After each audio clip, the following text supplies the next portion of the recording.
Running late again. Rev the engines!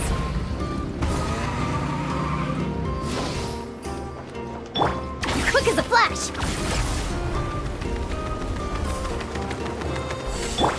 Time to roll.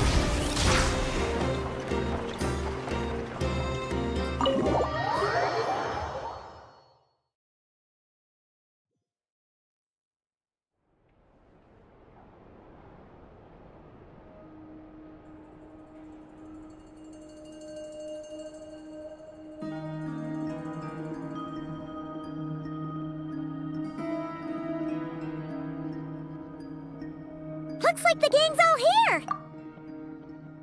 Yep, all ready. How about you two? Green and good to go? Paimon's ready! Great, let's get rolling then. Great. Well, first things first. Wait. Someone's here. We heard your footsteps. Although... You've been here for a while now. I take it you followed the Traveler, but I don't sense any ill intent in you. Come on.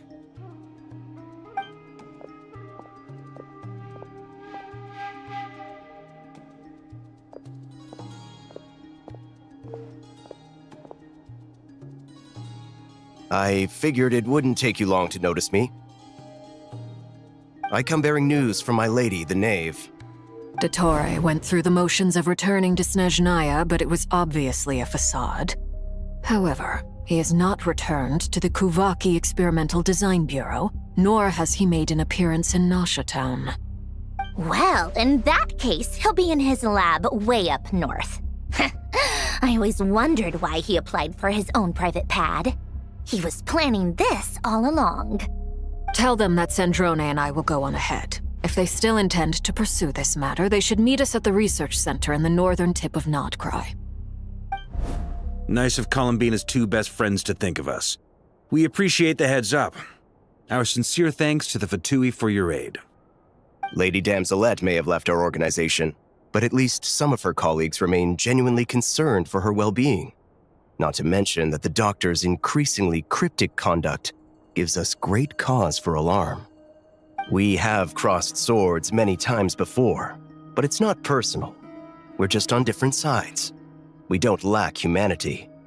And so, as fellow friends of Lady Damselette, it's only right that you should be in the know about this. Arlecchino's situational awareness has saved us a lot of trouble. I'll leave the map here with you. If you do decide to head to the research center, please proceed with caution. And remember, at least while you're in Nodcry, Lady Arlecchino's subordinates are your comrades if you want them to be. This is very accommodating of you. We can't thank you enough. Just doing my duty. I shall take my leave now. If you need us, you'll find us at the Experimental Design Bureau.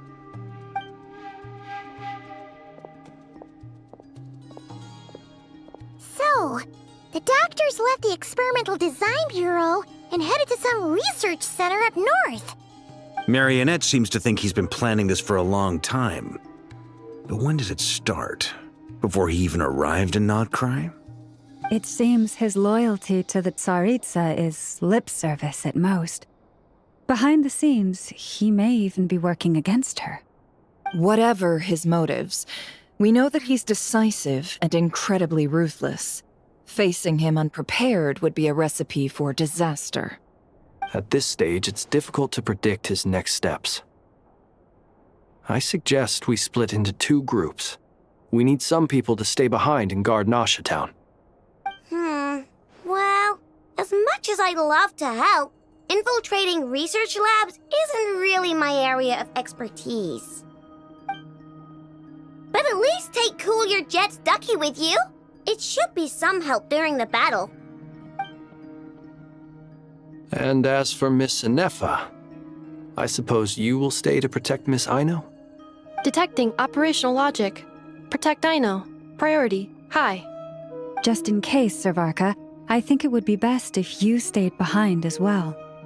You can leave the research center to us.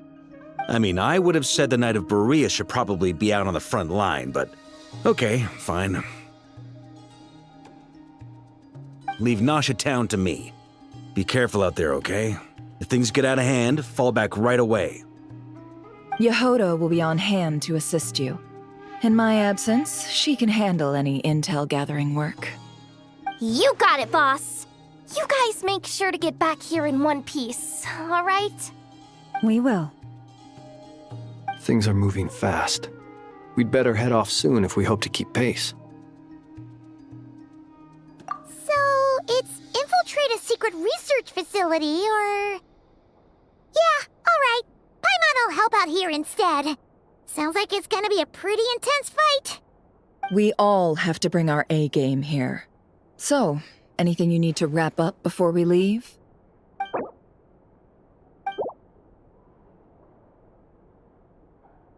Then you'd better get going.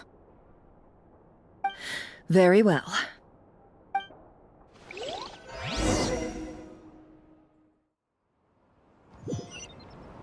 All these broken machines on the ground. Someone got here before us.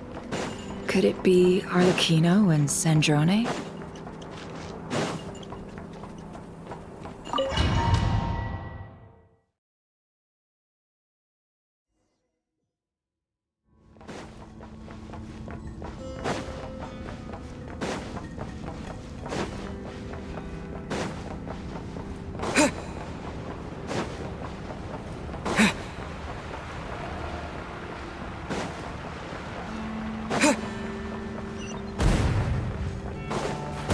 That's quite a welcome party.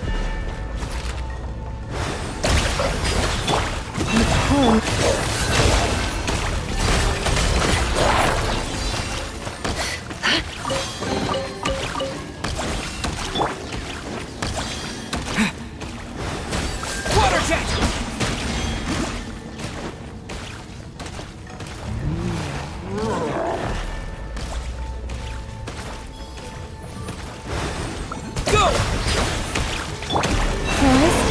No more lies.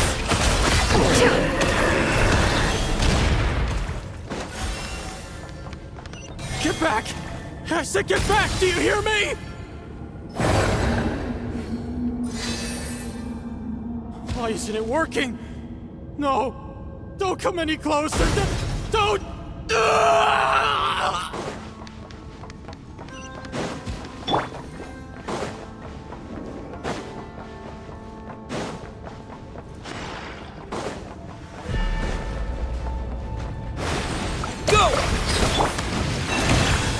Can't hide the truth. Time to come clean. You poor souls. May your spirits find peace. Grab that key on the ground. We'll probably need it at some point.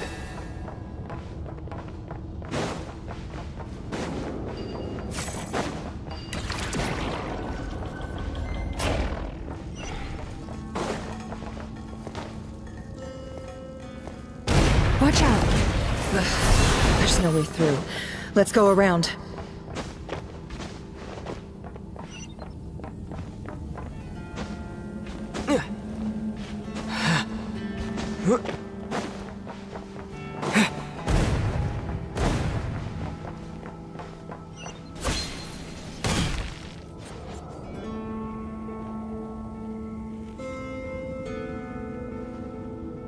What the? Trespassers?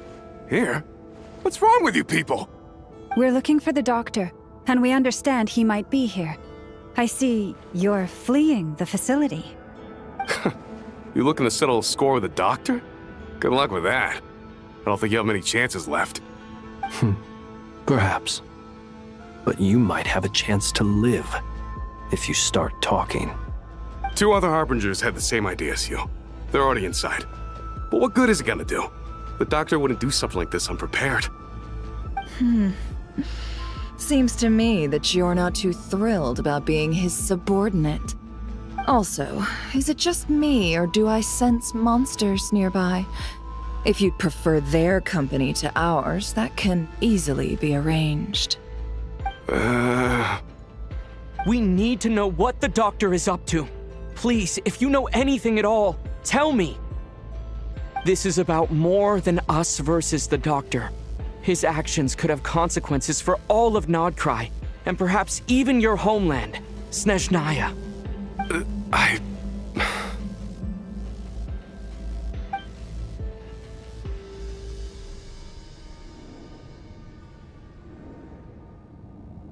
He's building something. Ambitious doesn't even begin to describe it. Feels like this could be the big one. God knows how long he's been planning it. A while back, he told us he'd be returning to Snezhnaya. We weren't expecting him back so soon. This time he brought some gemstones with him, or something. 2 of them. The moon marrow spheres. He stole them from their rightful owner, Columbina. Oh, Lady Damselat? Last I heard, she left the Fatui. Before she went, she told us she'd finished what Her Majesty asked of her, and wished to focus on some personal matters. I remember thinking that leaving us might not be the best choice. I mean, I always looked up to the captain the most, and... Back when this all started, the higher-ups dispatched 3 units to Nodcry to execute their plan. They were led by the Doctor, Marionette, and the Damselet, respectively. I was a part of the Damselet's unit to begin with. She never really interacted with us much. In fact, she seemed sort of detached from everything. Not because she was distracted, just felt like she was indifferent to the world around her. Like she had no stake in anything that happened. She always seemed like she was staring off into the distance. Almost as if she didn't see anything worth living for in the present, so she had to look further afield. That's right. She always used to stare up at the sky. The Doctor used to stand nearby and watch her. Apparently they got along well at first, but somewhere along the way, she grew wary of him. Started avoiding him as much as possible. After she left, everyone in our unit merged with the Doctor's. He's similarly indifferent to the world, except when it comes to the moons. He seems to have big plans for them. Right now, obtaining the 3 moons is his #1 priority. He even said, if he can only get his hands on 2 of them, he'll create a 3rd one himself. How would he create an artificial moon marrow? Maybe the knowledge he gained from the Hyperborean phantoms has something to do with it. Thank you for cooperating. We appreciate the level of detail. I get the sense that you'd serve under Columbina again if you had the chance. Would that be fair?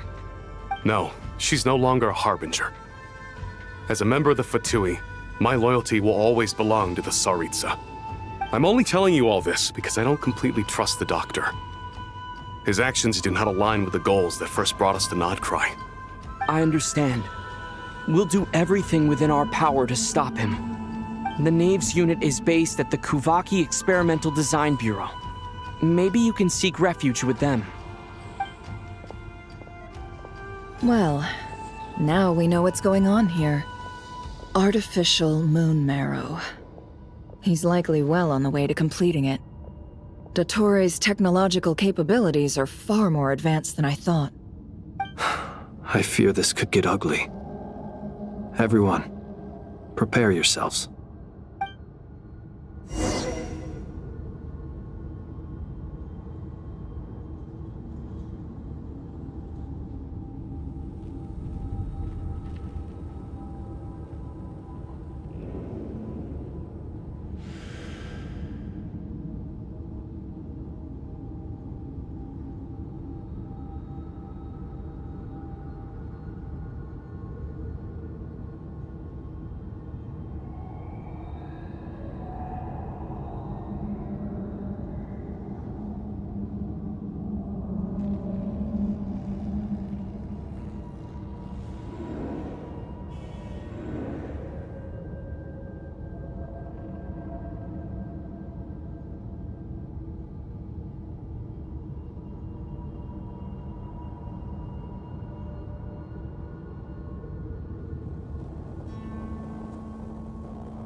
Leave this.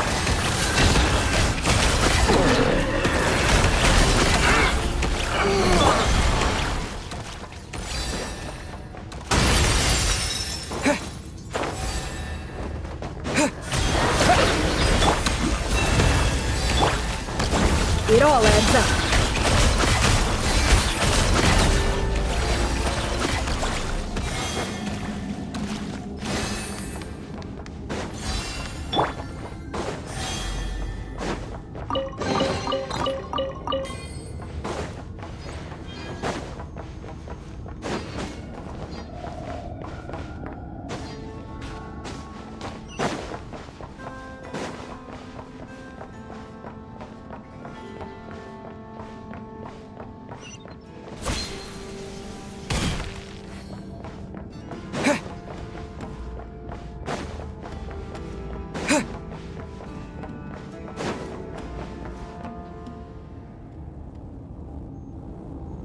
Welcome, one and all. I've been expecting you. I hope my humble research facility is to your liking. Yeah, we really appreciated fighting our way in through a horde of monsters. The gall. You expect us to believe you've just been patiently waiting for us? Of course I have. Should I be worried about something? Everything seems to be going quite smoothly so far, and you've shown up right on schedule. First Sandrone and Arlecchino, now you. Ah, quite a surfeit of guests I've had today.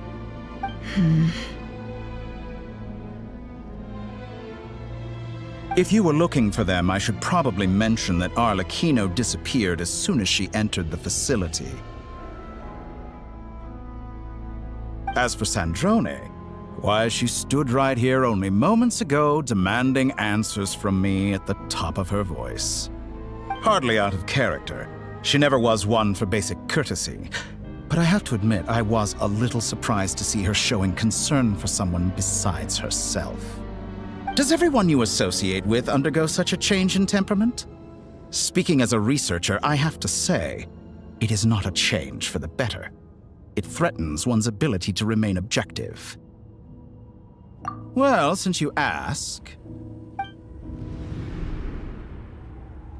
So you've got your hands on the moon marrow, and now you're claiming godhood. Don't you think that's a bit of a stretch, Dottore? I must protest what you are insinuating with that phrase, claiming godhood. I am not claiming anything. I am stating a fact. You're a researcher. I'm sure you appreciate the distinction between the two. Huh? Wait, you really think you're all that? You'll excuse me if I'm not being a polite little lady for you. We're colleagues. We both know what kind of person you are. By the same token, I knew you'd respond along those lines. You and I both understand that facts speak louder than words. To that end, I've had my people send you a small gift. It should go some way toward helping you understand my present position. What gift?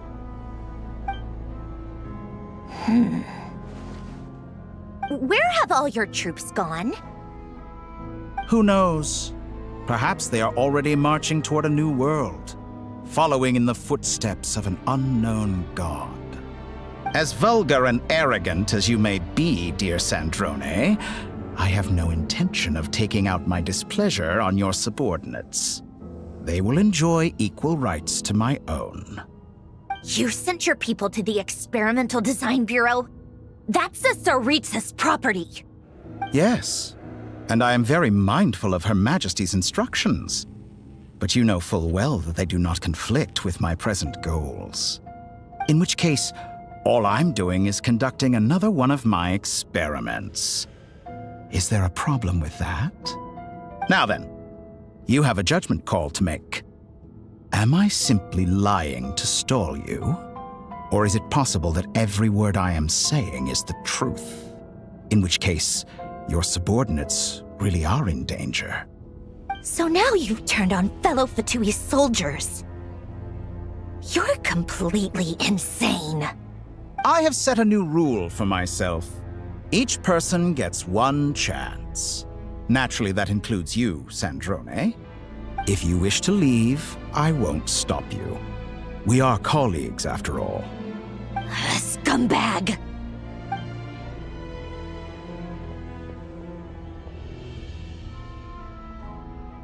Still, I hadn't counted on Sandrone sparing any thought for the people of this world. Shame.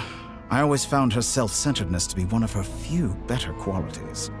How can she ever hope to achieve greatness when she's so obsessed with protecting her little design bureau? It's more than a little disingenuous to speak of achieving greatness while taking hostages. Or does honor no longer mean anything to you? Honor? I have the marrow of 2 moons in my possession and will soon complete the construction of a 3rd. I will be the god of a new world. And you speak to me of honor? How charmingly naive. Those are sacred relics. You do not deserve them. In my view, many in this world do not deserve to be alive. And yet, I mercifully permit them to go on living, do I not? You'll come to regret your actions. Will I now? Let's see if you can make me.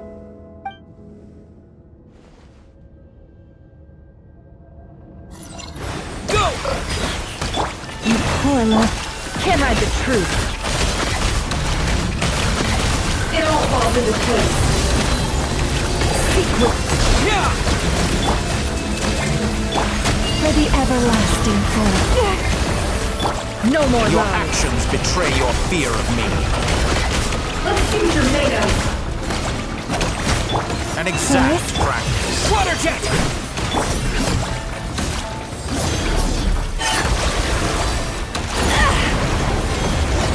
It all adds up. Is that the best you can do? Be silent. The long sleep beckons. Close your eyes.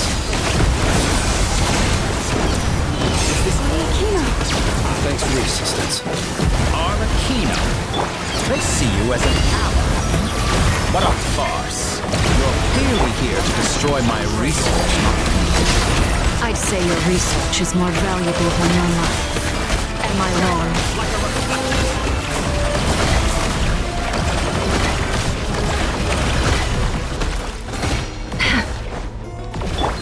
Forest, protect us. Water jet! Be silent.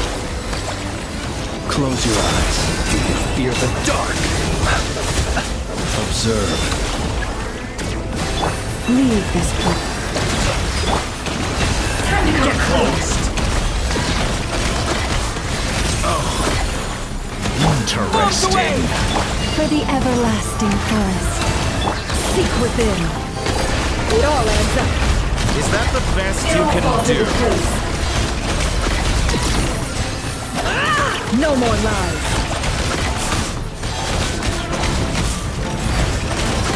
Target acquired. Water jet! Be silent. Fear the dark.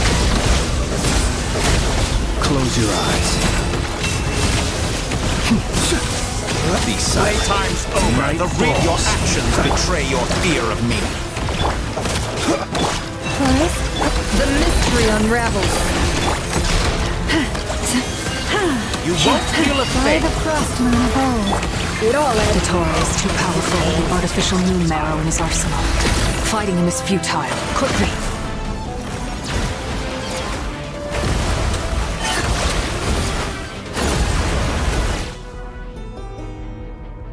Let's go. I've always thought it is wiser to flee than surrender.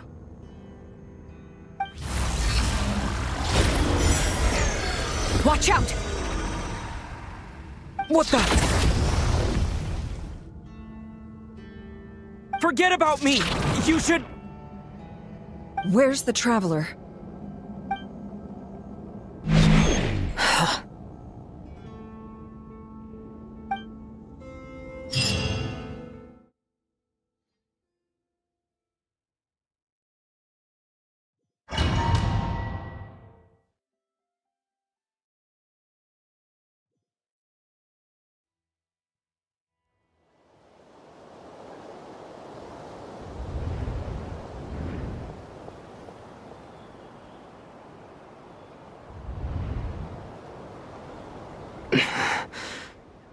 What just happened? Nasha Town? How did I get here? Strange. I remember being trapped by Dottore during the battle. And now all of a sudden, I'm here. Something weird is going on. I guess I'll start by exploring the area. Huh? Traveler? What brings you here at this hour? Huh? What are you in the mood for today? A hot dog? Or something else? We've got some special discounts at the moment. Want to see the menu? Sorry, I'm not hungry right now. Ah. Well, feel free to take a seat for now. Let me know if you change your mind. Everyone seems to be acting normal. Am I just overthinking? Oh, darling, look who it is. One of our regular customers. Get the traveler something to eat, would you, dear? Wait, why is he talking like that? Well, I'd love to, but can't serve a customer unless they order something. Anyway, I take it your business is wrapped up? Yes, thankfully. It was a long trip, and it's left me feeling pretty exhausted. But the upshot is, I won't have to leave again for a good while. We can have some quality time to ourselves. Wait, these two are a couple? I see some kids around too. I didn't know they had a family. Hey there! I haven't seen you in ages! What's keeping you so busy? I've been looking forward to playing with you again.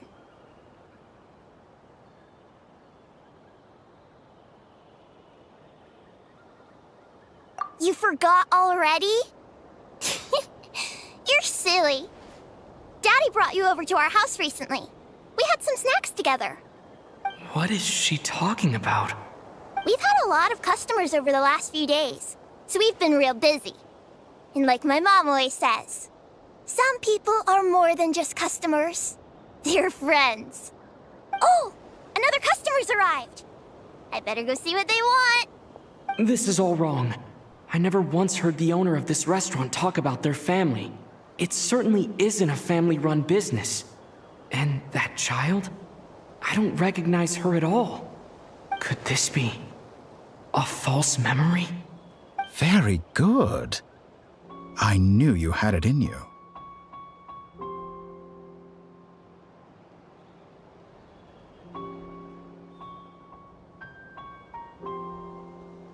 Aren't you going to try the house special?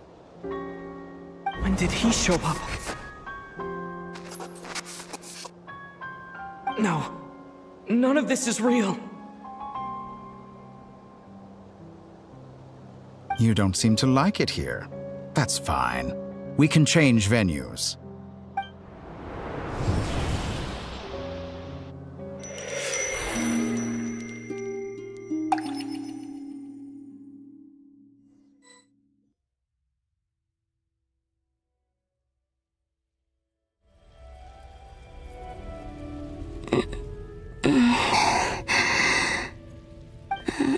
I'm still alive.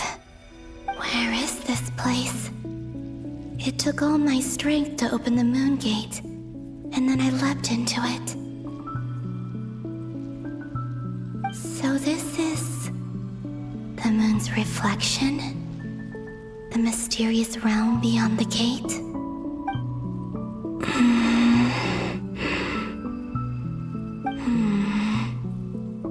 I can't sense anything. I guess I could try opening the gate once more.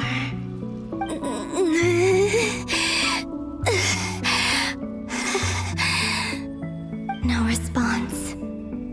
Maybe this space can't be opened from inside. If this was the space that killed both Rayen and his lover, then why am I unscathed? Or... no. I'm not unscathed. Even the air here feels frozen in place. There is nothing here with which I can restore my power. I should conserve my strength and proceed with caution.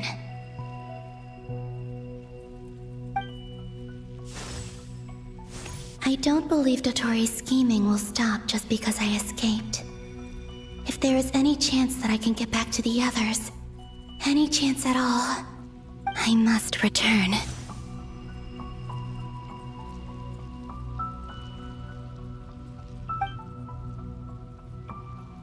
Emptiness. Silence. What is this place?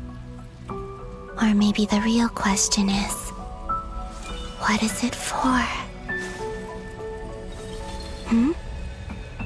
What's this?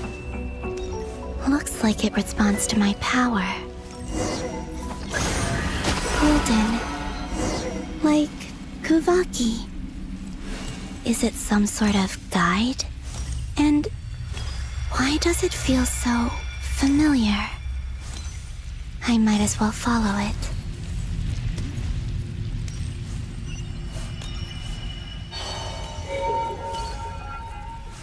Where does this lead? Could it be the exit?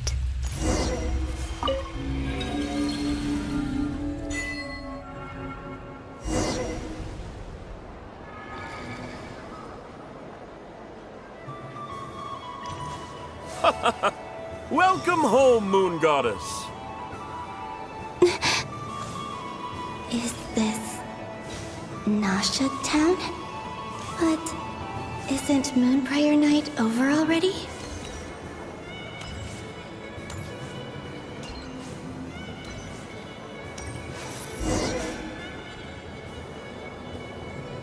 Goodbye for now, Columbina. I hope you have a wonderful night. I will. Everyone else. And me? Are these my memories?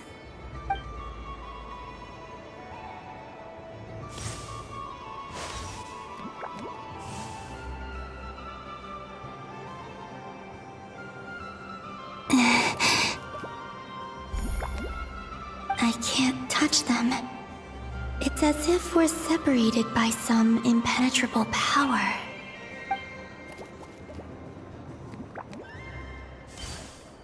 Over here! Over here!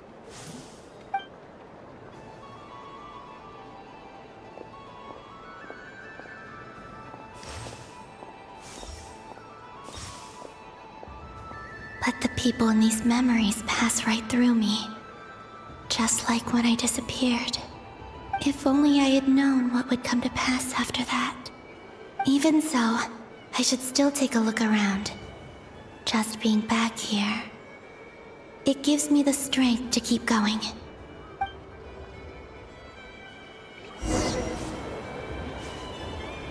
Welcome home, Moon Goddess. Oh, you're the genuine article. Alice was right. This Moon Prayer Night was worth watching after all. Oh, yes. That was the fortune-telling stall run by Barbeloth from the Hexen Circle.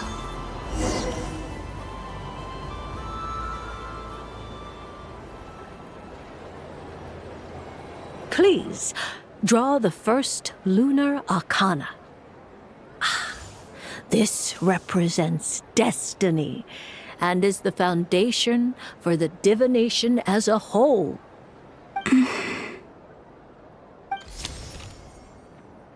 My destiny. I believe the card I drew was the moon. Now that I think about it, Barbeloth's divination was absolutely right. It's almost time to draw the last card. The one that represents the future.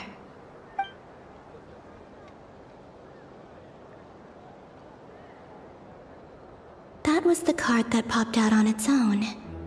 From here, I think.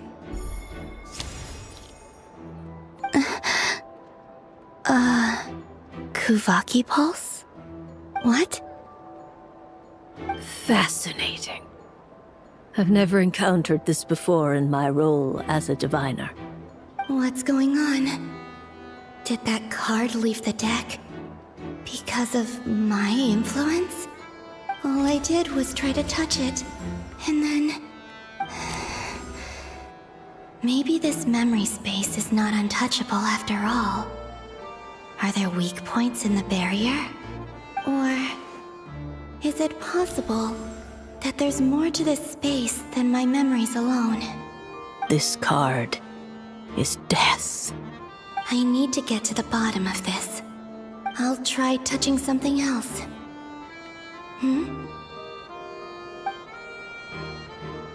Is this the wind? No, it's gravity. It's pulling me outwards. No, Traveler!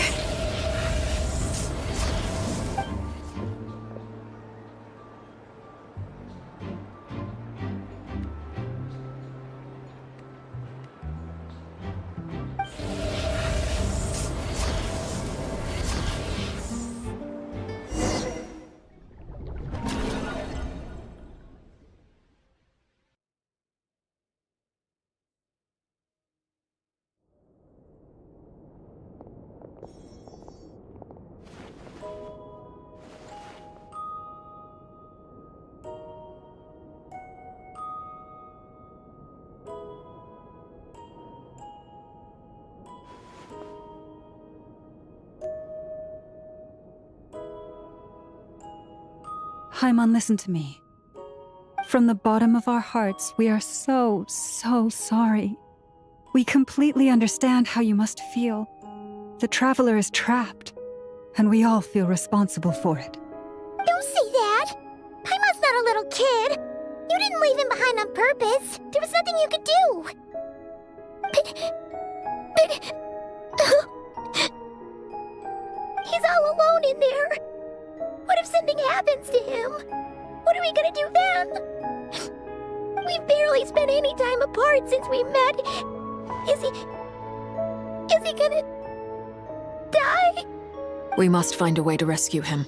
We were all involved in the operation where he was captured, and we do not abandon our comrades. That being said, it won't be easy. Through conversation with the others on our return, we've arrived at a basic idea of what we're up against. Dottore's lab has clearly been in operation for a lot longer than we realized. We found many monster samples stored there. In all likelihood, they were materials he used to research his latest technology. We also know that through his contact with the phantoms of Hyperborea, he gained knowledge about the moons and certain Hyperborean technologies. Using this knowledge, he then fashioned an artificial moon marrow to serve as a replacement for the frost moon beyond the sky. Unlike Columbina, Dottore is not being rejected by Teyvat. And even with 2 of the 3 moon marrows, his power far exceeds all of ours combined. Once his 3rd moon marrow is complete, Dottore will have completely seized the authority of the 3 moons. Teyvat's most primordial powers will then be in his grasp. Does that mean... I'm afraid so. No one could have predicted this level of insanity, not even from Dottore.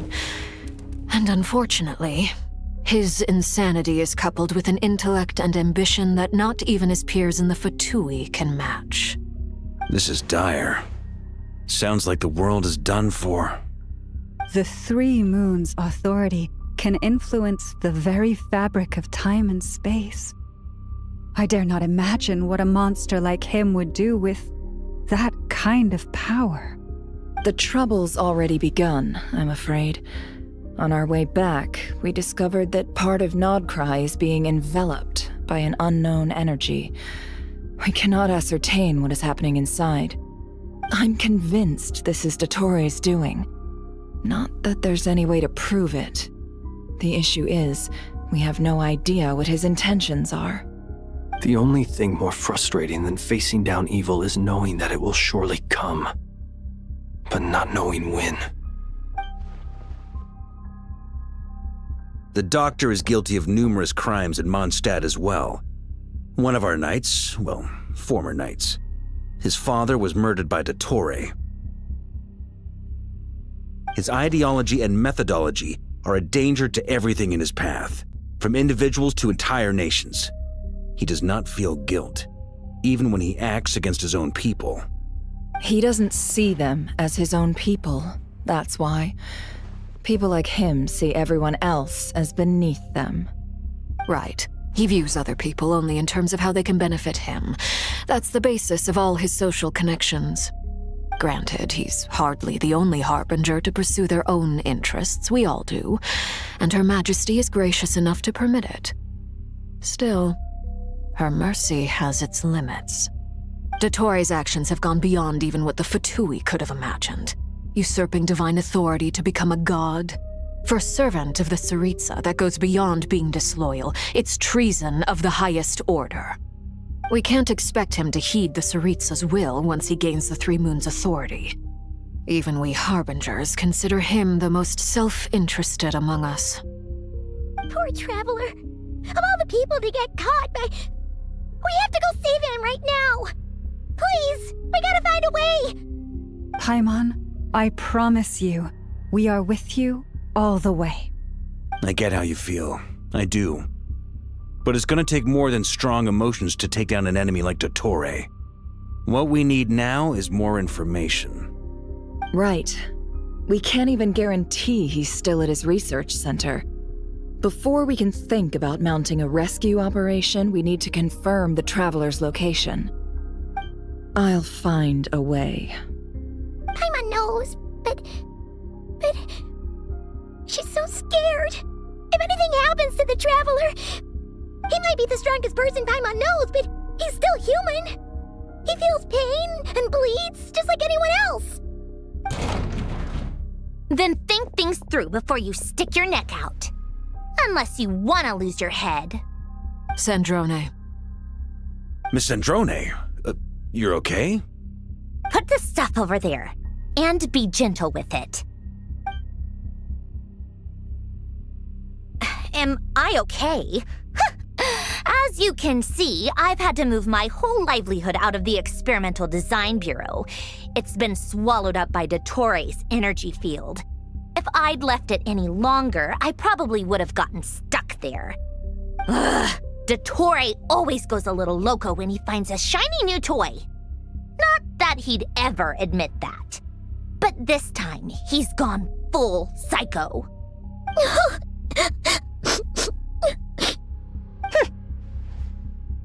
Just go ahead and cry already. Sorry. Paimon's not trying to make it scene. It's just... She can't. Oh, Paimon. Let it all out. There's no shame in it. When you're overwhelmed by fear and despair, crying can help get it out of your system. You'll feel better for it. Okay then, while the baby of the group is having a moment, how about the grown-ups get to work? Give me your hand. You've made a discovery? Polonia, scan.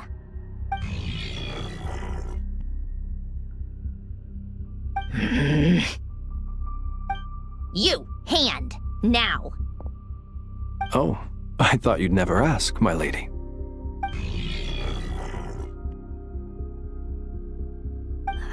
Curses! You're next, then you.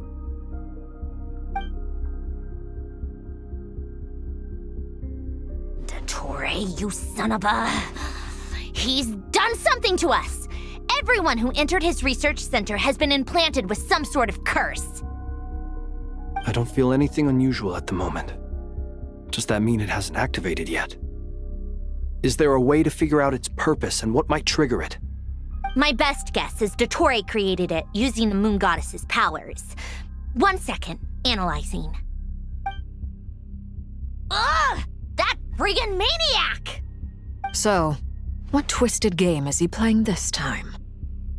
The moment I analyzed the energy composition, some encrypted text appeared in my mind's eye. And when I deciphered it according to the Fatui standard encryption protocol, I got the following message. Feel free to run, or you will perish in nod cry. He's mocking us. Yep, he loves to toy with people. Only in this case, there might be more to it. But I didn't detect any murderous intent or malice either in the message or the curse's energy. As if this is him at his least malicious. Or perhaps all people are cowards in his eyes. Maybe he thinks the threat alone will be effective. What a despicable person. And he has the Traveler in his grasp. if I may. As unhinged as Dottore may be, he has always exercised great patience with the objects of his interest. I remember a comment he made when we first arrived in Nodcry. He said, "This world is, on the whole, an exceedingly dull place. But at least there are a few intriguing features, such as the gods or the traveler. Presumably, they interest him because they're unknown quantities. He wants to understand as much as he can about them." Agreed. The Traveler is Tevat's fourth descender. All Harbingers are aware of this. Since Dottore took such pains to capture the Traveler, he is unlikely to kill him right away. Okay, but we still have to do that rescue operation. Of course. I also think we need to read between the lines with Dottore's message. If he's encouraging us to run, that means we mustn't leave Nodcry under any circumstances. My guess is, his curse will only trigger if we leave.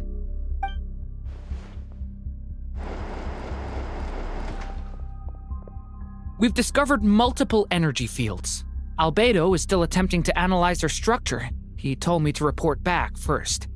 Each field is slowly growing, swallowing up more of the surrounding area in the process. And the pace of their expansion has increased since we first examined them. He's probably trying to swallow Nodcry whole. His nefarious ambition knows no bounds. If this continues, the whole of Tevat will be in trouble, not just Nodcry. The loss of Columbina could not have come at a worse time. Do we think she's truly gone for good? She entered the space beyond the Moon Gate, knowing what became of Rayen and Thalindis. I'm sorry, but I fear the odds aren't good. Don't be ridiculous. If I know her, she's busy finding a way back as we speak just so she can annoy me. She isn't dead. Whatever has become of her, the fact remains that we are two comrades short on the eve of a decisive battle. We need to find out the Traveler's location, but there is also other work to be done. Agreed. Whatever Dottore's planning, we have to get the local populace somewhere safe. So, as well as a rescue mission, we have to organize a mass evacuation at the same time. It would be best if someone could approach leaders of neighboring nations and negotiate emergency asylum for Nodcry's inhabitants. Can anyone handle that? Snezhnaya is one option. I'll see what I can do. This would be so much easier if the Traveler was here. No! Stop thinking like that, Paimon. Paimon will join you. She's pretty well connected thanks to the Traveler. Maybe it'll come in handy. Either way, that's what the Traveler would do if he was here.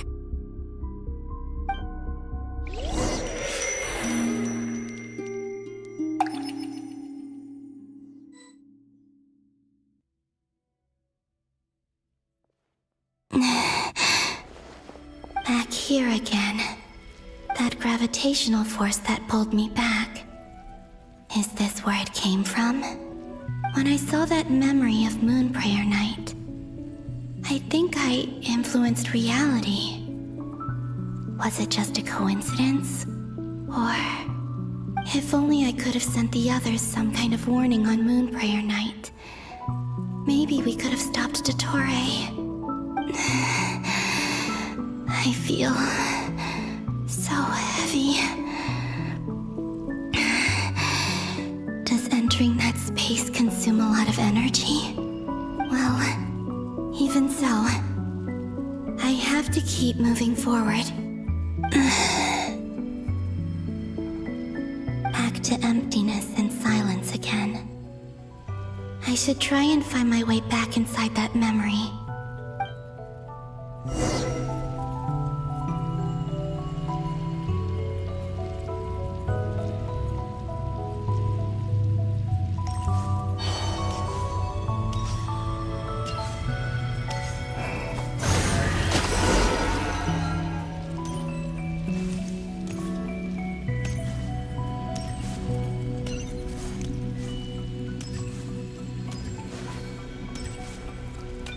entrance from last time isn't showing up.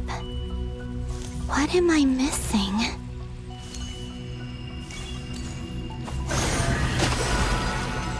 Looks like I need to gather these scattered fragments.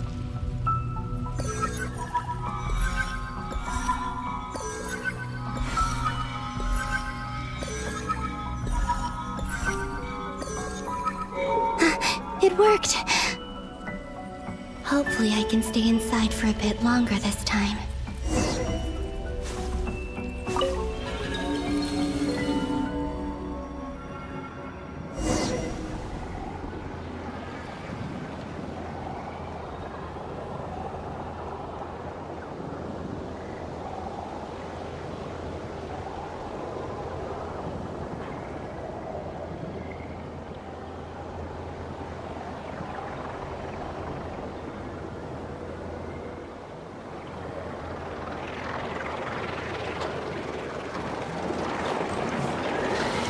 Ad Astra Abyssosque. Welcome to the Adventurers Guild.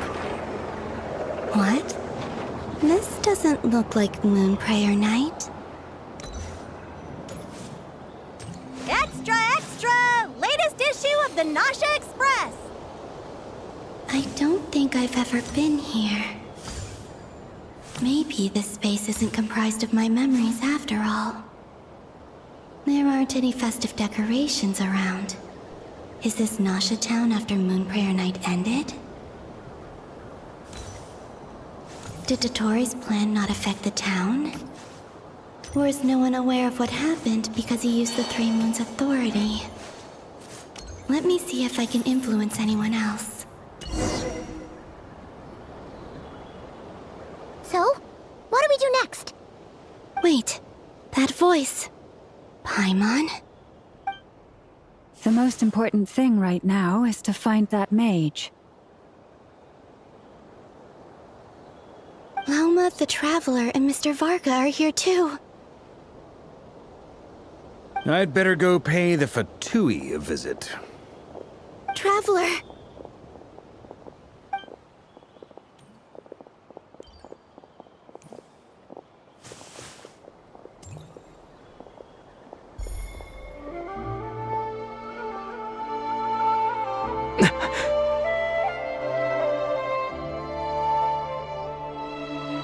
Columbina? I made contact. It's me, Columbina. Huh?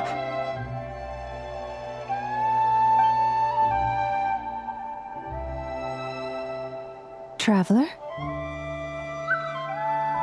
Let's go! This is no time to be spacing out!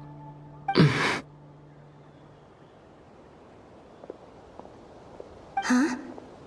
Wait a moment. This has happened before. Huh? This is what happened when I disappeared. I stood right over there, thinking that no one would ever find me again. It was only when he called my name that I decided to follow them. But did he turn around because he sensed my touch just now? Is it really possible that from in here, I can change the past? If I keep following them, maybe... Huh? It's that gravity again.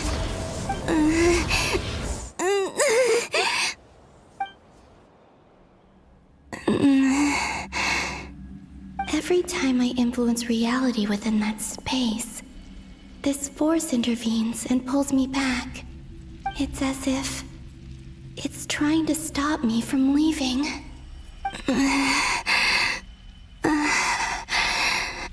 I'm getting weaker and weaker. I'll just have to try another approach next time. Come on, Columbina. Keep going. You have to tell everyone what happened.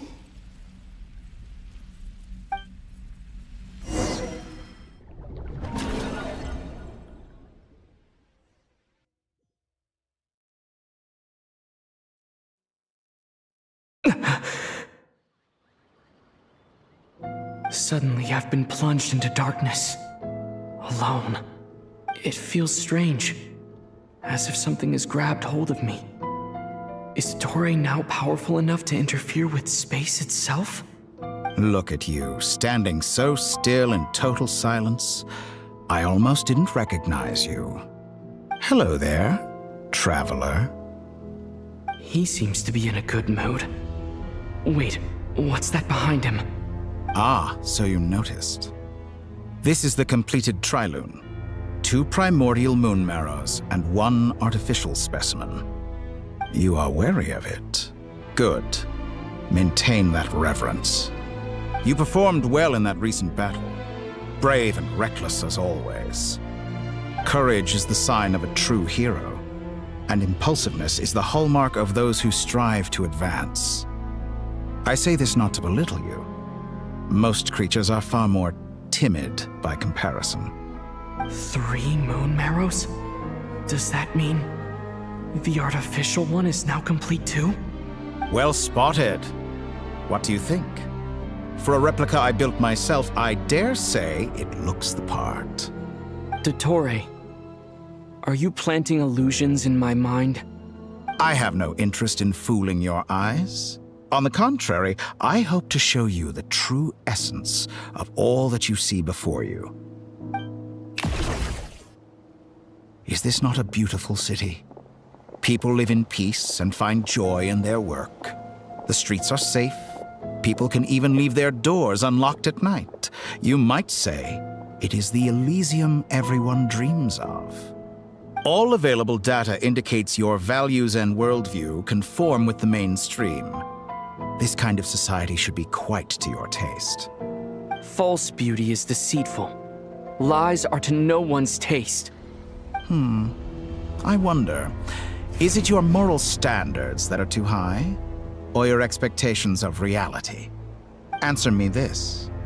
If someone existed in a sweet dream from the moment they were born, a dream in which they never once felt pain, which do you think they would consider superior? The dream or the reality? That's pure sophistry. It has nothing to do with your actions. As I suspected. You have yet to understand all of this for what it really is. What do you want from me? You sound impatient. Do you think the only reason I'm keeping you is because I want something from you? If it's not, then why haven't you killed me yet? No one can stop you if you're as powerful as a god. I'm delighted you recognize that fact. I believe we last squared off in Sumeru. Ah, the memories. How time flies. You and I have both grown. I'm not surprised that Arlecchino and Sandrone worked with you. You've always a way of slowly but surely ingratiating yourself with all levels of society. People laud you as a hero, but I suspect there's more to it than that. Oh, but to be clear, I don't say that to flatter you. Do you always give your opponent an appraisal before you deal the final blow? Call it a long-time habit. I'm a researcher, and one of my duties is to give an objective assessment of my subjects. But you misunderstand. We are not opponents. Not at this moment. I just want to talk. Think back to Tartaglia, Arlecchino, Capitano, Colombina, and now even Sandrone.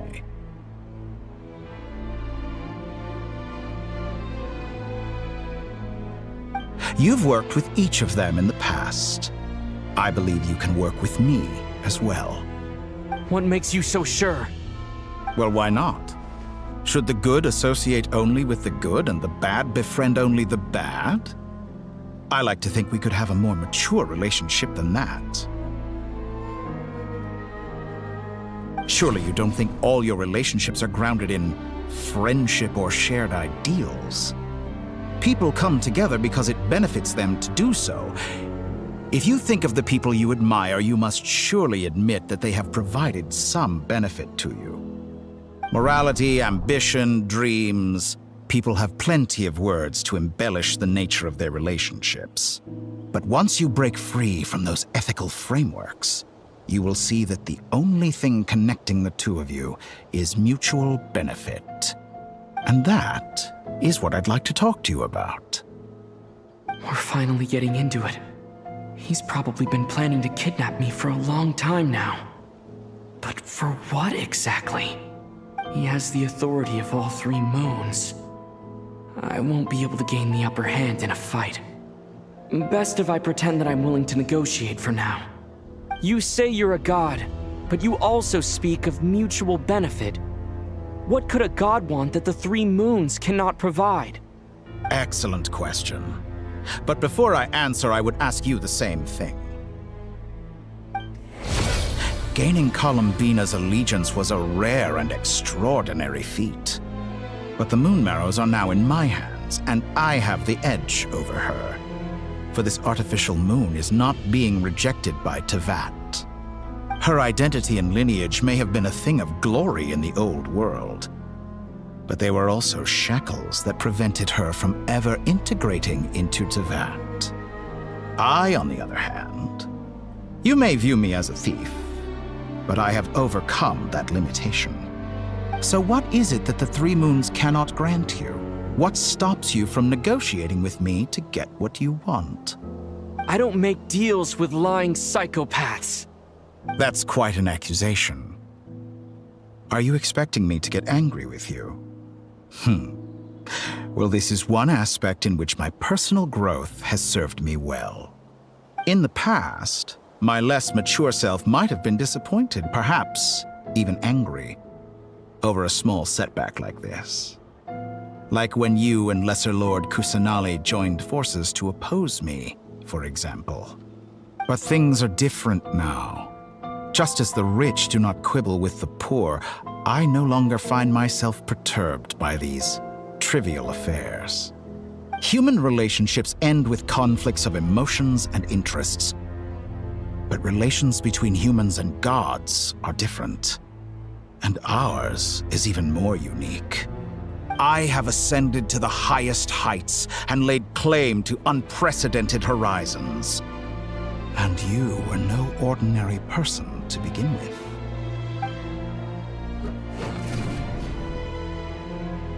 Allow me to show you the world, Descender.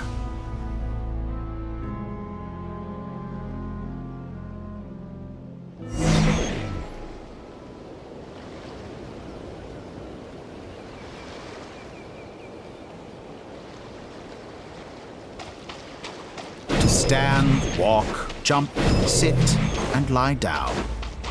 These are the most common of behaviors. Have you ever wondered why we were born following such laws? Who stipulated that we could not fly instead of walk?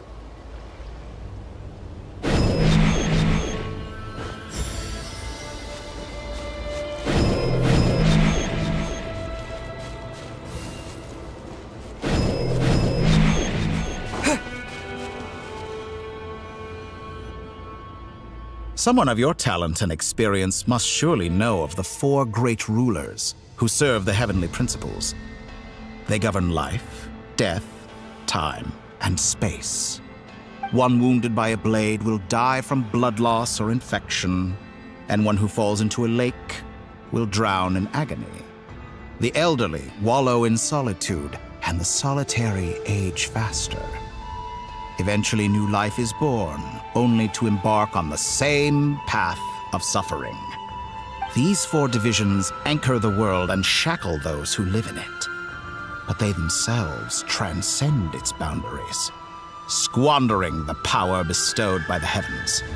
All who live yearn for equality, but unless the gods prostrate themselves and profess that they are mere servants of the living, equality can never exist. Who makes the rules we must live by? Who has the right to restrict us?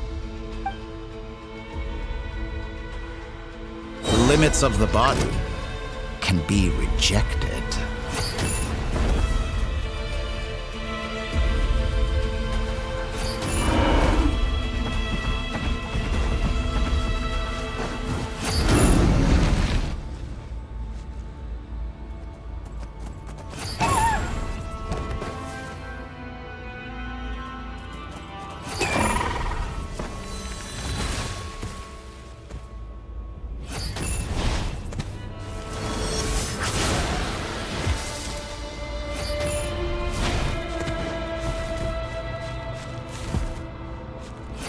does it feel to be among those with absolute power?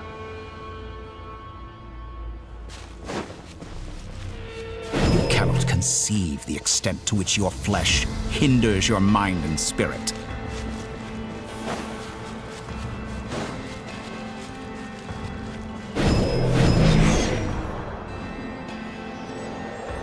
Only by discarding our useless, primitive eyes can we perceive a new world. How narrow-minded we all were in the past.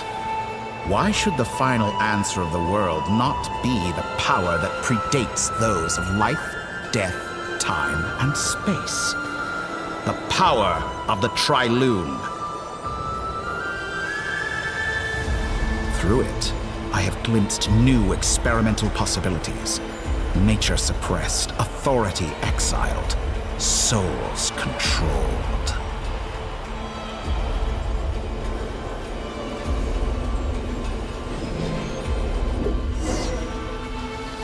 You know, I heard recently that a group of critics reviewed countless stories and drew an interesting conclusion. They found that it is more often than not the villains who strive tirelessly to push the boundaries of progress. In fact, long before this, someone voiced a similar idea in an academia editorial. I felt a great affinity with this perspective. I have never been afraid to step up and play the role of the villain. Fanatics are trampled down for their transgressions, and those who transcend are rebuked for their audacity. And so, the majority of creatures are too timid to follow my lead. But all sacrifices made during my experiments have been worthwhile, as you can now see. I can offer you something new, something unique, precisely because I am a villain. Think about it. We are eternally bound through mutual interest. Can you truly say you would never turn to malice if it could give you the life you dream of? After all, what value do perfection and purity really have? They are fragile and feeble things, utterly tedious. I say, better to be governed by a flawed humanity than a gnosis. The true seeker of knowledge is the villain who undergoes countless tribulations in pursuit of their goal. I'm sure many people have told you that you're different. Because I'm a descender? Exactly. Very clever. But what has that got to do with you? I do not conceal my wicked deeds, my selfish desires, or my greed.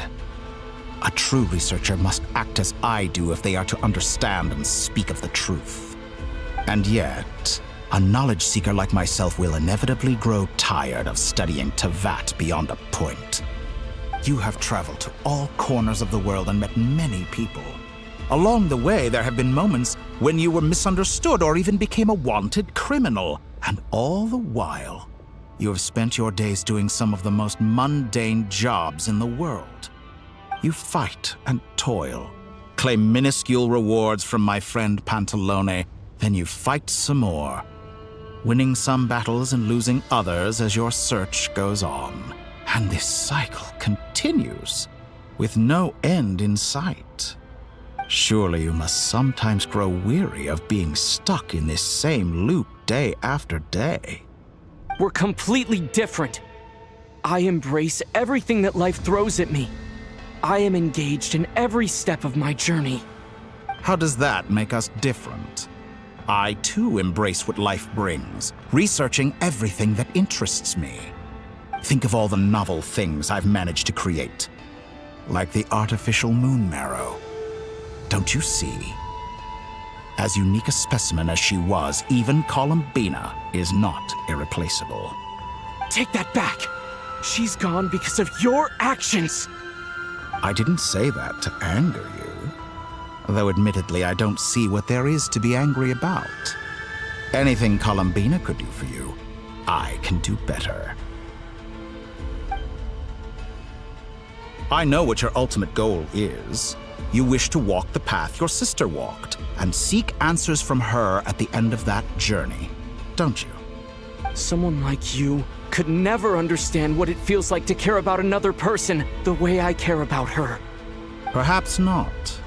But that doesn't mean I can't help. I could find your sister right now, bring her before you, and make her give you the answers you seek. Don't be so presumptuous. You'll never begin to understand the situation between us. Oh, no. This is no presumption. I'm only offering what I know is possible with the power of the Trilune. But it seems like you would sooner continue with your journey through this world. Why? Do you truly desire this journey? Or is it simply a necessary process from which you cannot escape? Think of all the time and energy you have spent, everything you've had to endure just to make it this far. Is this really what you want? Or has your hand been forced by the promise of that final answer? Yes, you have made many friends. But do they ever spare a thought for the void in your heart and what it yearns for? What you want is not friends. It is family. But do they know this? I, on the other hand, am far more considerate. Join my experiment, and in return, I will bring your meaningless journey and all its struggles to an end. This is a malicious attempt to manipulate me. But at the same time, he's stating some very human truths. Of course he's right about my predicament. How can I deny it? I have faced ungrateful strangers, never-ending troubles, an endless quest for answers.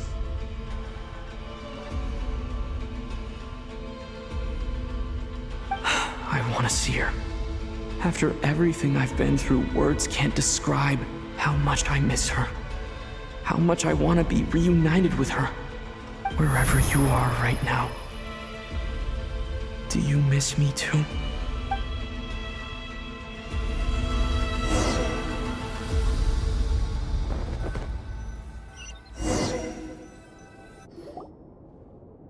All right, everyone. Our next mission is clear. We need to contact all the major organizations, explain the situation to the public, and then begin the evacuation. The residents of Notcry are quite dispersed. The two most populated areas are the Southern Isles and Pyramida.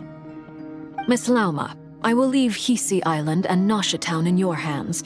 I will liaise with the Fatui and Pyramida. Agreed. We will reach out to Natlan and Snezhnaya. Anyone found north of the Experimental Design Bureau should follow the Fatui to Snezhnaya. As for those dwelling south of that line, I will ask the Voynich Guild to help persuade them to leave. Then I, Mr. Varka, and the Frostmoon Scions will escort them to Natlan. The Voynich Guild has dealings with the Curatorium of Secrets. I will send them a letter vouching for your credibility. Yehoda, you should help Lauma. This is too big of a task for one person. My wish has come true. You're willingly lending me your most capable employee for the day. Well, good for you if all this only takes a day. Of course, if it takes any longer, I'll be charging a fee. Boss, wait! Don't I get a say in this? Oh, I'm sorry. Something to add, Yehoda? Well, no one's more important to me than you, boss. And remember how Lauma healed your eyes after that big battle?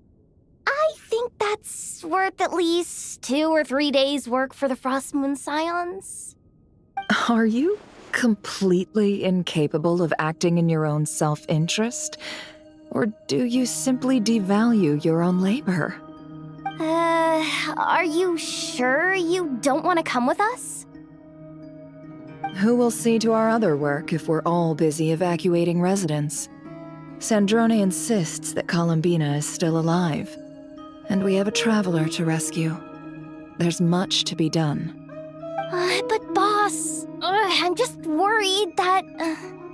Well, Nefer, I'll link up with you once my tasks are complete. What makes you think I'd need you to do that? I'll need it. And considering the way you approach certain matters, I think you'll be better off with me present. That's quite enough. Just focus on your work first. I bet we're in for an uphill battle here. But we can help out too. Inefa and I are gonna help Nasha Town's residents carry their stuff. Loading schedule. Store essential local research data and technology samples, then escort the people to Natlan. Understood. I will execute this to the best of my abilities. Great stuff. Thank you, ladies. I've contacted the Lightkeepers. A colleague of mine will join us shortly. I will persuade them to conduct a thorough search of the region to ensure that no civilians get left behind. As for me, I guess I'll be making an early return to Sumeru. I think it's important that someone informs the Dendro Archon of what's going on in Notcry. Roger that. Someone should inform Mondstadt, too. Mr. Duran, can I trust you to handle that? I think you fly faster than any of us can run. As an added incentive, get there fast enough and I'll see about getting your gliding exam waived. Really? Ha! Mission accepted, sir. I intend to stay behind and help Miss Sandrone with her research. She has some alchemy-related questions that she'd like me to explore. She recognizes your expertise, then. I wish you a fruitful collaboration. Thank you. In truth, I was surprised to hear her express an interest in subject matter outside of machines. I believe she has been investigating some Fontanian technology recently. She made a point of bringing the relevant materials with her when she left the Experimental Design Bureau. She's sorting through everything in her room as we speak. I should mention that we have one other friend who isn't present. He hasn't made his position in all of this clear. But if we know anything about him, he's likely investigating on his own. Paimon's been very quiet today. But I know how close she and the Traveler are with the Natlanese. She should come with us to the border. Okay. Paimon will do her best. Make sure to heed Sandrone's warning. Many of us have been cursed by Dottore. As such, under no circumstances should anyone cross national borders. Remain within Notcry. That aside, personally I have faith in Columbina. Things look grim, sure, but who knows how it'll play out. Same goes for rescuing the Traveler. Both of them are important allies and friends. We'll be counting on you to gather intel on them, Miss Nefer. Oh, wonderful. You're all here. That voice again! Nicole? Whoa, that was loud! And it came out of nowhere. So mysterious. Sorry, this is the only way I can speak to you all right now. Please accept my apology. Anyway, time is short. I'll cut to the chase.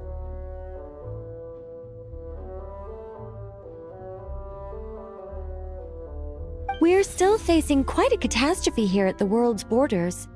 Alice has roped in every Hexenzirkel member she can get a hold of. Except for me. She told me I had to come and help you all out as a matter of urgency. I quote, "You love talking, don't you? Well, now it's finally your time to shine. Take these. Make sure the whole party gets one each. You'll be in charge of making sure everyone stays connected." Huh? Is this a Dodo communication device? Scanning. Unknown device. Analyzing. Unknown device. Conclusion. Cute. Affirmative. It is cute and good. I believe that I quite like it. This is no ordinary Dodo communication device. It's my very own special modified version, specifically... sorry. I almost went off on another tangent there. Anyway, help yourselves.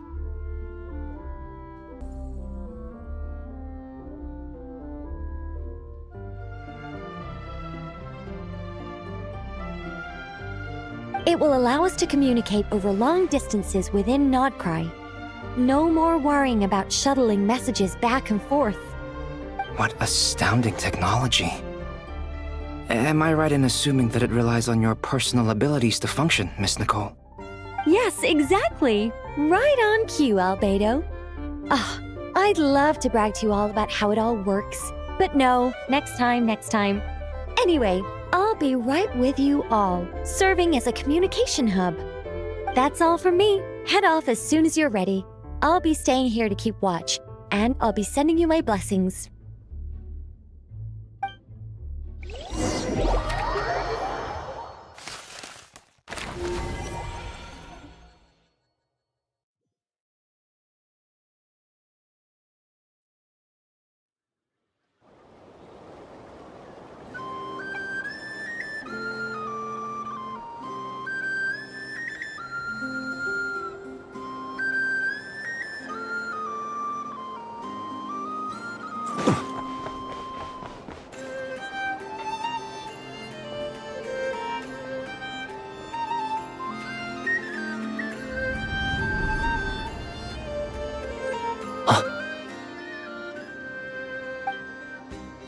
Sir Flint.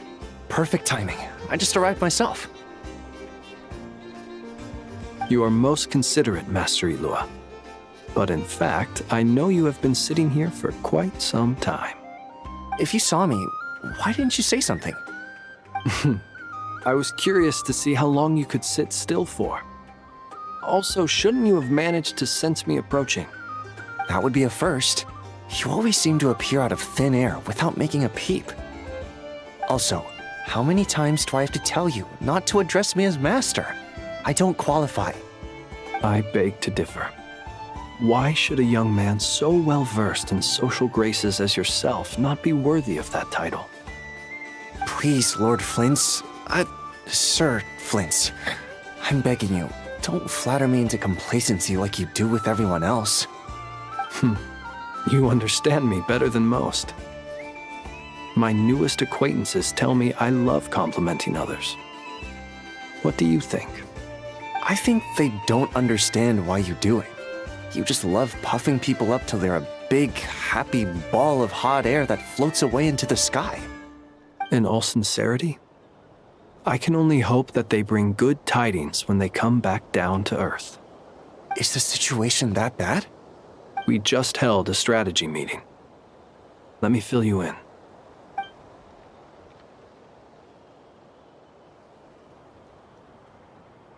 In short, we need everyone gone from Pyramida.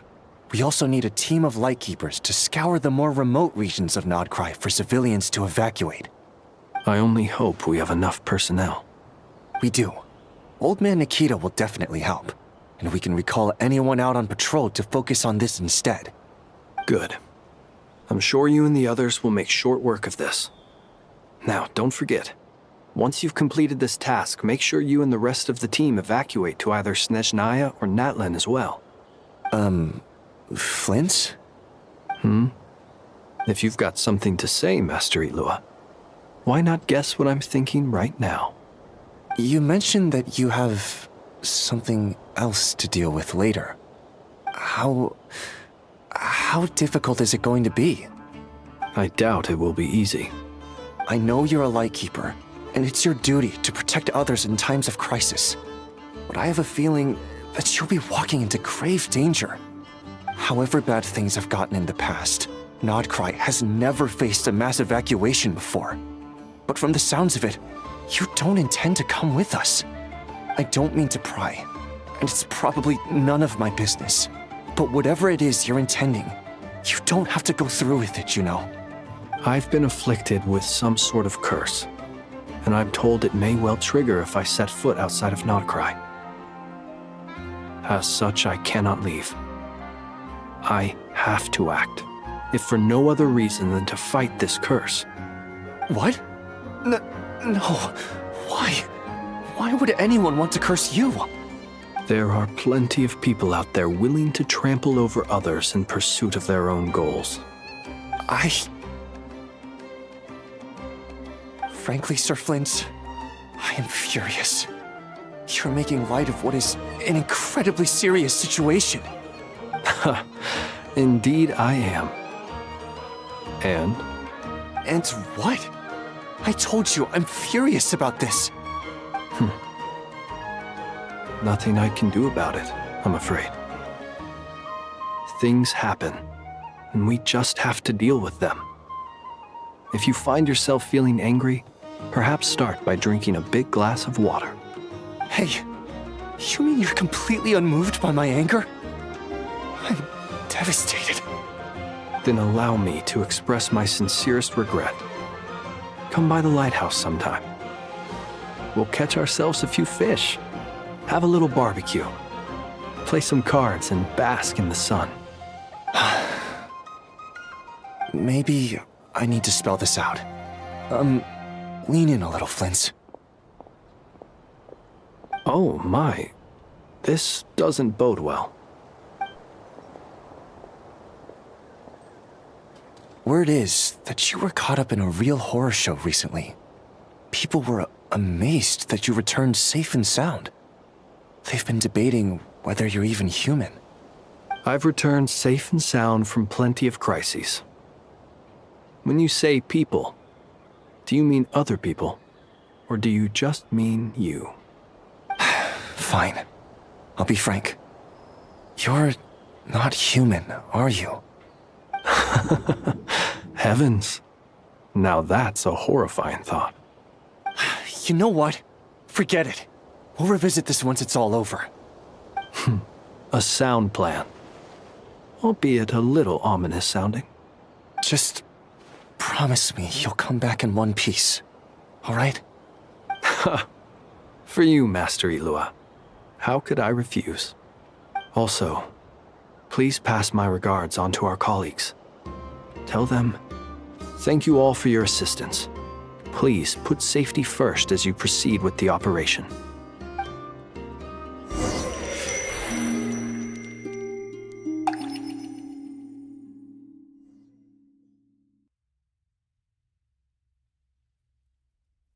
I have to keep searching for a path toward reality.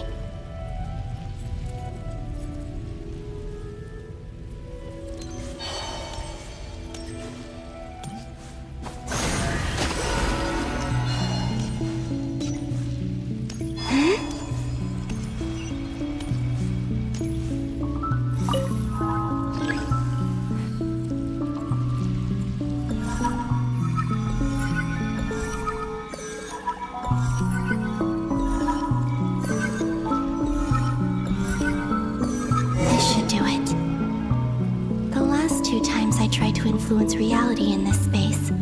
It consumed a lot of Kuvaki.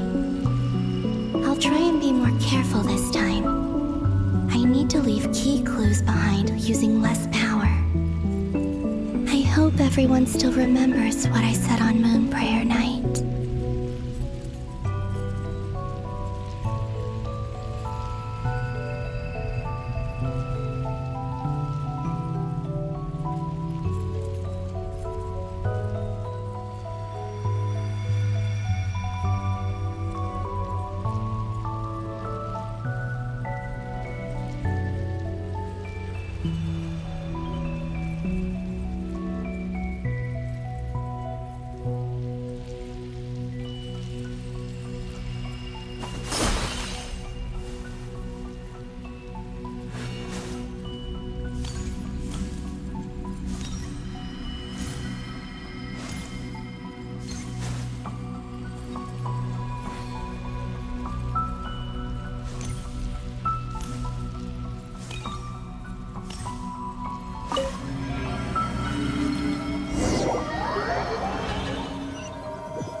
Nothing here either.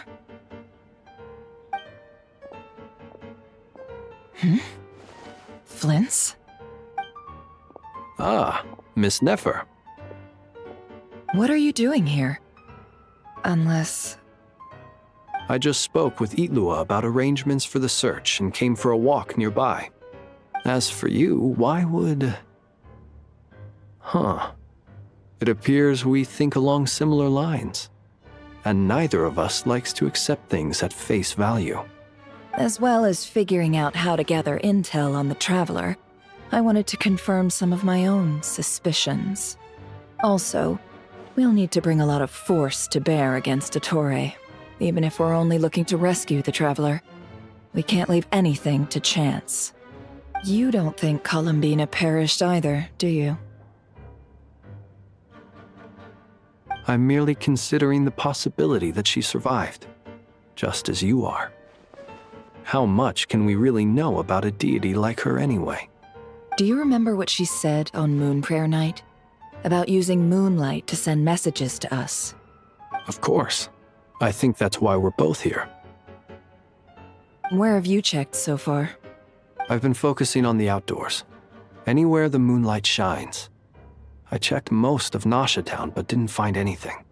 I checked the Curatorium of Secrets, and a few rooms where I thought I might find some leads. But no luck here either. The only places I haven't looked yet are the rooms in the flagship.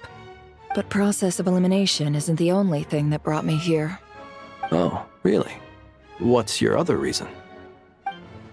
After all that build-up, our mystery ally never showed up even once!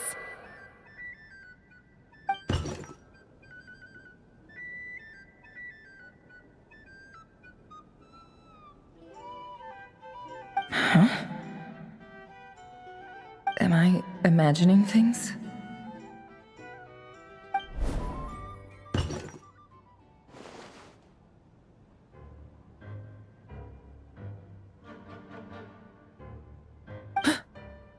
Come on, let's see what's going on. Oh no. I knocked over a vase as soon as I came in. It must have been caused by a Kuvaki fluctuation when I entered the space. Although, it seems like I'm not about to be pulled away this time. It looks like as long as I'm careful with my actions, it doesn't count as influencing reality. Anyway, is this the flagship?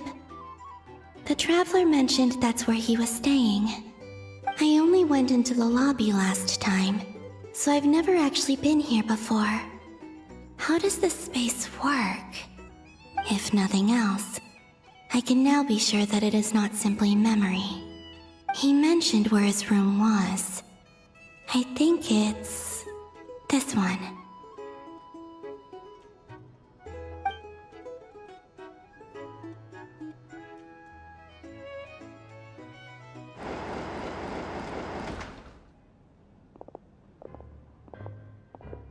The door is closed. But if this is anything like when I disappeared, then maybe...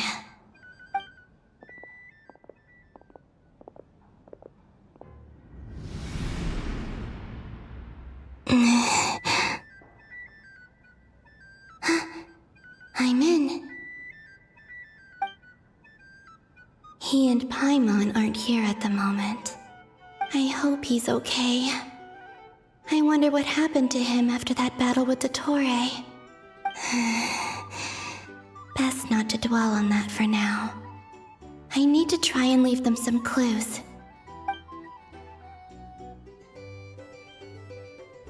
Please, Traveler. I really hope you find this.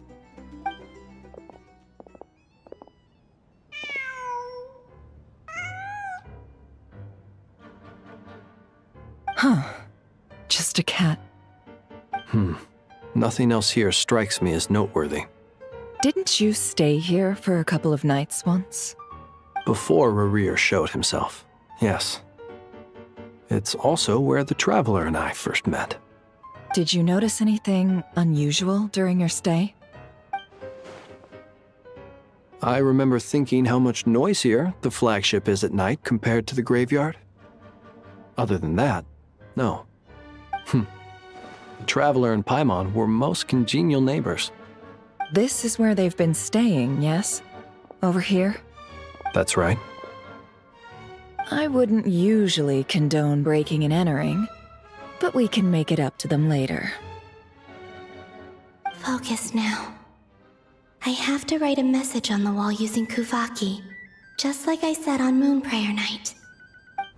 Simply open your windows on nights when the moon shines bright, and the moonlight will naturally flow towards the words I have written. Here goes.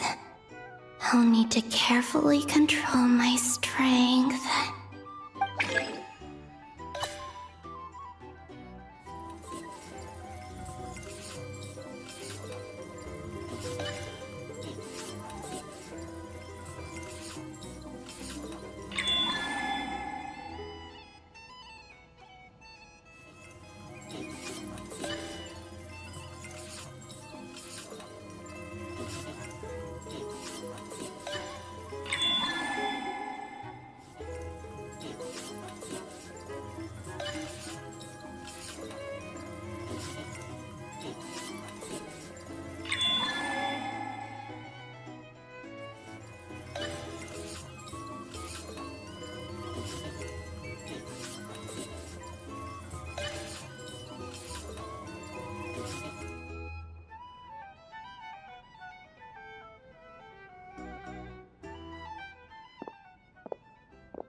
There's a noise outside the door.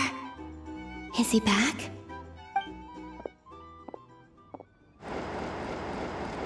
Please, you have to see these words.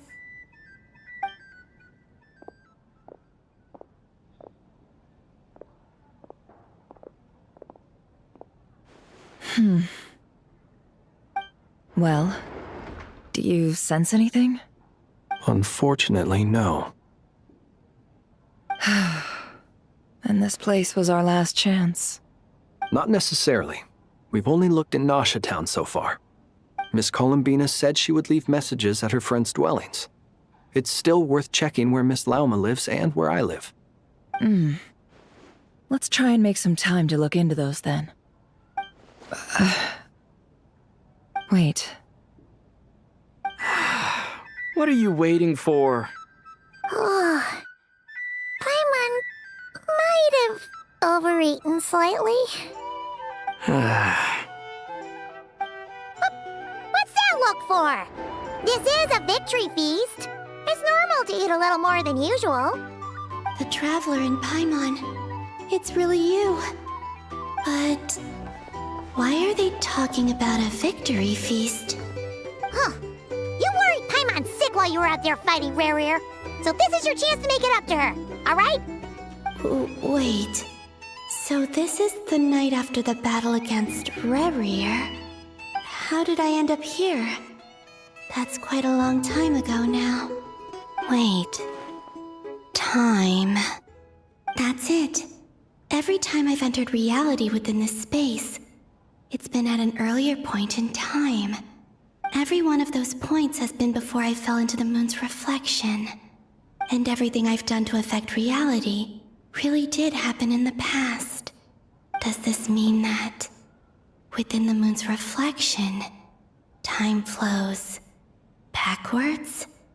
Starting from the moment I fell in? Not long till Moon Prayer Night now. It's gonna be even livelier than tonight. Although, it's gonna be sad saying goodbye to the damselette. She seems like a really nice person. Paimon. No, I can't. Even if I make contact, they probably won't understand what's going on.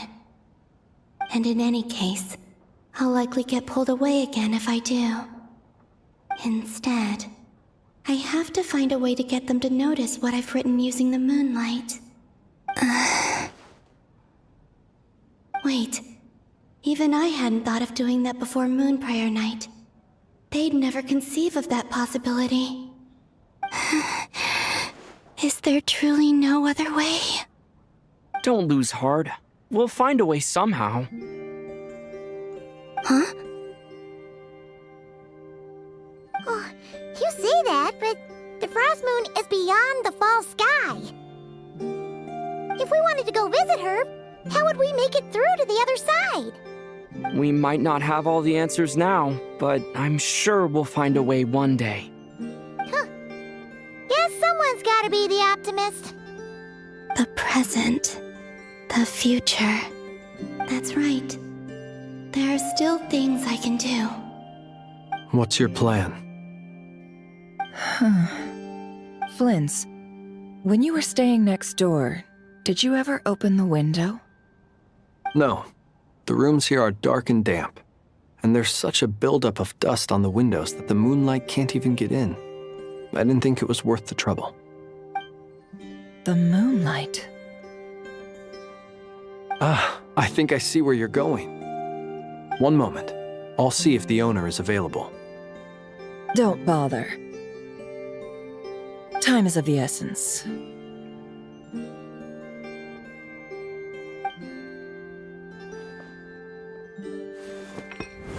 Time.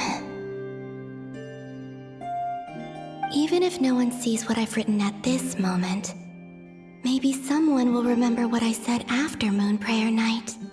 I need to write down as much information as I can. And maybe one day...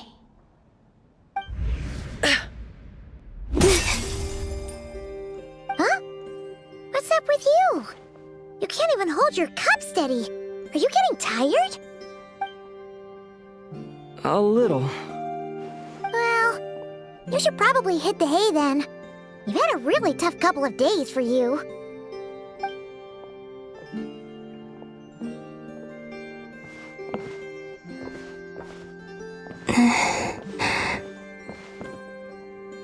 You truly have. You helped defeat Rayen, helped me reclaim my name, and you helped the others organize Moon Prayer Night. Wherever you are right now, I'm sure you're still fighting against the injustices of fate. This is all I can leave for them.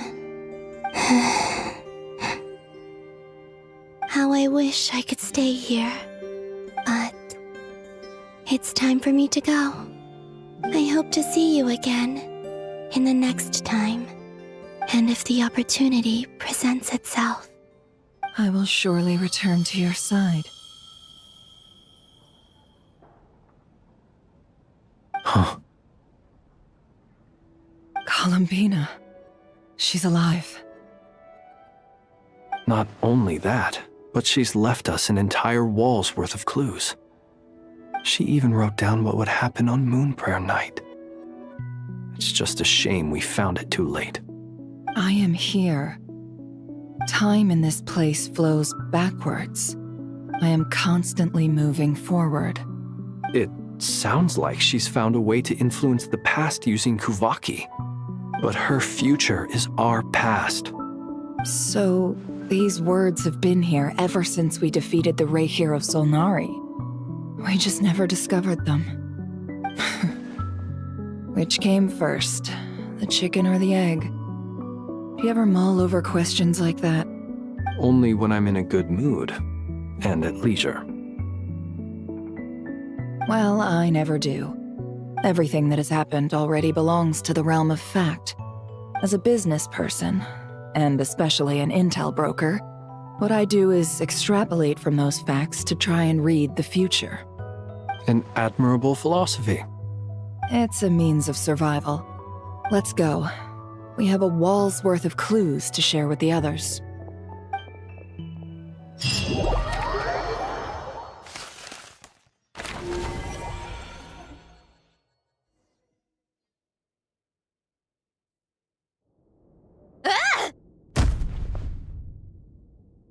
It appears that the doctor's energy signature has changed to something similar to Kuvaki, but not like the Kuvaki we're used to. Nodcry's Kuvaki devices will only have a limited effect on it. I can see why you've chosen to place your hopes in alchemy instead. Also, I must say these books are rather profound. My subordinates just shipped them in from Fontaine. Some of them are from the Narcissenkreuz Ordo. Some are incident reports from Petrichor, and then there's a few test reports for these junk machines. Additionally, after some further scanning, I've discovered something extremely annoying. What's that? Tevat's skies contain multiple moons.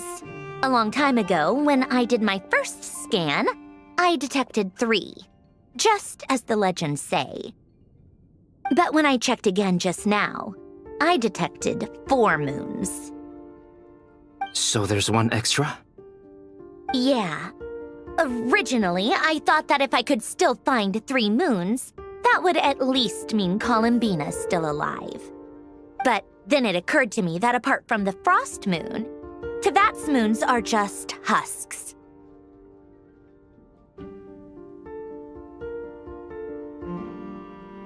And husks surely shouldn't show up in the scan, since they're not alive. It's weird, isn't it? If we can't even distinguish between a dead and a living moon, how are we supposed to know whether a moon goddess is still alive? Or does this mean that the moon marrows are equivalent to the moons themselves?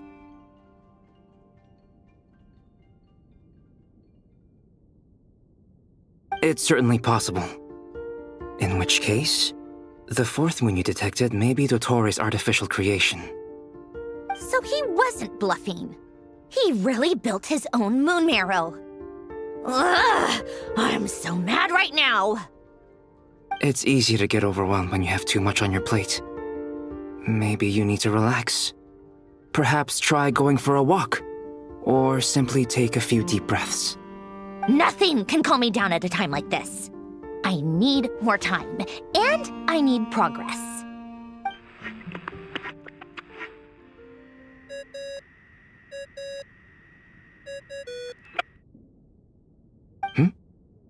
It's Mr. Flynn's.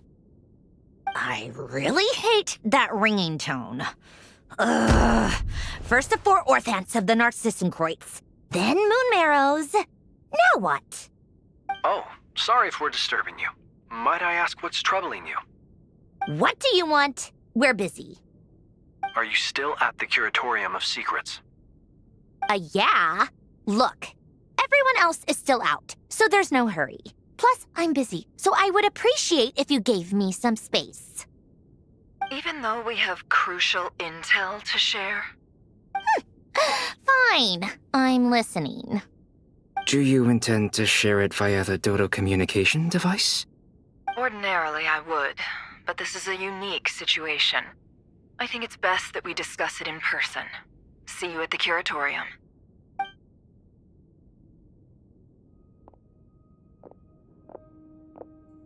All right then. So, what's the situation? The rest of the team is still out working on their missions and evacuations, but we've decided to fill you in on the most crucial information first. Sandrone, you were right. Columbina is most likely still alive.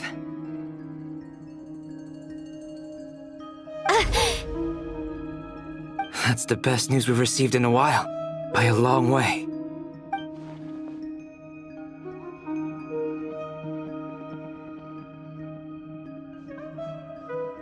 Random locations.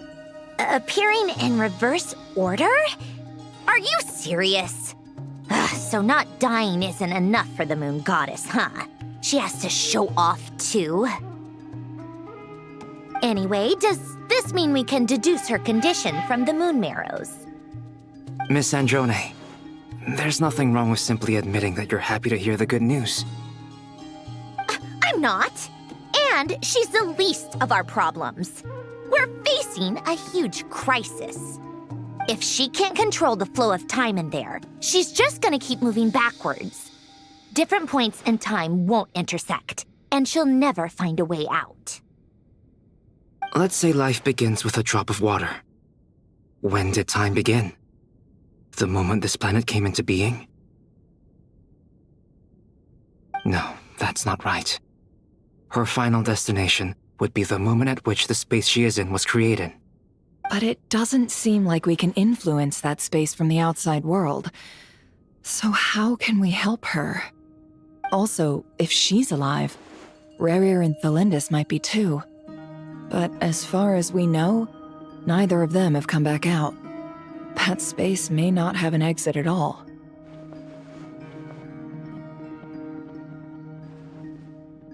I'm afraid I must concur with Miss Nefer in this. Can't exactly argue with that. Let's leave it there for now. I've taken notes on everything you said. Will it help with your research? I doubt it's gonna help with breaking Dotori's energy fields. But who knows when it might come in handy. Better to have it all written down than try to remember everything when I need it. All right, I need to get back to my research. Mr. Albedo has made a lot of suggestions that will require my undivided attention. Sure, I'll stay here. I have things to work on.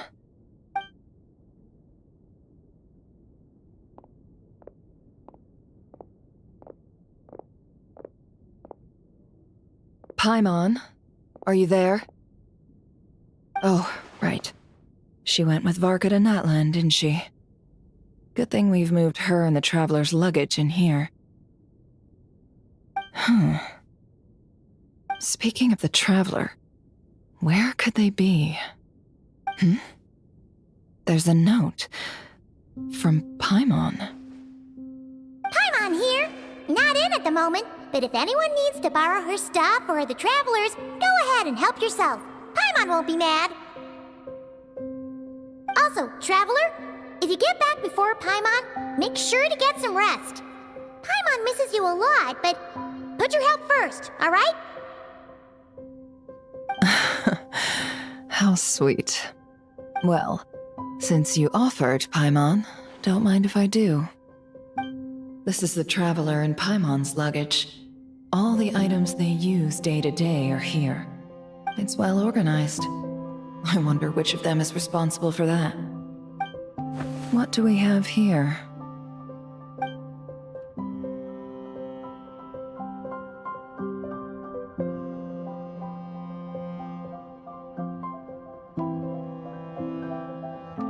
The camera captured a special moment that can only occur between people who are close to one another.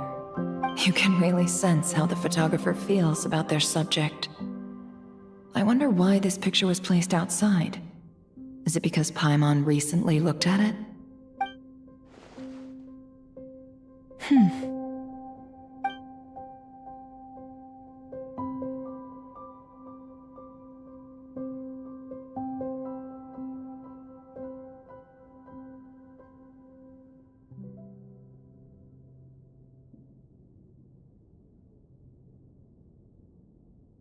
This must belong to the Traveler.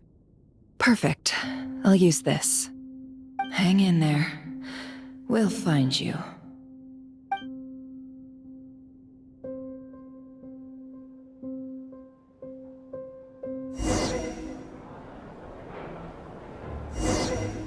Polonia. Search keyword world formula and bring me all relevant books.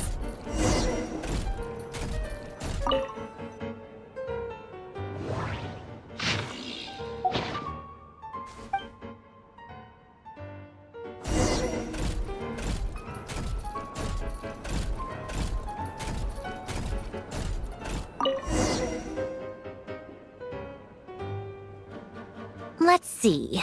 This one is on Tonki's sermon dictation concerning the apocalypse. I believe that the correct term for this is Fortuna. This was an ancient Romorian technology, a wisdom unparalleled. I never imagined that Romorian ideas would be so similar to the diagram I have named, the world formula. This is strong evidence that human civilization should gradually shed possibilities as it continues to explore and evolve.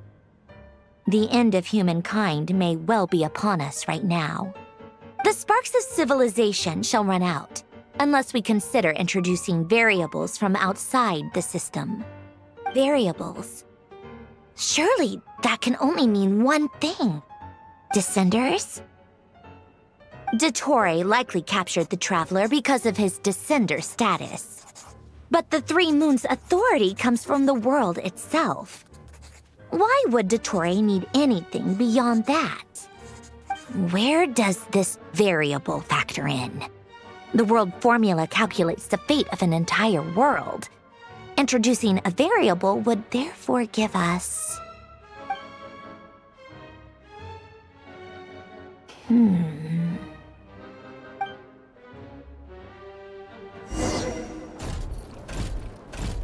Polonia. Search keyword pathway and bring me all relevant books.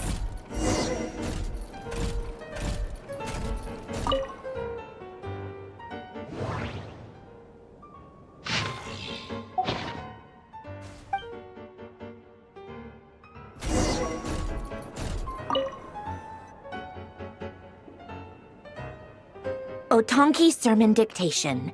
Explications on the chemical marriage.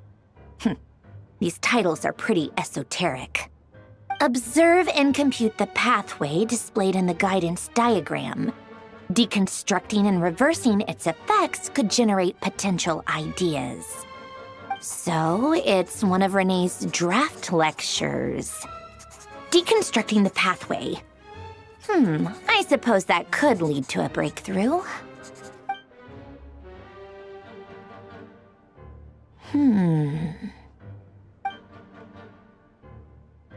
This is so long.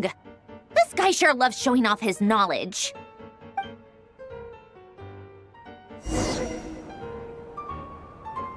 Polonia. Search keyword tree model and bring me all relevant books.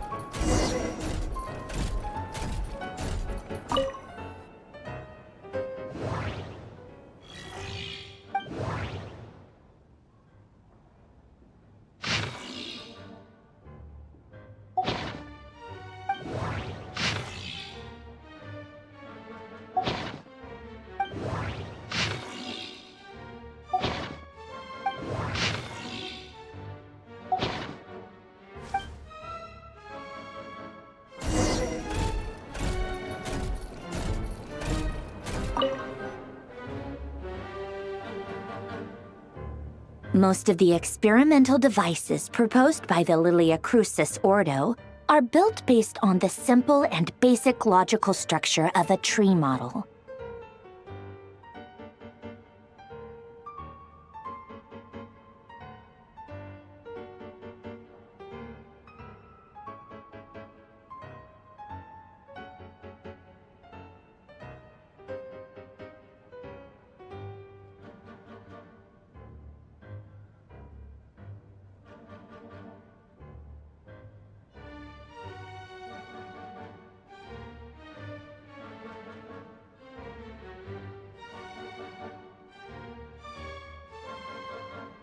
Lilia Crucis. Guess they were trying to cover up the name of the Nautitzenkreuz Ordo? When Duke St. Germanus departed, he said, "It seems that there's no going back." Alas, he is only a genius when it comes to machines. In all other things, he is but ordinary. Excuse me? I'm sorry. That's just ridiculous. What kind of book is this? Great Detective Herlock, the Alchemist and the Clockwork Saint? Isn't this a novel? Come on. Still, the author swears that they knew Renee well. Whatever. I guess it's not beyond the realms of possibility that Renee would say nonsense like that on occasion. Memory, wishes, souls, and persona. Frankly, this sounds more like occultism, but if Albedo vouches for it, I suppose there must be some alchemical basis to these techniques. The way Alain Guillotin saw it, the world was comprised of machines. The universe needed machines, and thus his technologies were created. That's why I was born. René, his full name was René de Petrichor, if I recall correctly. Sounds like he and the town must be intricately connected. That place was also the source of most of our information regarding Remurian civilization. Seems like some of his projects were based on their technology. The cutting of souls and storing them in vessels. These seemingly unrelated techniques underpinned René's research. Assuming that the 4 orthants correspond to alchemical categories. The chemical marriage model? Alain would have scoffed at that. He never would have let those theories or parameters anywhere near his mathematical formulas.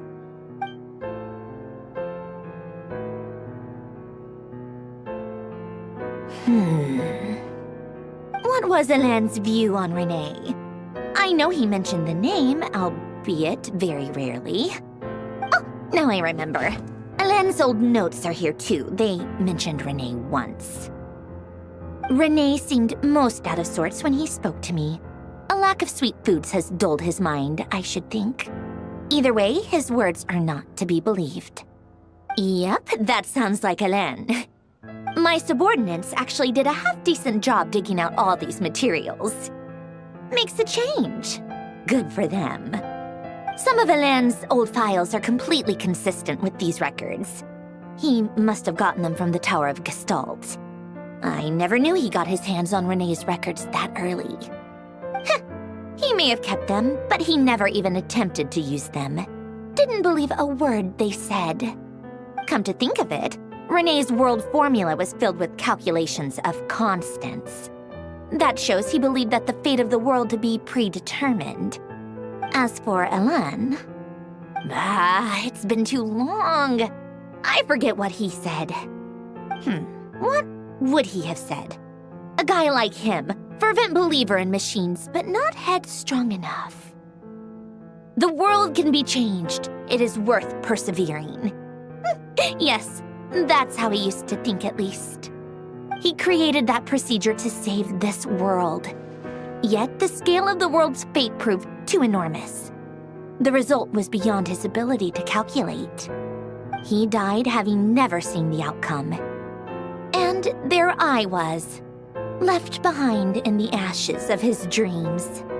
Did you really never take a close look at René's research? Or did you read it but deem his philosophy incompatible with your model?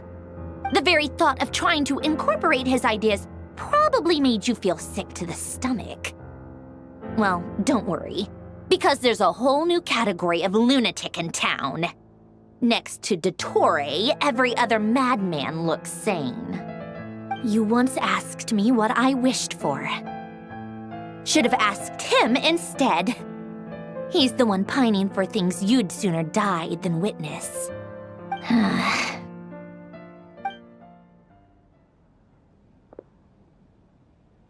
Even the tiniest variable can make big waves in the present. Now then, allow me to put these incompatible fragments together in your stead. First, establish and verify the existence of the Great Circle. Absolute nihil on one end, absolute reality on the other. Now, search between these two extremes. Then, the construction criteria. Variables. The sparks of civilization shall run out unless we consider introducing variables from outside the system. Input variables. Traverse the world, space-time, and civilization. Then extract the essential nodes from the records to determine which variables they point to. The primordial power that differentiated itself from the void. The power of light. Yes, light. Records. Hyperborea. This is horrendously complicated. After all that, I'm still missing a few variables. I need to think this through again. How do you think it looks, Polonia? Like the frenzied scrawlings of a madwoman? Fine, keep it to yourself. It's not like you can talk anyway. I'll assume you gave it a passing grade. I jest. But true madness does often start with trying to save the world. What would Arlecchino and Columbina think if they saw this incomprehensible hen scratch? They'd probably have me institutionalized. So would Rosaline. She's been dead for a while now. When I close my eyes and think back, I can still see her face.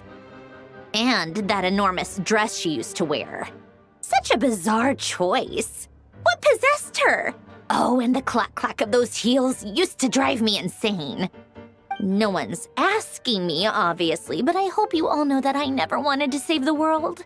I'm not crazy. I don't have delusional ambitions, and that's a clinical fact. The world needs a solution, but I don't need the world's validation. It's the world begging me for answers, not the other way around.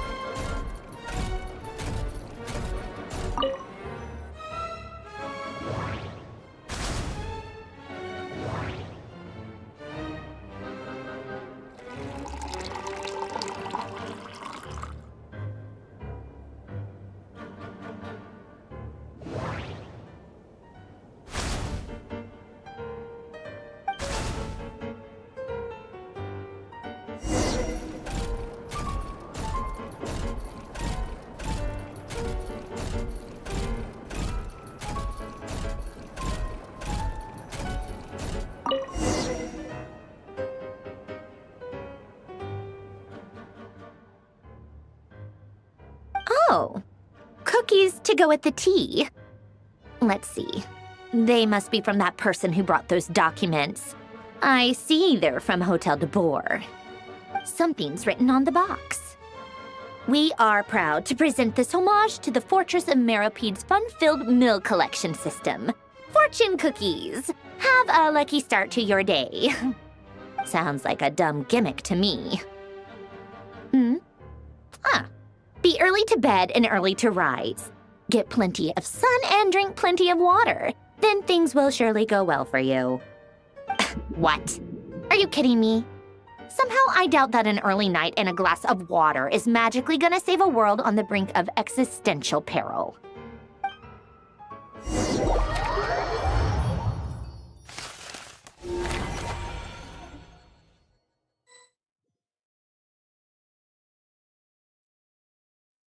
Lady Arlecchino, word has reached us that Lady Marionette's troops are all in position. They are ready to act as soon as the order is given. Excellent. The only thing is, they are fewer in number than we expected. It looks like many of them must have lost their lives at the hand of the monsters released by the Doctor. Can't be helped. Allow them to join our ranks, and keep in contact. As you wish.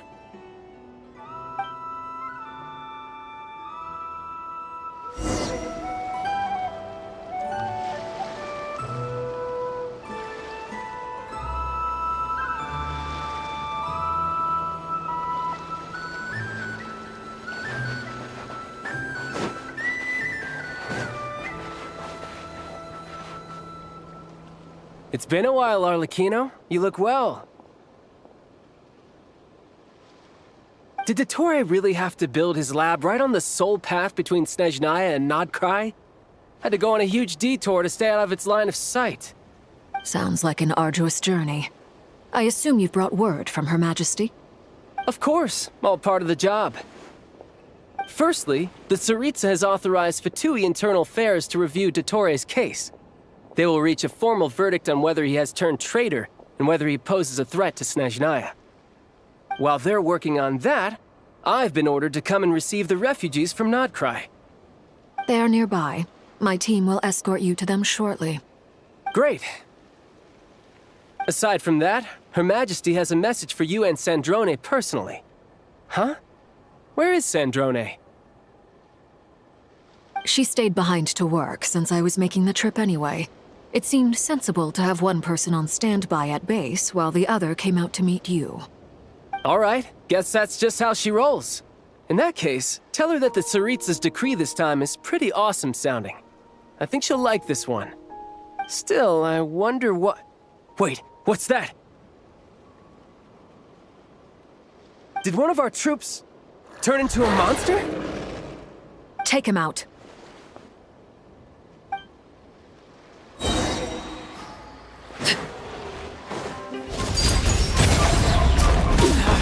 Go on.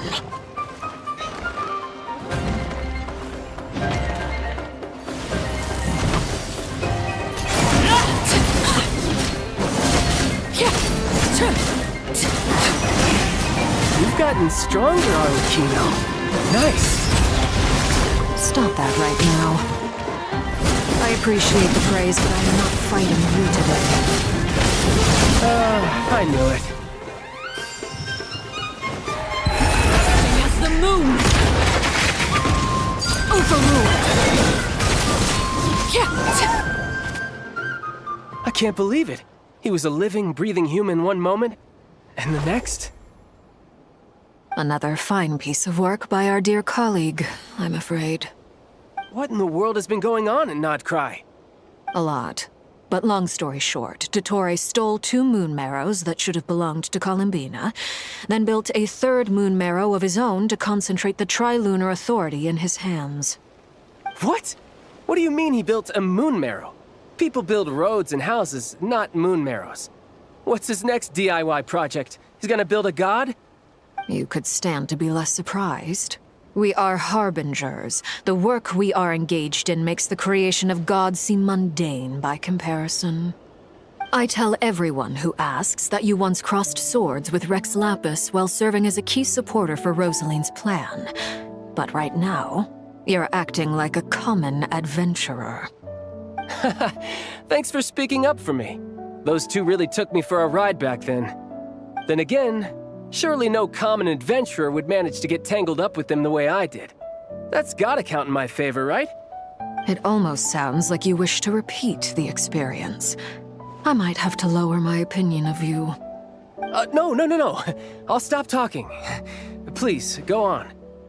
Dottore is currently still experimenting with his newfound power in ways that continue to corrode the outside world. As for the human mutation, I believe this is simply a consequence of his experiments, and not a strategic move. That radiant beast was once a subordinate of Sandrone's. I suspect he was only allowed to live so that he could become an experimental subject. Also, those of us who fought Dottore have been afflicted with a curse. As such, I cannot leave Nodkrai. This is so much worse than I thought. No wonder Her Majesty's decree is so extreme. While these exceptional circumstances persist, the Harbingers are hereby authorized to use unilateral executive powers. Should Dottore pose a threat, Arlecchino and Sandrone are permitted to eliminate him. My thanks to Her Majesty. I will pass these good tidings on to Sandrone. Her Majesty has also declared that she will refrain from launching an attack on the now evacuated Nodcry due to the presence of unretrieved research material. A wise decision. By the way, how's my old partner doing? I'm assuming they're with you? Partner? You mean the Traveler? I'm afraid I have bad news. He was captured after our failed assault in Dottore's lab. His whereabouts are currently unknown. What? Why? Since when does Dottore have a bone to pick with him? That is indeed the question. I'm not sure he does. He must have some other goal in mind. This won't do. I have to rescue him. You can't. We have no idea where the Traveler is. What am I supposed to do then? Stand here twiddling my thumbs? Sandrone is working on it. The best thing you can do right now is complete your mission. Fine. I guess I'll leave this to you then. One last thing. Tell the Rooster to get the message out to the gods and citizens of every nation in Teyvat. Beware. An uncontrollable pollution is spreading forth from Nodcry. The source of that pollution is a madman drunk on the success of his experiments. The Fatui and our allies will endeavor to contain the threat. However, if Nodcry falls, things are likely to escalate.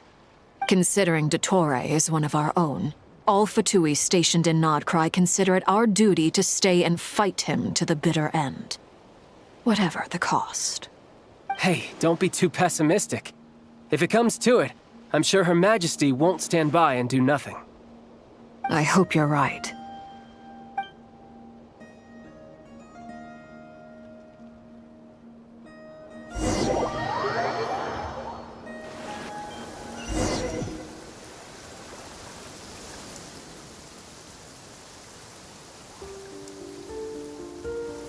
You're right on time. Thanks. Hey, do you think I'll get that gliding exam exemption? I made sure I was on my best behavior in Mondstadt. I landed well outside the city and walked in through the gates. I'll help you apply, don't worry. For now, let's see what we have here. What are the Doctor's energy fields even made from? The usual attract and repel principles that govern Kuvaki don't seem to apply to them. They are very mysterious, but ultimately, they appear to be comprised of energies from the three realms. Thanks to research by Master and the Hexen Circle, we know that Teyvat's 7 elements are derived from the more primordial power of the Light Realm, which is antagonistic with the power of the Void Realm. Since you have the power of the Dragon Durin within you, I'm sure you can already tell that this energy field contains no abyssal energy. That's true. It's not abyssal energy, it's something pure, wild, and untamed. I've been thinking about something. Do you still remember the device that Dory supplied from the Academia when you and Miss Columbina fought Rayen? That was one of the most marvelous feats of ingenuity I've ever seen. The design, the craftsmanship, the material selection. I couldn't fault any of it. Not to mention the operating principles. Surely the most ingenious feature of all. Dory didn't go into detail on how it functions, but I have a working theory. The clue was that Miss Columbina was somehow able to use the pyro energy that you provided, despite the fact that, as a moon goddess, she should only be able to use light realm energy in principle. Now, all elemental energy is, of course, derived from light realm energy to begin with. Hence, I suspect that the device works by restoring elemental energy to its original state. This presumes a theoretical model of the 7 elements akin to that of light refracted through a prism. Perhaps it is no mere analogy.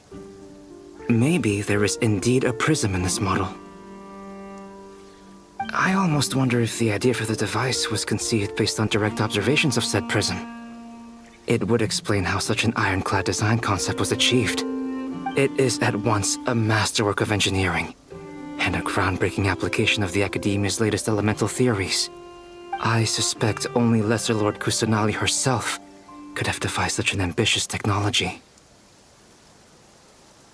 But back to the energy field before us. If this is pure light realm energy, its relation to elemental energy is one of integration versus division. Or you could say that the former contains the latter. Could this mean that elemental energy can dilute the power of the light realm? Should we give it a try? We should.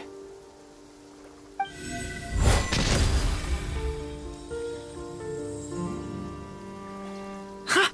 It works! Clear signs of disruption were detected at the periphery of the energy field. This indicates that elemental energy can disturb or even negate the field. Now you try. All right, here goes.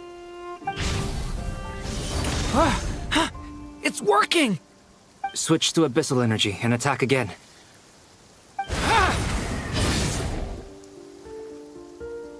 No surprises there. Abyssal power drains the energy field to a significantly greater extent. I now feel confident in asserting that the energy field is indeed pure light realm energy, and that elemental energy can dilute it. But the energy field is huge. How much elemental energy will it take to neutralize it? We don't have to neutralize it completely.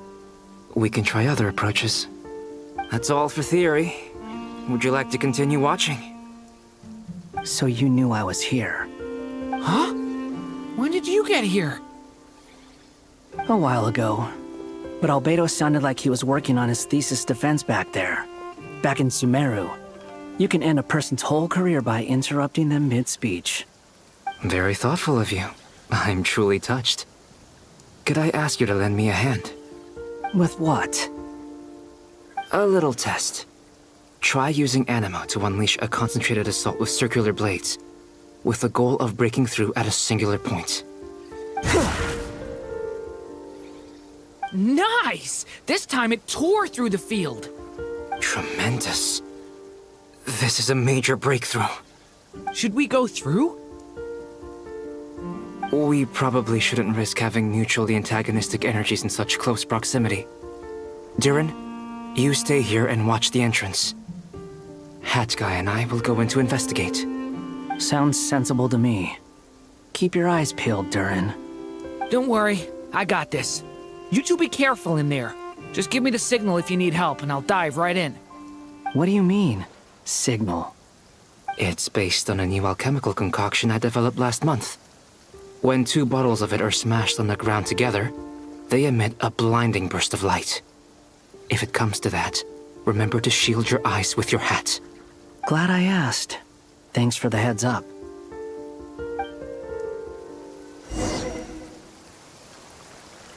Coming to be! Like I thought. Beyond a certain distance, we can't see the opening where we came in. Maybe that's to prevent people from escaping. Sounds like Dottore style to me. Not much has changed.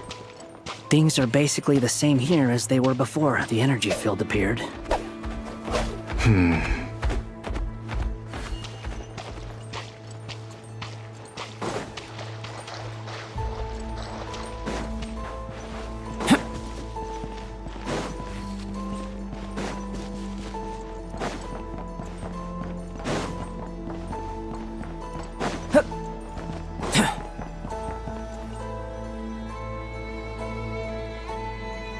They have no heartbeats and they're not breathing. We can only assume they're dead. But there are no visible wounds. Also, there's an animal squatting next to each body. It's watching us. That's not an animal's gaze. What are you trying to tell us? Doesn't seem eager to talk. I guess maybe it's just an animal after all. Let's keep looking around.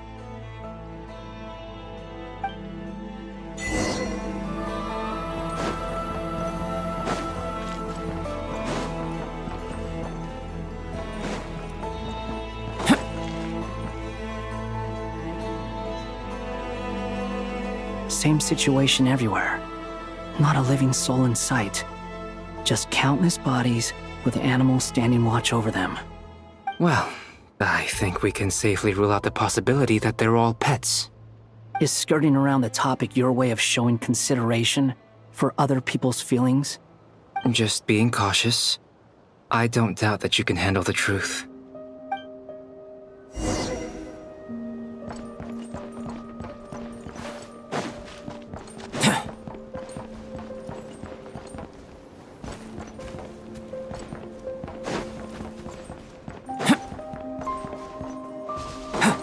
Careful.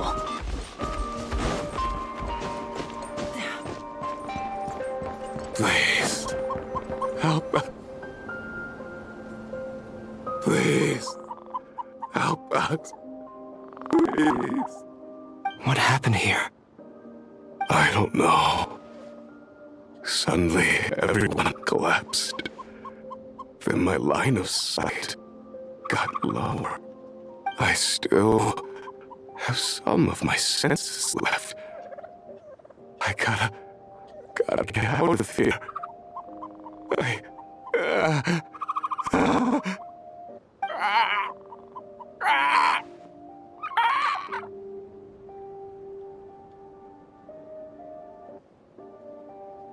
It looks like there's a huge experiment going on inside this energy field. Maybe each energy field is its own giant experiment. Vile. He's swapping human minds with those of animals. Even without the other circumstances, this would be an extremely radical experiment. Those people may have lost their sense of selves, but they are not fully animals either. If they were, they would have left.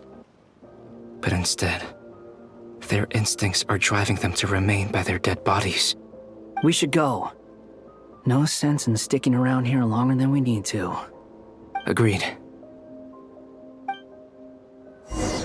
Over there, I hear a voice.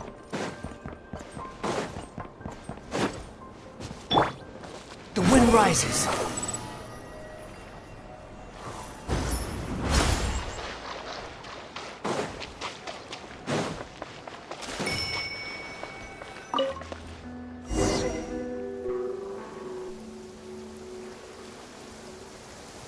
You're back! Everything okay? We saw some things that take a strong stomach. Otherwise, we're fine. We should share our findings with the others.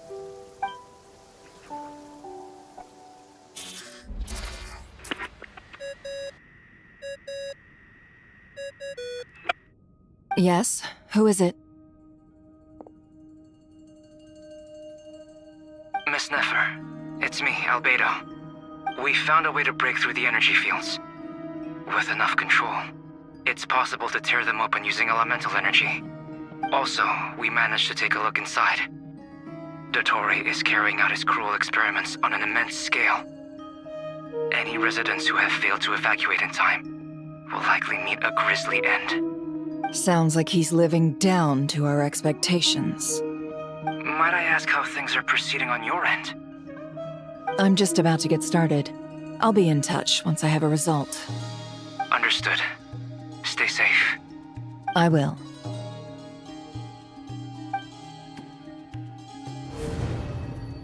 Well, Nefer, I'll link up with you once my tasks are complete. What makes you think I'd need you to do that? I'll need it.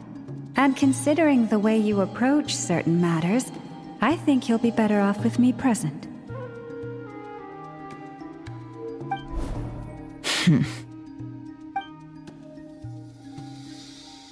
Let's begin.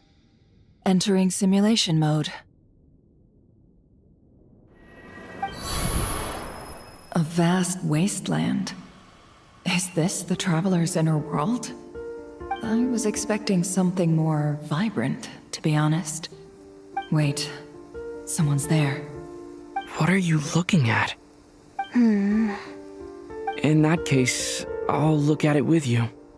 I want to know all about everything you've seen and experienced.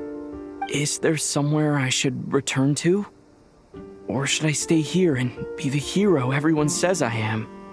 I don't dislike my current life.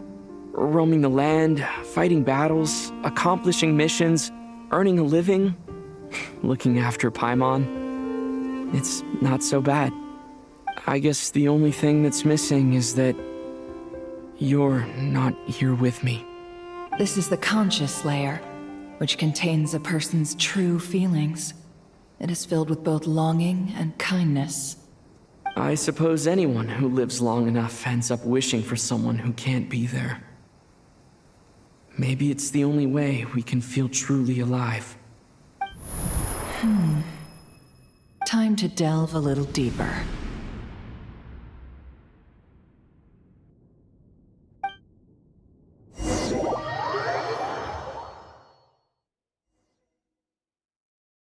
Nasha Town is hardly the optimal choice for a place to live, but it has character and a reasonable population density. What are you trying to say? Oh, don't be nervous. I was just thinking where might make a good starting point for your journey. Perhaps I should send you further afield. Conria, perhaps. Conria ceased to exist long ago.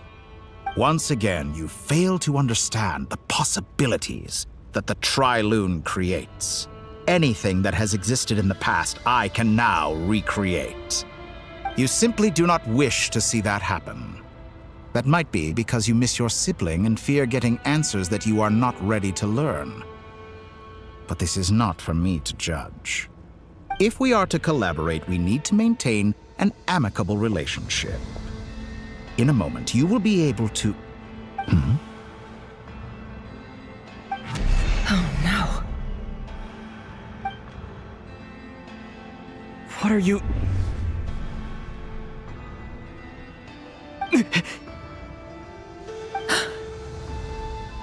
What are you gonna do? Don't move. Something unwanted has crept into...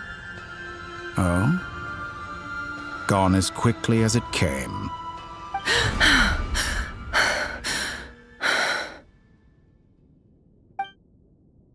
Did you save me? If I hadn't cut the connection, Dottore might have caught you from the other side and destroyed you. This was a good idea, but once is plenty. You were exceptionally brave. Excellent work. Thanks, but now's not the time for that.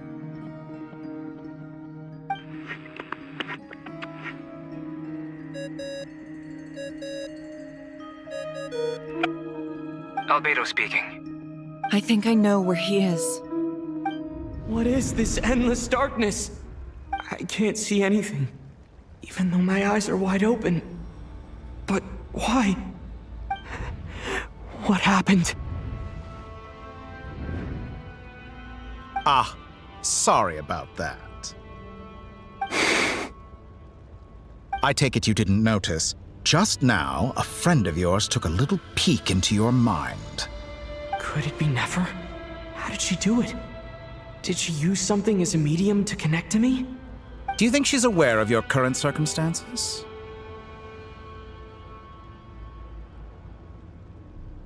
Oh dear. Have I stunned you into silence? I only wanted to slow down your time a little so I could stop your intruder in her tracks. It would have been nice to capture the spy. I must say, I'm finding the ability to adjust the flow of time rather intriguing. The moment you closed your eyes, time seemed to grow impossibly viscous, didn't it? A whole month passed before you opened your eyes again, but only for you. No one else was affected. I dare say this is something only a god can achieve. Point taken. You've proven once again that you have god-tier powers. Oh, you misunderstand. This wasn't about proving a point. I was testing things out. I find I learn best by doing, and I have to admit, time is not the easiest dimension to control. I only wanted to make you sleep for a short while, but it ended up lasting a whole month. Clearly some finesse is required to wield the authority over time as I wish. I hope you're not angry with me. It was only a month's discrepancy, nothing too serious. Had I been off by a year, a decade, or even a century, that would have been quite a different story. You could have frozen me for millions of years. So much for collaboration. You aren't showing much sincerity.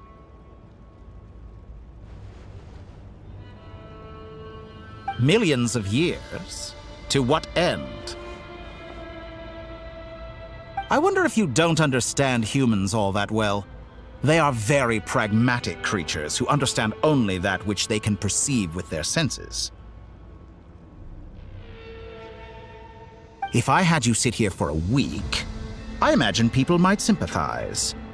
But if I left you here for 100, 1,000, or 10,000 years, the sheer size of that number would cause it to lose all meaning to them. They would not have the capacity to comprehend your suffering, and thus they could not empathize. Unfortunately, while gods do exist in Teyvat, it is ordinary humans that account for most of the population. Their lifespans are so limited, their bodies so fragile. Did you ever really hope that they could begin to understand someone like you? Your long life and unique origins make you fundamentally different from them. How long will it be before they start to treat you like the alien you are? Before you are ostracized, outcast? Alien? Even I feel bad for you sometimes. This world has made you into a slave. So many times you have served its will, and not once have the powers that be ever thought to grant you the one simple thing you wish for. You have been treated most unfairly. I can change that. I will grant you special privileges and give you back the status you rightly deserve as a descender.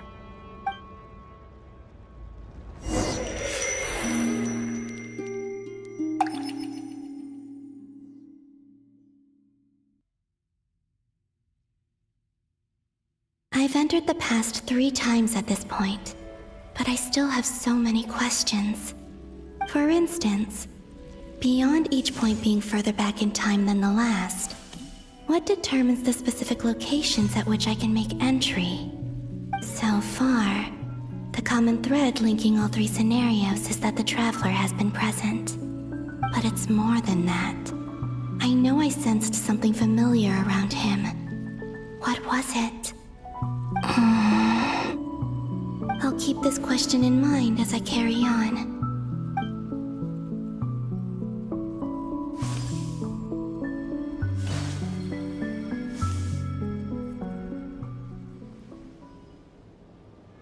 Humans, you never change. Always trying to use powers you neither comprehend nor control. This looks like Star Sand Shoal. Was this before Rayen regained his physical form?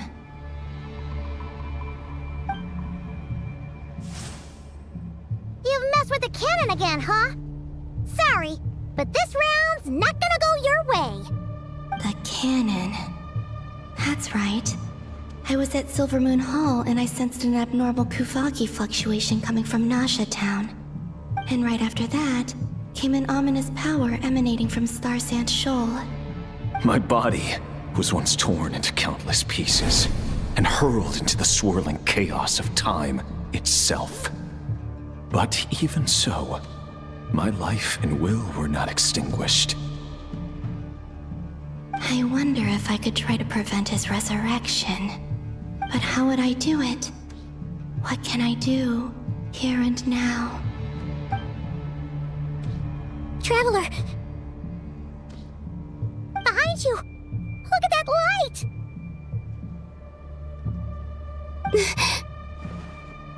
No, I won't make it in time.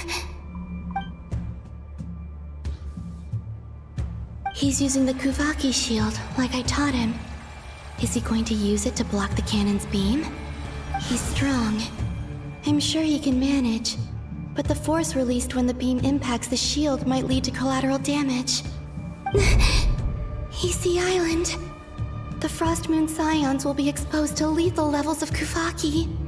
A question, if I may, kind Miss Columbina. When the cannon's Kuvaki beam was deflected earlier, I saw several bolts of energy streak toward Hisi Island, only to be blocked. Did you also have a hand in that? Maybe that really was me after all. Well, future me. But I don't know if I have enough power left.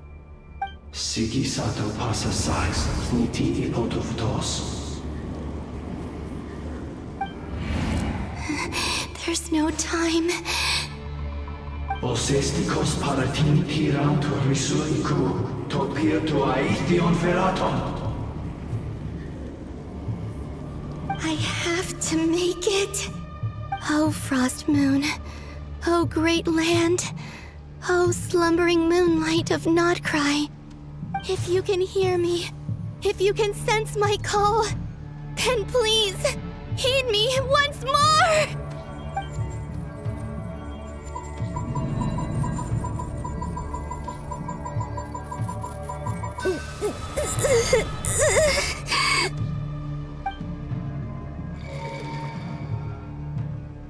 Did it work?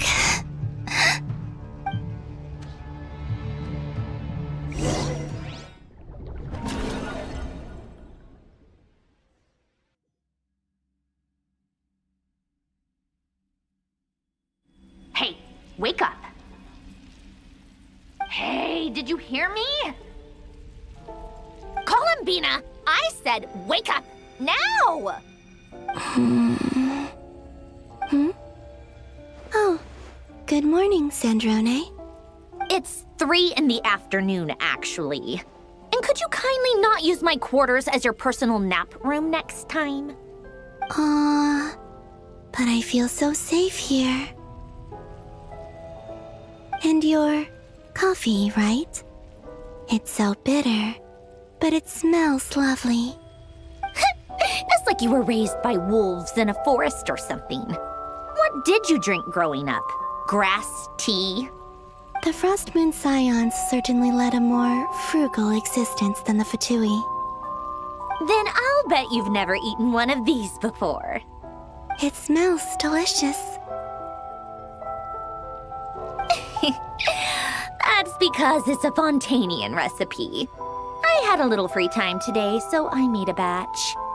Rosaline will be here shortly, but if you really can't wait, I guess you can go ahead and... Hey, at least let me finish before you start eating! Did the Frost Moon Scions not teach you basic table manners? Or did the rules not apply to you because you're the high and mighty moon goddess? These are so tasty. Of course they are. I made them. I was worried they might contain traces of machine oil. What?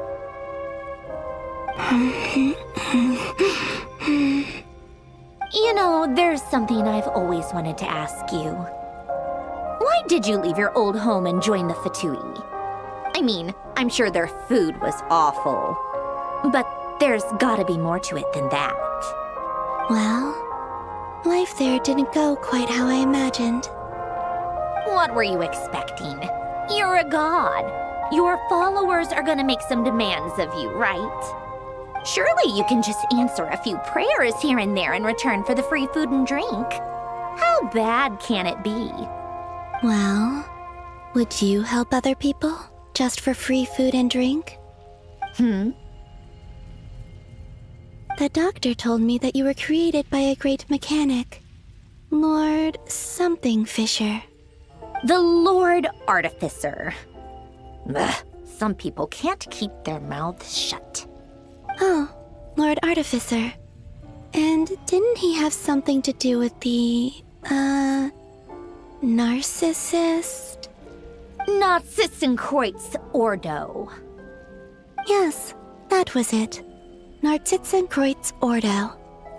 So, would you try to fulfill their wishes? You must be joking. I wouldn't go even if they paid me. I don't even know them. Exactly. Well, I felt the same way. I did not know the people who made demands of me. What do you know? We're on the same page for once. In his later years, Alan did ask me if there was anything I wanted to do. If I had any wishes of my own. Well, I don't. And I'm not in any mood to fulfill someone else's either. Who's Alain? He was the... You know what? Never mind. You're not gonna remember.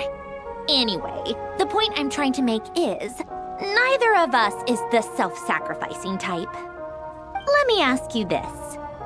What sort of place would you like to live in, if you could choose?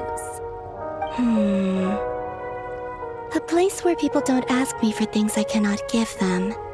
Where they don't worship me, or fear me, but just want to chat with me like a normal person. I'd also like the freedom to come and go as I please. And ideally, it would be somewhere with the smell of coffee and snacks. Not to burst your bubble, but no such place exists in the world. Now, take your snacks and scram.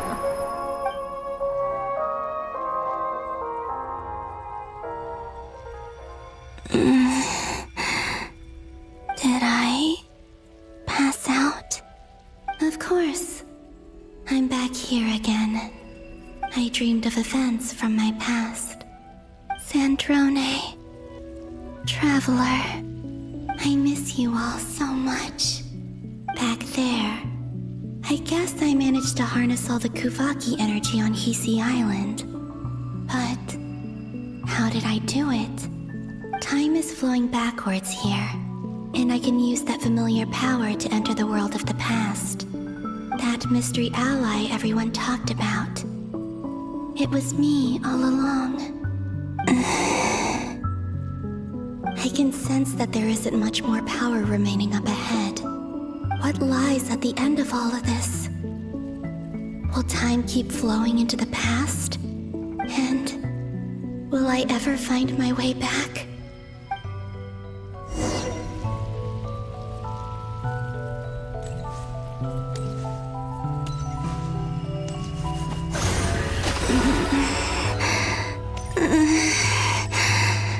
It's getting harder and harder to use my power.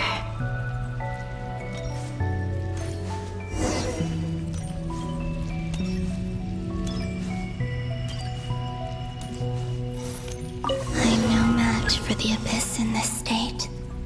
I need to avoid the contaminated fragments.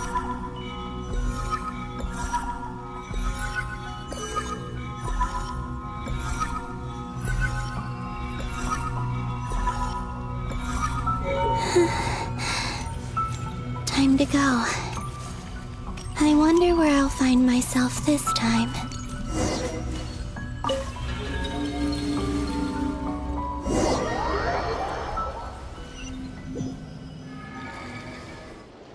The Final Night Cemetery. This is where Flint's is based. Or not! How are we supposed to read through this many files? Difficult, yes, but it is also our most efficient option. Seems like they're searching for information. Oh, I remember. Flint's and Varga talked about some files on the Wild Hunt. Was this my doing too? To expose the true intentions of this Rayen, we need to dive into Notcry's history. Are my actions changing the past? Or are they simply completing a process? Is all of this inevitable? Or am I the one making these decisions? If I choose not to help them now, will it change how things turn out? Hope we don't land on our heads then. They're my friends. I can't not help them.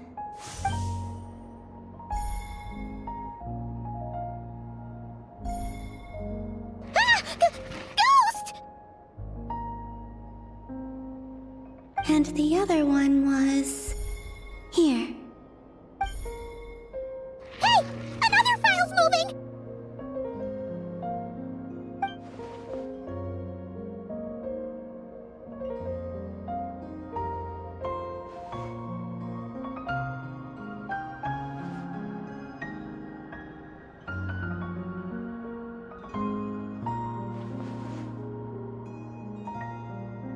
That should do it.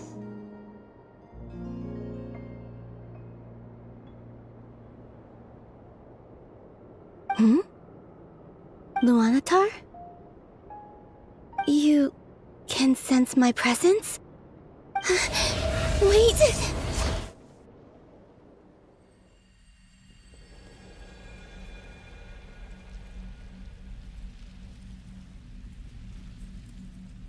Luanatar. So she's that familiar presence I've been sensing all along. She's always been by the Traveler's side. That explains why the Traveler has been there each time I've entered the past. But why Luanatar? Is it because she has a connection to me as the Moon Goddess's familiar? If so, why not any other Kuhenki? That's...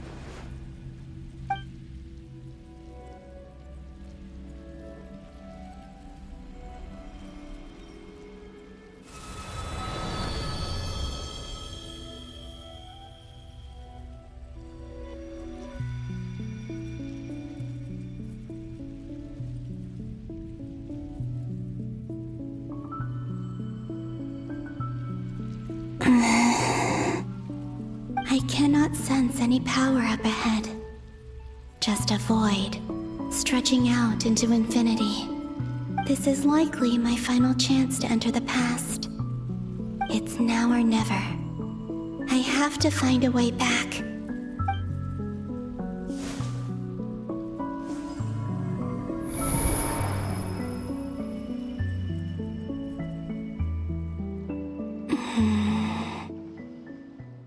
Easy Island? How far back in time is this? Where's Luanatar?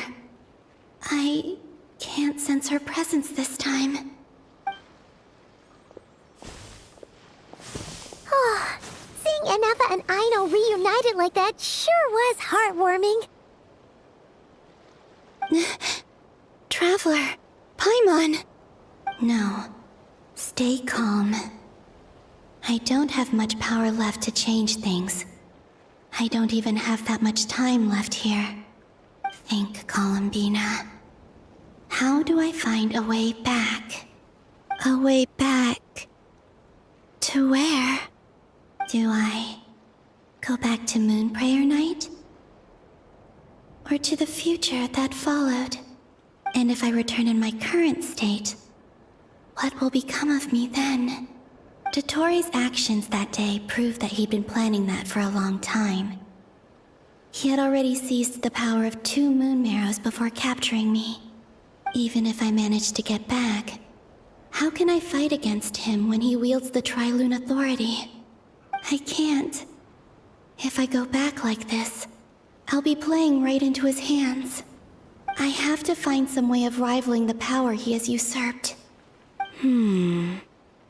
Wait. Time flowing backwards. The Tri-Lune Authority. Does that mean... I think I know what the final destination of this lunar reflection might be. I know what I must do. Speaking of homes, we must already be close to where the Frost Moon Scions live. The vibe here feels different, just like the scenery. But how do I communicate my plan to my friends? Should I write it down here? No. Someone else will see it. I need something with a close connection to me. Something I can use as a medium to tell them what's happened to me in here. Now it makes sense.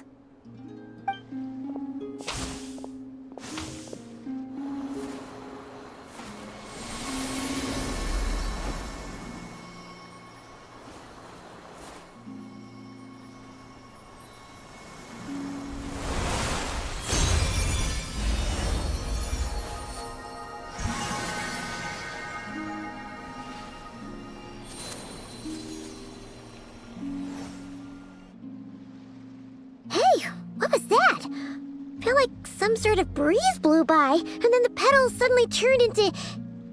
Huh? It was I who brought Luanatar into being.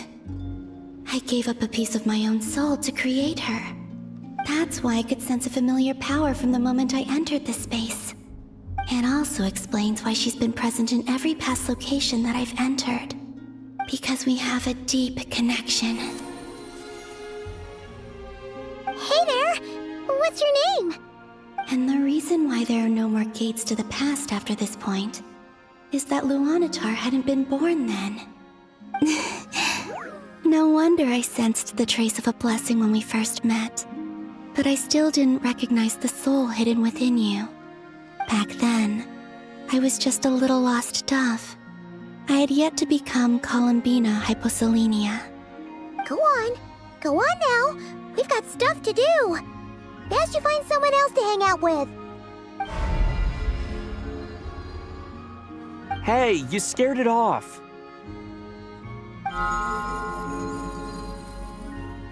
I'll be counting on you. Remember to stay by the traveler's side, guide him, and help him in my stead. Oh, and bring him to the garden where the moon prayer blossoms grow. There's a little lost dove there who will need his help.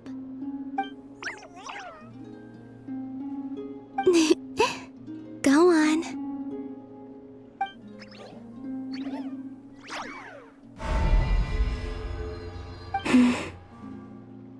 You too. Go and live your story. As for mine must go in a different direction.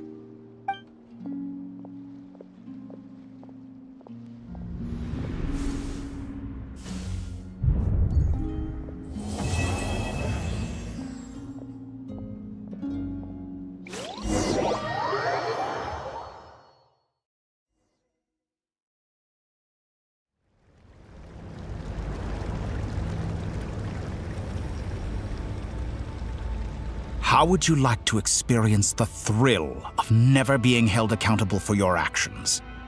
You could crush people like ants without consequence, or tear off their heads or limbs as you please.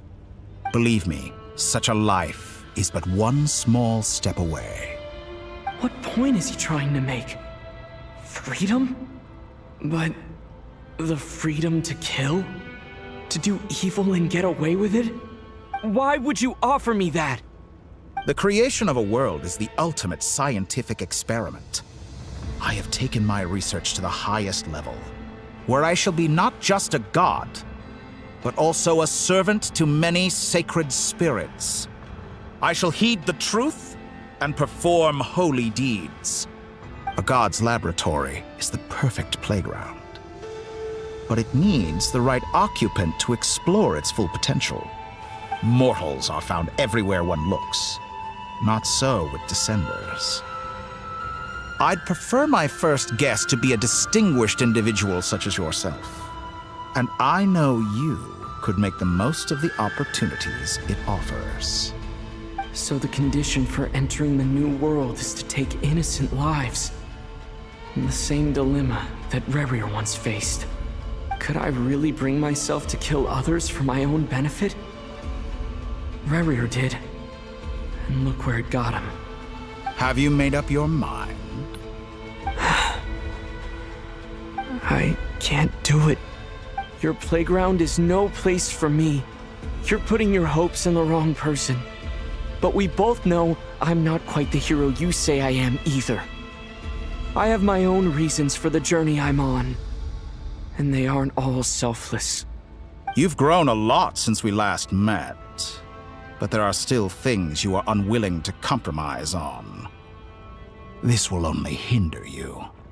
Why don't I lower my requirements a little as a gesture of goodwill?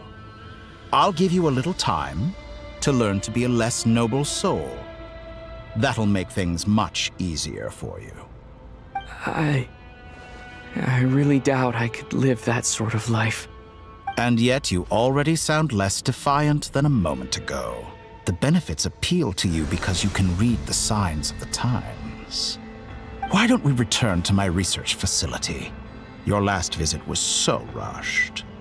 There is much that I have yet to show you.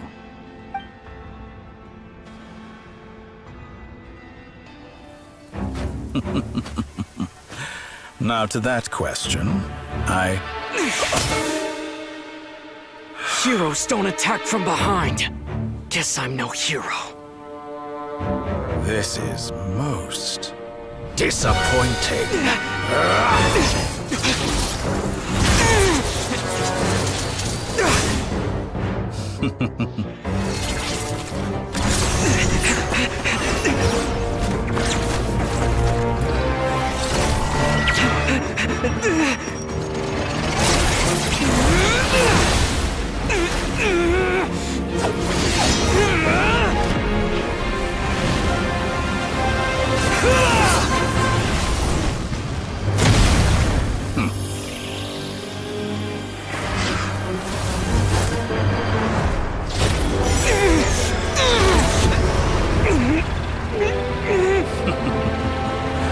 Now then.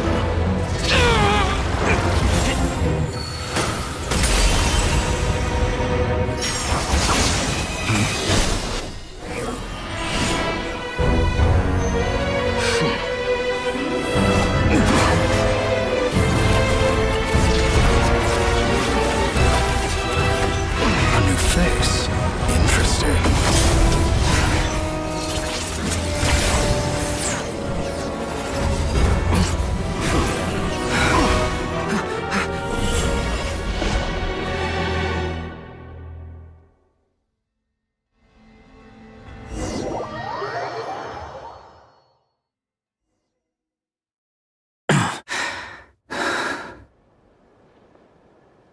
You're still gonna call me Hat Guy after that, huh?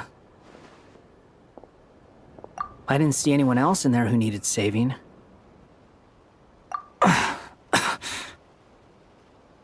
It's nothing. I'll be fine. Why are you looking at me like that? Is it that shocking that I'd come to your rescue? I owed you a favor back in Sumeru. Now we're even. Distracting Dotori was tough. I won't lie. He's not gonna fall for the same trick twice. That was my one shot. I'd hoped to use it to take him out. Ugh. I never wanted to obliterate someone more than I do right now. Dotori doesn't recognize me, but his segments were originally made based on an analysis of my operational principles. I expect it's only a matter of time before he figures out what I am. So Dotori doesn't recognize Wanderer because he deleted himself from Irminsul. Did he really miss his only chance for revenge by saving me? Why the long face? Hey, I'm not blaming you, okay? And I'm not complaining either. Rescuing you and killing Dotori are equally important goals. Everyone would be pretty stuck without you. It's best you live to fight another day. How are you holding up? Are you all right? Hat Guy said to put safety first, so we agreed to run as far away as we could after leaving the energy field and only meet up once it was safe. You don't look injured. It seems that Dotori didn't do anything to you.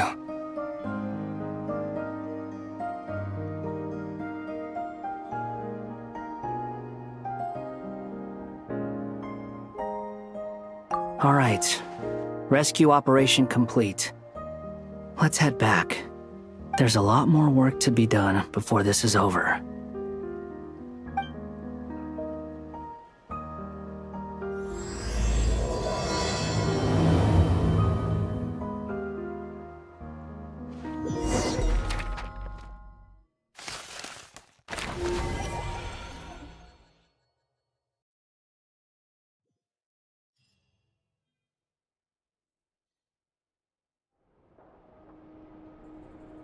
Understood. I will bear the Tsaritsa's decree in mind. I don't see what's so awesome about it, though. Does he really think everyone else is as immature as him? I'm not stooping to Tartaglia's level. I thought you might say that. How's your progress? quite promising, actually. That alchemist Albedo gave me a few ideas. Remember how I asked you to look up some files for me? That stuff on the Nachtschitzenkreuz Institute. René de Petrichor and Jakob Ingold. Alain Guillotin despised René's theories and methods, but he never managed to come up with better alternatives either. So I adopted some of René's ideas. I thought Alain was like a father to you. He and René were mortal enemies, were they not? And what would you say if Lenny and his friends one day learned something useful from someone you utterly detested? I would applaud them for it. That would mean that they have surpassed me. For all we know, Alain Guillotin might have thought the same thing. Not that it matters, though. He's dead, and I'm alive. So it's my call to make. Once you die, it doesn't matter how great you were in life. Only the living get to decide what happens next. Hey, come on out. They're back. Huh?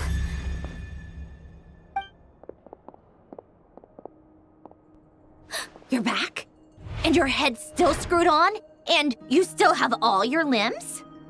What does it look like? Way to keep your composure, madam. Excuse you. I am perfectly composed. Glad you're okay. Yes, it's a huge relief. Worry? Oh, yeah, right. You think we, the Fatui, were worried about you? We were worried sick. Hey! The Traveler and I were already friends. You are free to join this mission in whatever capacity you please. Much like your tea parties. It's a laugh a minute with you guys. I must say, I was quite surprised when Mr. Albedo told me he would need no additional aid. We discussed this on our way back as well. I am rarely so unequivocal, but in this case, we had full confidence in Hat Guy. He said he knew what he was doing. Albedo and I pretty much had to just wait outside on standby. Meanwhile, Hat Guy broke into the energy field and rescued the Traveler solo. You didn't have to mention that. Well, I'm thoroughly impressed. You are a force to be reckoned with, Hat Guy. Is he back? Is he really back? Traveler! It's really you!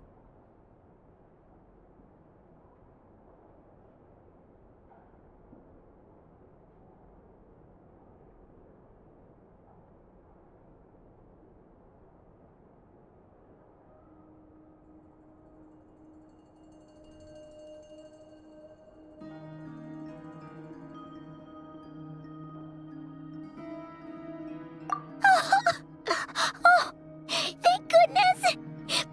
Paimon missed you so much! You can finally breathe easy, Paimon. It's great to have you back in one piece! Oh, Paimon's been having nightmares the whole time you were gone! Look at them. You know, once you reach my age, there's nothing better than watching a misty-eyed reunion between friends. It's nothing. Same goes when you get to my age, too. I bet Ino and Anefa would be tearing up as well if they were here.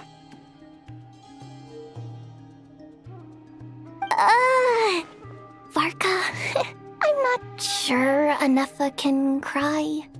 Oh, yeah, good point. Hey, your eyes are looking a little red and puffy. Come here, let's hug it out. What? Ew, no! No, thank you. You're not my dad, okay? Knock it off! Everyone, I'm sorry for all the trouble I caused you. But the silver lining is, I didn't come away from this ordeal empty-handed. While I was being held captive, I learned a lot about Dottoro's current capabilities, and what he plans to do with them. Allow me to explain.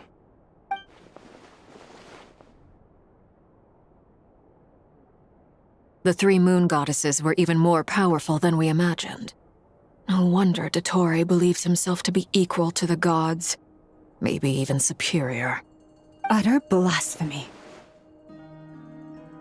While everyone was gone, Nefer and I made an interesting discovery, and I believe Miss Sandrone has something to share too. Ma'am, perhaps you could do the honors?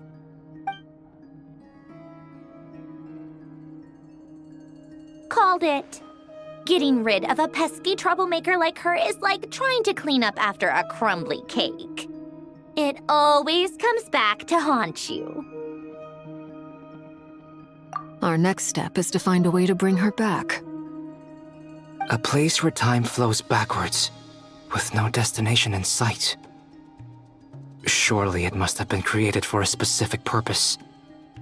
But I fear the answers are buried deep into Vat's history, held by great powers beyond our reach. It sounds like she's on a specific path through time, just traveling in the opposite direction to us. The question is, where does that path lead? Or will it keep going to infinity? We considered that question as well. Strictly speaking, time is not infinite. Indeed not. Every road has an end. Nicole!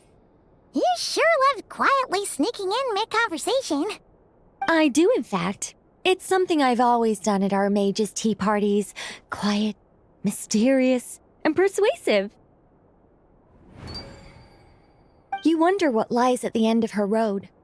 Well, just as the world has a beginning and an end, so too does time. And so, the end of the road is the moment that Tevat was born. But where Miss Columbina will end up along this road, that depends on where this particular river of reverse time began. What about the original moons and the moon goddesses? Do they have a beginning too? All things do.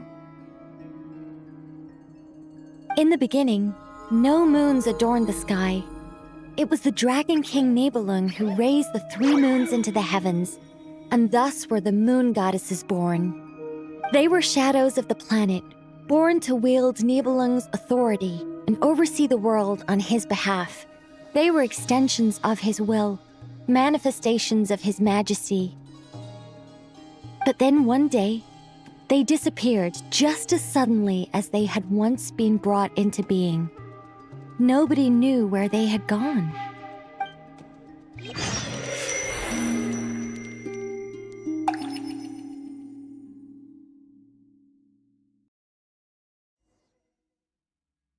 Like I thought, no more paths back to reality have emerged since. But how can I be sure that I'm going the right way without scenes from reality to keep me on track? I can't even be sure of how long I've been walking for. The further I travel, the less stable this space becomes. There are even moments where I can sense something that feels like abyssal energy. They can just materialize out of thin air.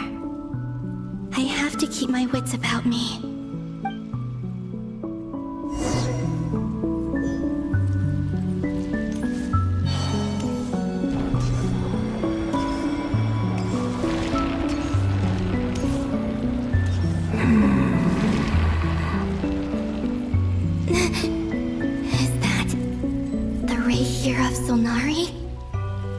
I can't believe he survived. How did he do it?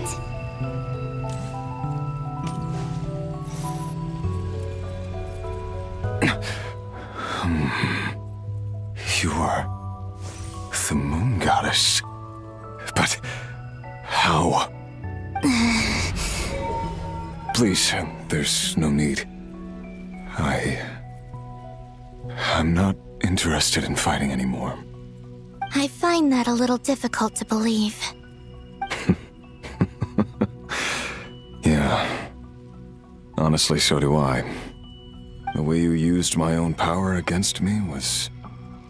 It was a brilliant strategy. And then, in the final moment before I was thrown into this space, I got to see an old friend. Mr. Dainsleif. Right.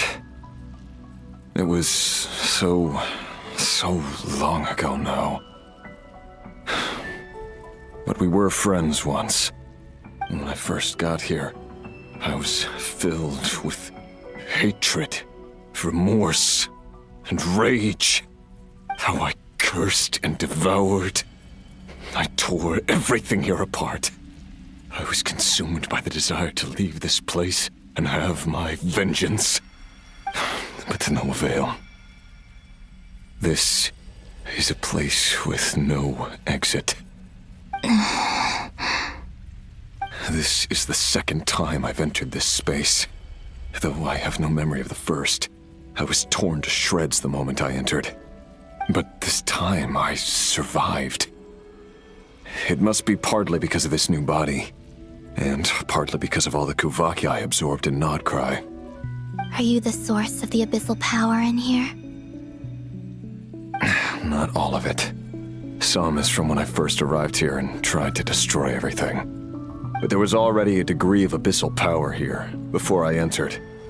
And like a venomous snake baking in the merciless sun, it tried to slither into my shadow. Tried to? So, you rejected it? Yes. Because after that, the world suddenly became silent for a moment. What do you mean? The voices in my head, they were gone. And then I saw her. Her? Thelindis. My former lover. Never mentioned that she saw a memory of Thelindis leaping into the moon's reflection. More precisely, I saw her afterimage. I'm sure the real her is long gone. She was just an ordinary Conrian. She couldn't have survived here for very long. Anyway, why have you come here? Didn't you know it was a dead end? If I hadn't escaped through the moon gate, my friends would have been in far greater danger. Oh, I see. Because of your power. The power of a moon goddess. What? You'd like to know how I know, wouldn't you? The one who resurrected me said so. I could hear a deep lust for power in his voice. Do you mean... Dottore? Dottore. So that's what he's called. He'd been collecting fragments of my body for a long time. All so that he could resurrect me at the moment of his choosing. I had no interest in his research. But being as corroded by the abyss as I was, we were aligned as far as hunting the moons and recovering my strength were concerned. So that's why the Wild Hunt suddenly became so active in Nodcry. When I left the Fatui in my weakened state, Dottore must have felt that his time had come. Moon Goddess, could I ask a favor of you? What? I know this is a lot to ask, especially from someone who tried to kill you. If you refuse, I won't fight it. But this is the only thing I desire now. Nothing else matters. What do you want? I'd like you to take a message to Thelindis for me. Thelindis? But... Yes, she's dead. But like I said, I saw her afterimage. I can sense that some part of her soul remains here. Far, far ahead. Why don't you go and speak to her yourself? I can't. I don't know why, but I can't move freely in this space as you can. All I can see is a glimpse of her, walking away. Just like the moment when I last saw her in life. In return, I will clear these abyssal obstacles for you. No, not in return. I'll clear them for you. Whether you want to help me or not. It feels like something I ought to do. Why? Yeah. Why, indeed.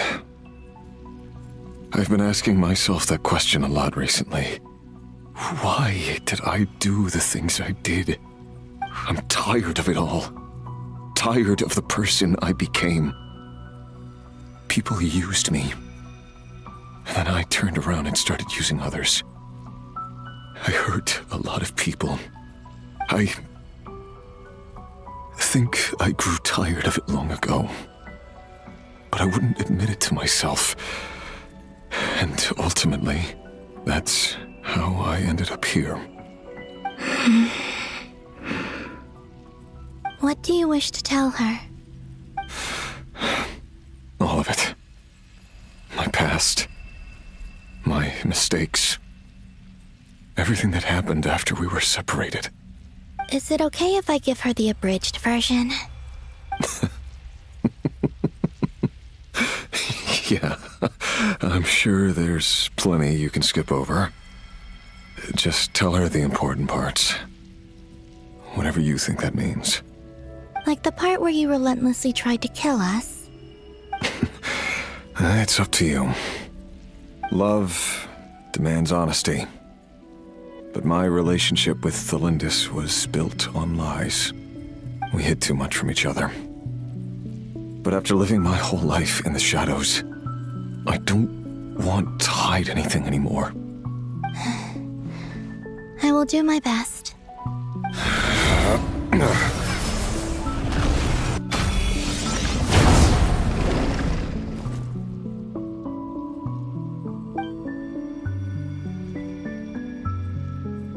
There. The Abyss will no longer stand in your way.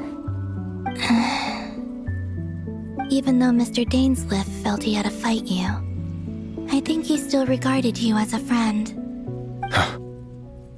Dane? He said that you betrayed him, but he also felt great remorse at never having understood what you were truly going through. Why tell me this? Because if he'd known that someone could take a message to you, I believe that's what he would have said. Thank you. It means a lot. I know this will sound strange coming from me, but don't die, Moon Goddess. I can tell that you're determined to get out of here.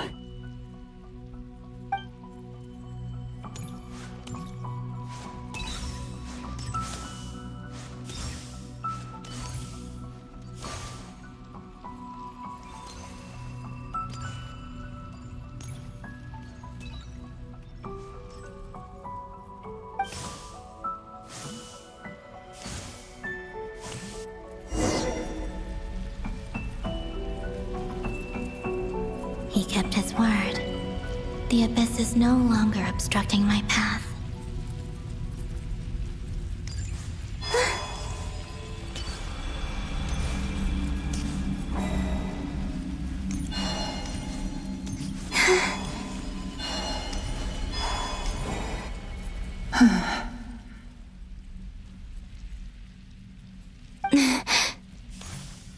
Is that the Lindis? She wasn't far off at all. And yet, they can never meet.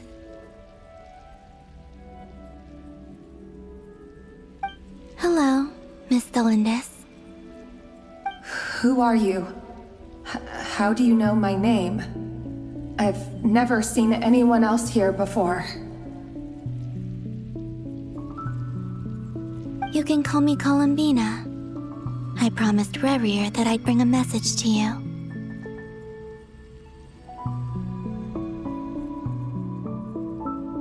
Rayen?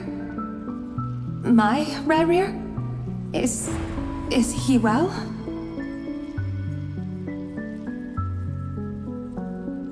He's doing better than he was. Better than he was, huh? Sounds like he's had a pretty rough time. Others have had a rough time on his account too.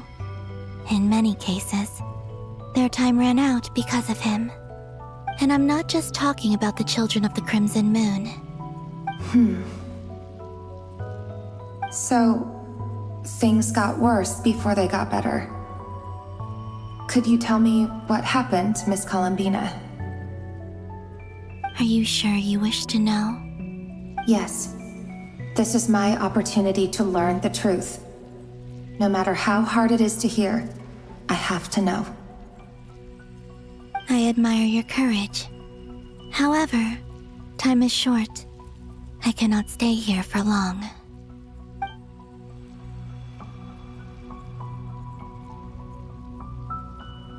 Rayen had seeds of hatred in his heart, and many people nursed them for their own ends. On some level, everything he did was to try and find a way to see you again. But in the end, he came to regret his mistakes. He wanted to apologize for hiding his past from you. Beyond that, he did not say specifically what it was he wished to convey to you, but I'm sure that you've always been on his mind. You are what has kept him going over all these years.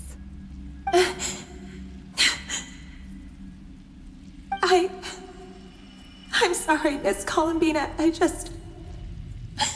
This is so upsetting. I'm not sure how to put my feelings into words.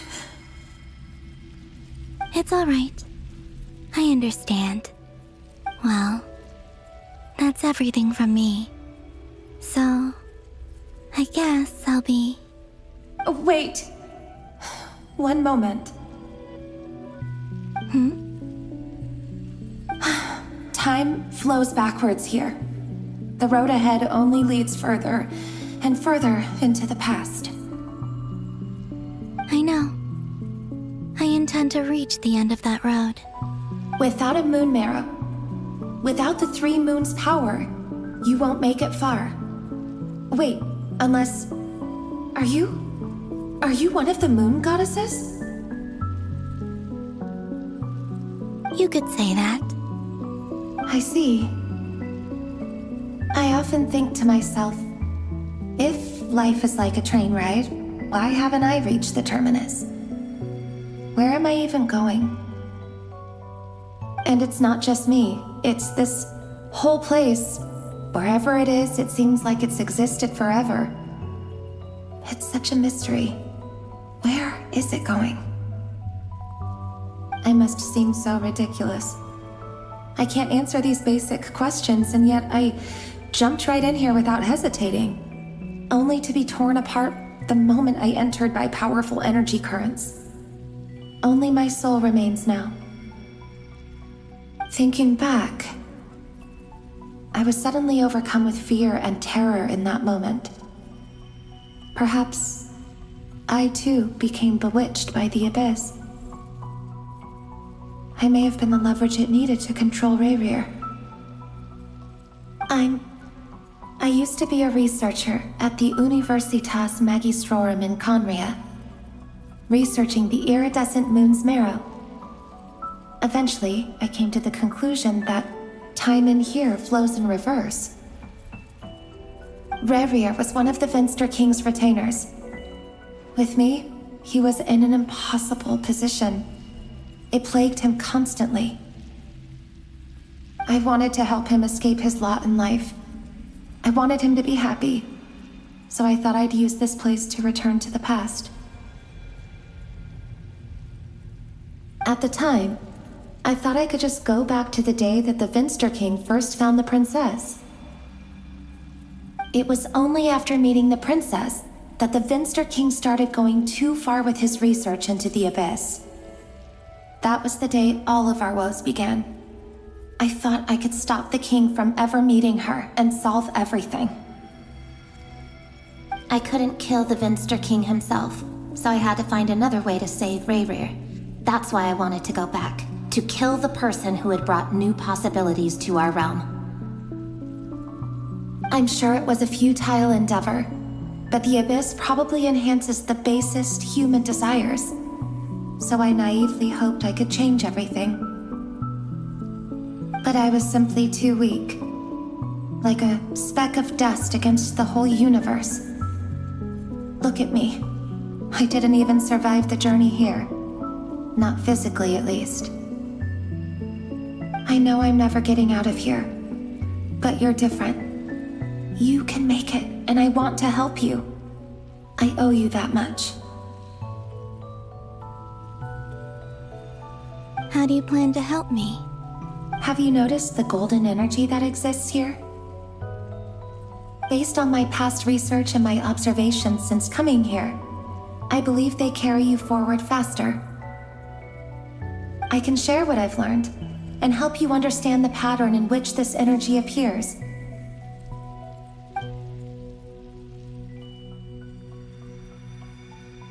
I think you just might...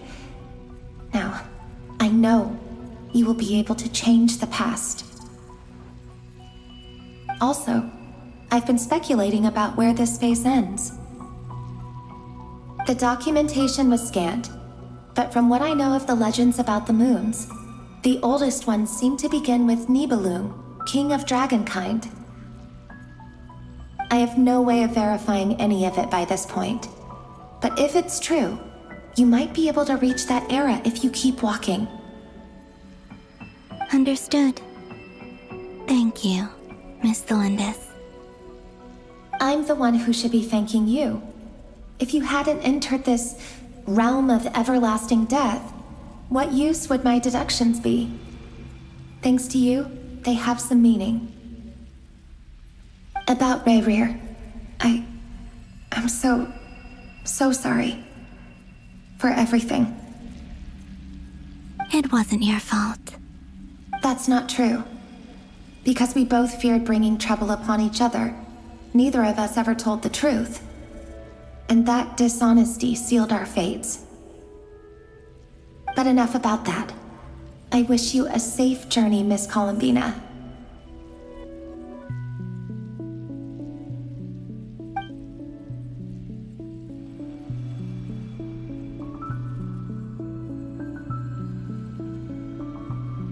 And may the outside world never have to experience pain like this again. Rayen, you're there, aren't you? I cannot see you, because you exist in the future. I expect we'll be trapped in this prison of space-time for all eternity. But please, gaze upon the past, and then sit for a while. Let's find a place to sit down together, just like we did when we first met.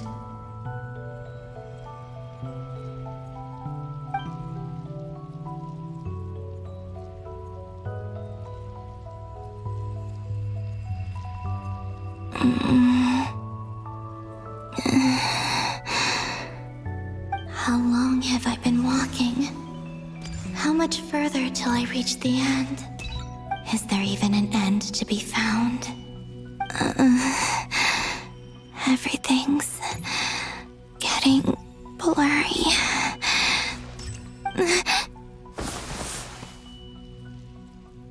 Huh? Are you all right, little sister? Have you come from the distant future?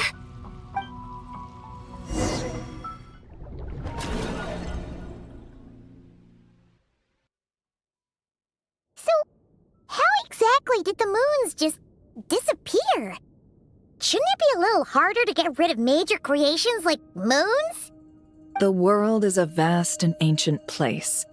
On a certain scale, all life lasts for but a fleeting moment. Miss Nicole explained that the moon goddesses likely perished in the War of Funerary Flame. The moons themselves were also destroyed at that time, save for the Frost Moon, from which a new moon goddess was later born. Am I missing something then? 'Cause the stories say that the moon goddesses were born on the moon, but doesn't Columbina say she was born in Nodcry? Huh, you're right! Why do their birthplaces differ? What's the difference between the two generations of moon goddesses? Also, remember what Sandrone said? Her scans detected 4 moons. In other words, 4 moon marrows. Technically, the result of the scan means that 4 moon marrows were detected and positively identified as moons in that moment. In other words, this piece of information alone isn't enough for us to know how Miss Columbina is doing right now. Yep, we have no way of staying up to date on whether she's dead or alive. She's on her own for now. But at least she's trying her best to get back to us. Yeah. She's a tough cookie. And a sore loser, too. We have to trust that she'll find a way. Because we really need her power. As much as it pains me to say it, we've got no chance of beating Dottore in a straight-up fight. He's much too powerful. It wouldn't even be close. That maniac is going to devour everything in his path until he reaches us. We need to find someone or something that can stop him before he does anything worse. I'll be frank. Our only hope of defeating this false god is with a real moon goddess on our side. I'm not just saying this because Columbina's a friend and I want her back safe and sound. It's just the truth. And I know that even she was no match for him when he attacked, but I don't have a better solution. We're not giving up on saving her, whether she can defeat Dottore or not. Right. Don't worry, Miss Sandrone. We're all aligned on saving Columbina.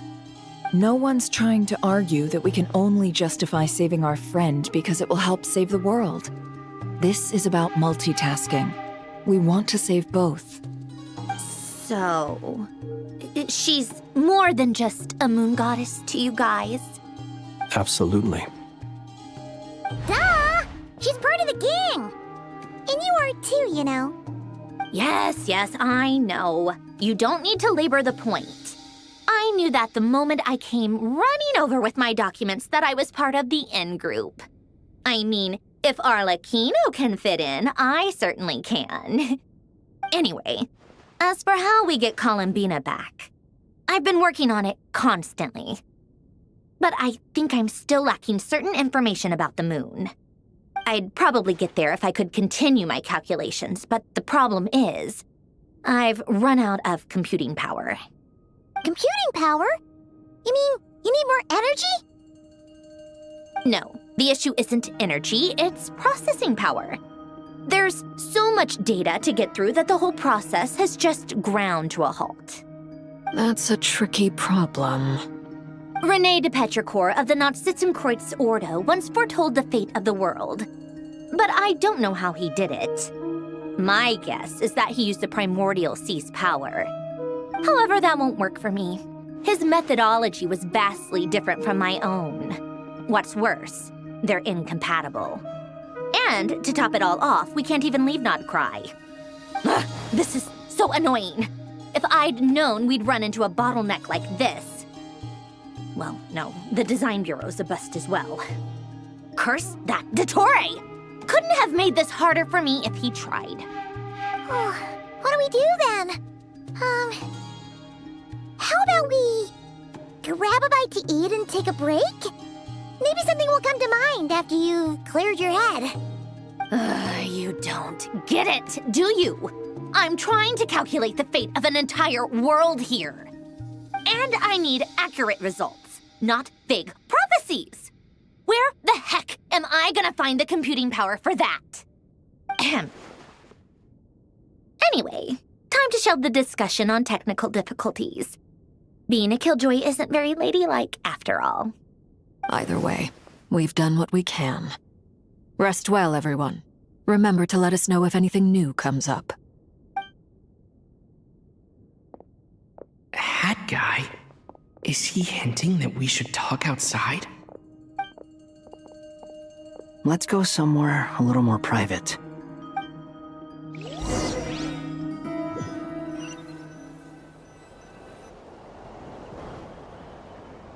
You know that Dory went back to Sumeru, right? Yeah, she mentioned she was planning to head back. Things aren't looking good for Nodcry. She's gone to spread the word so that Sumeru has a chance to prepare for the worst. From what I know of Dottore, there are two possible reasons why he hasn't made a move yet. One is that he's still working through some kinks in his new powers. The other is, he wants to see how we're going to react. He'll easily devour everything eventually, so I guess he's in no rush to make it happen. The first false god he made was me. Now it's his turn. Even though my records were erased from Irminsul, Dottore's ideas haven't changed one bit. He once told me that becoming a god was like turning yourself into a hungry wolf or giant serpent to devour the moon.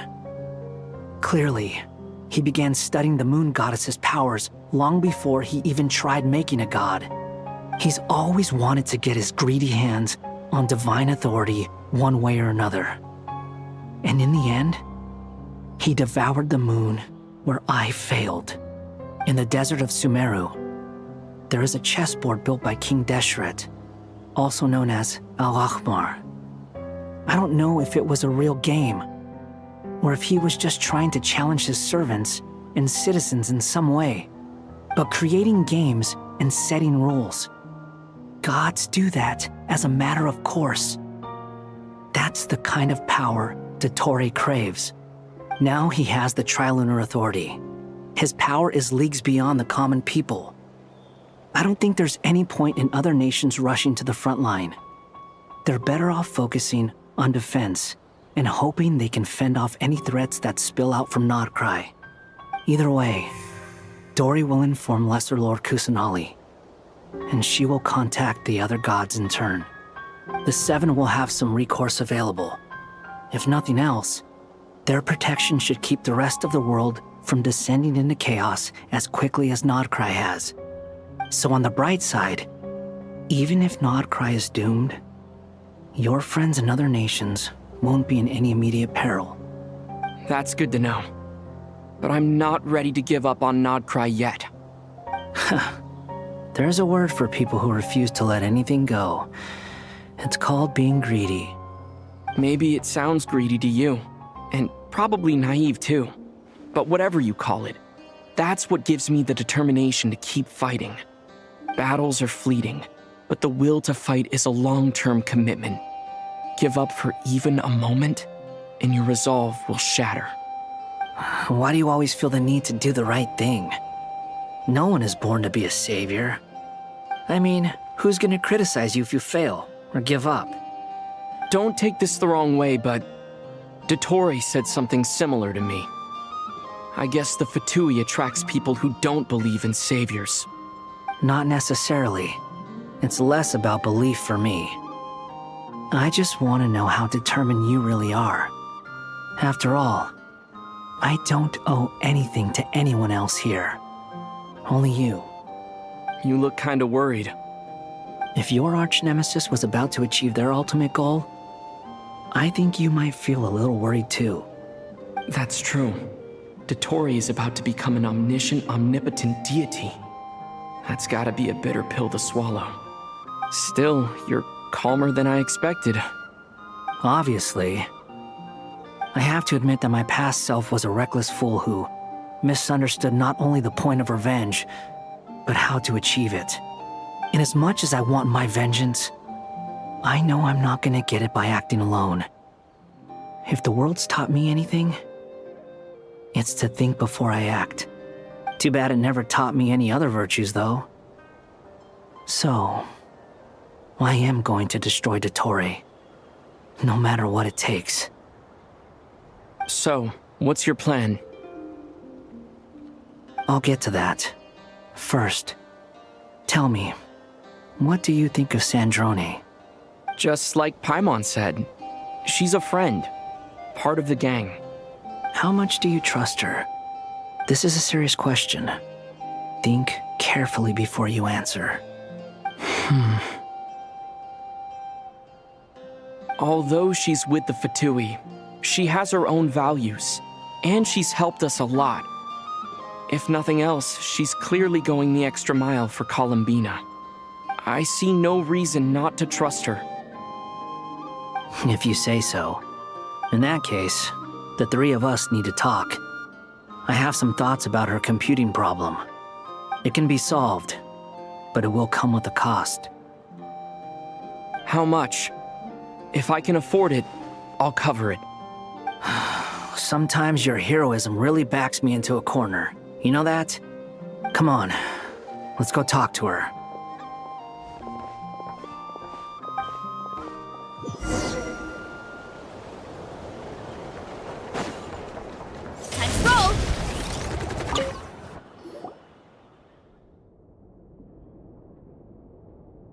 Miss Androne, Traveler. Hey there. Paimon's here too! She was just helping them sort through their things. How did your chat go? That was fast. The call only just ended. Well, you said it was urgent, so we got here as quickly as we could. Albedo, I have some alchemy questions for you. I see. Looks like my knowledge proved useful after all.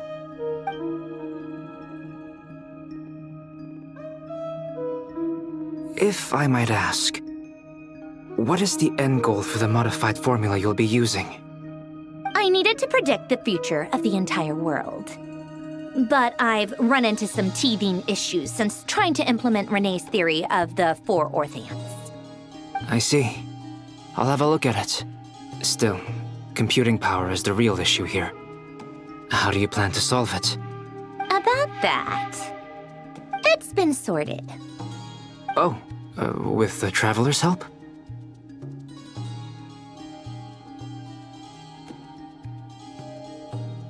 Actually, you're not wrong. He found the person with the solution. Was it Hat Guy? Yeah, it was him. Wow! Go Hat Guy! Seems like all that time studying at the academia is paying off big time. But where is he? Wasn't he the one who asked Albedo and I to come here? Come with me.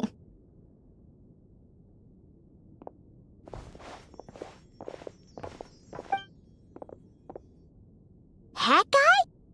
What's happened to him? Hat Guy! Can you hear us?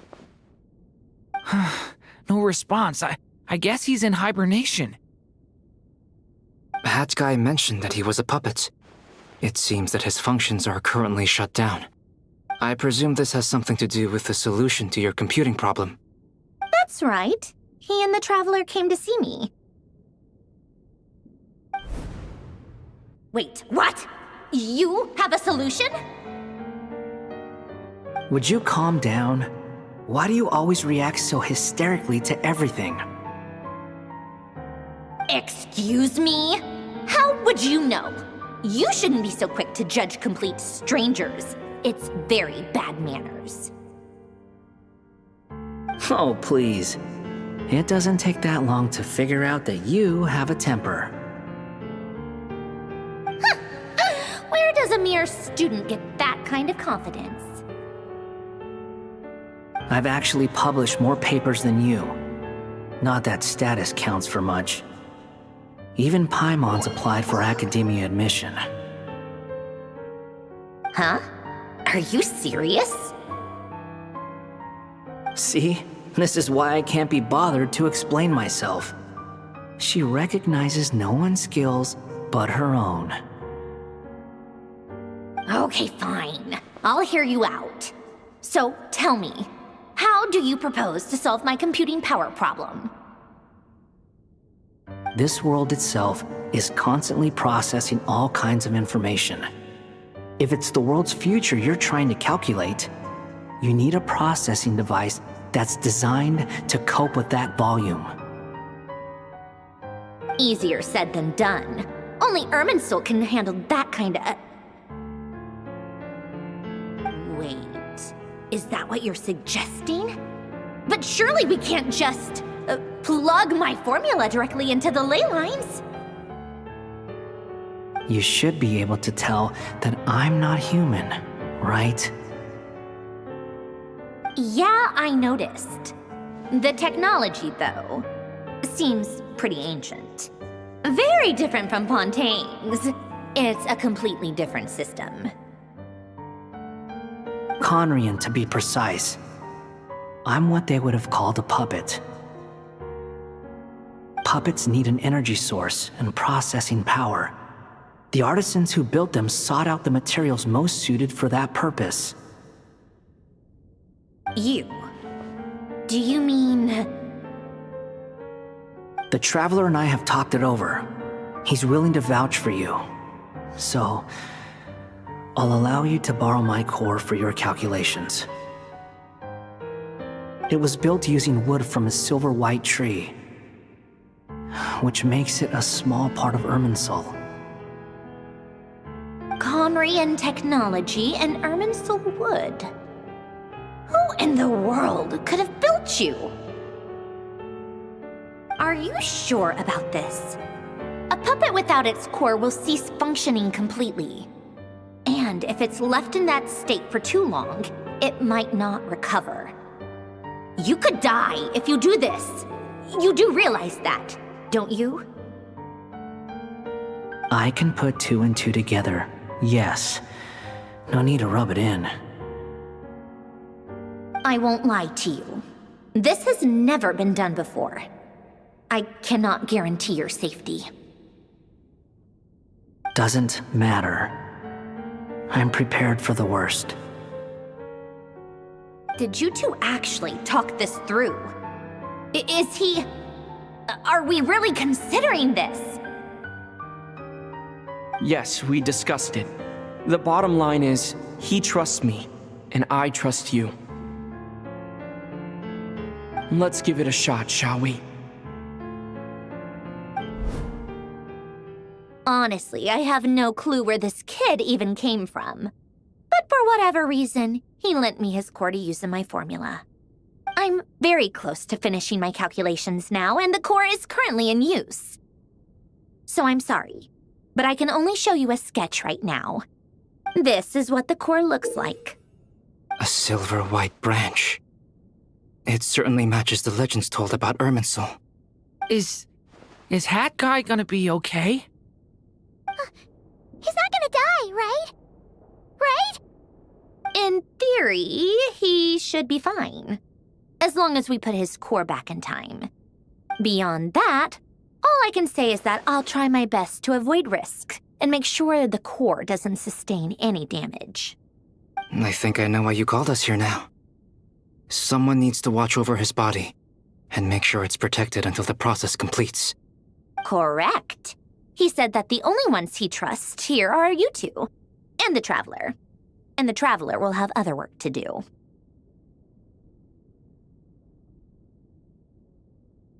He will have our undivided attention. Aw, Hat Guy. On a more positive note, things are progressing steadily on my end.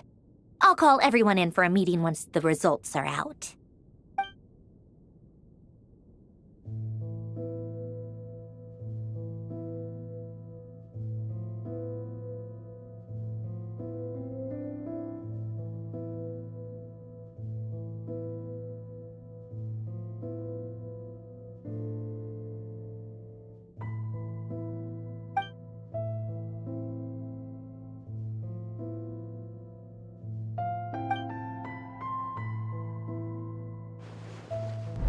The worst case scenario with the core removal is either a system reset or a total loss of function.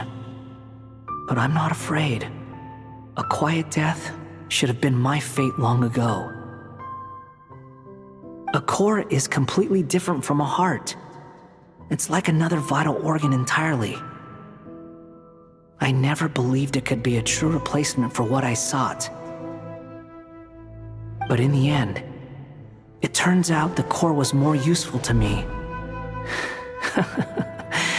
Pretty funny when you think about it. It's like the punchline of my entire life.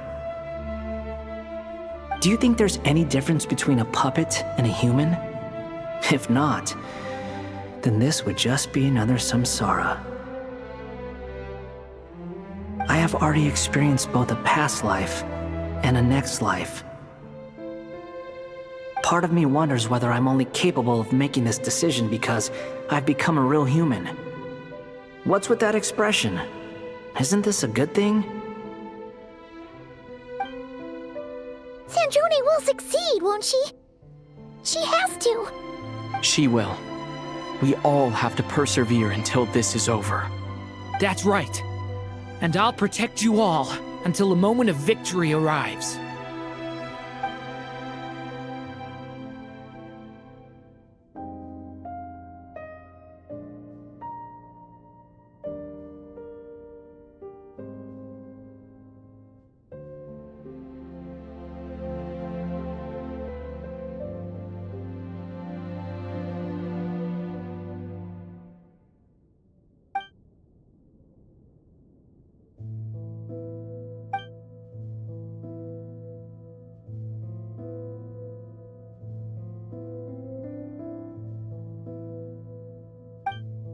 Who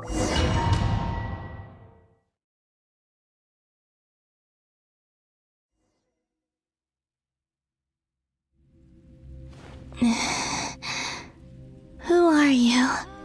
Call me Sonnet. You have the same power as Canon. Sonnet. So, you're the goddess of the iridescent moon? Oh, goodness. You recognize me? Well then, what's your name? Columbina. Columbina Hyposelenia. Hyposelenia? What a lovely name. Did you choose it yourself? It was a joint effort between me and my friends. Friends? You mean your friends in the heavens? Huh? Oh, sorry. You must be exhausted. I apologize. Hang in there. Let me introduce you to my older sisters. Do you mean the other two moon goddesses? Arya and Canon? Wow, you sure know a lot. Hey, does that mean that our story goes on into the future? Oh, I guess that wasn't the best question to ask. It's alright. We were prepared for that possibility. You could say we were too prepared. I can't even remember how long my sisters and I have been here by this point. When did you get here? How long has it been? I can't say for sure, but it feels like it's been forever. I see. Are you feeling alright? You look a little unwell. I can hold out a while longer.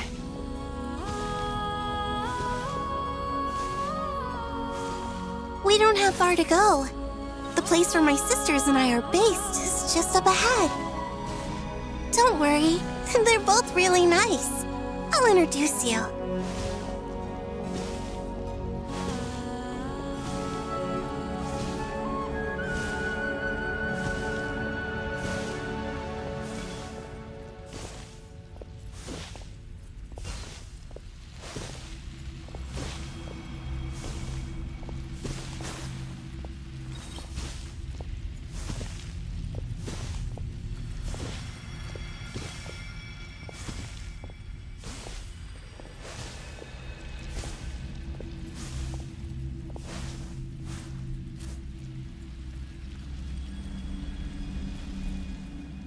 Sisters! I'm back!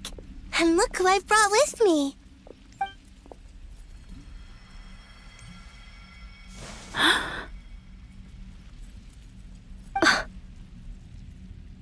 It's our lovely little sister, born in the far future.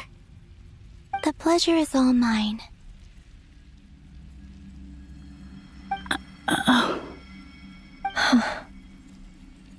Allow me to introduce you to Columbina Hyposelenia.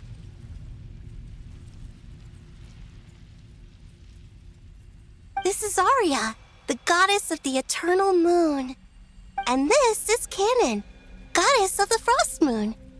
Canon, don't you think Hyposelenia's power is similar to yours? Hello, Columbina. I apologize for our startled reaction just now. And please, forgive our little sister if she's been annoying you. She tends to talk a lot. It's fine. You seem shy. Don't worry, Columbina Hyposelenia. No one can hurt you here. Could you tell me where here is? Please. I must know.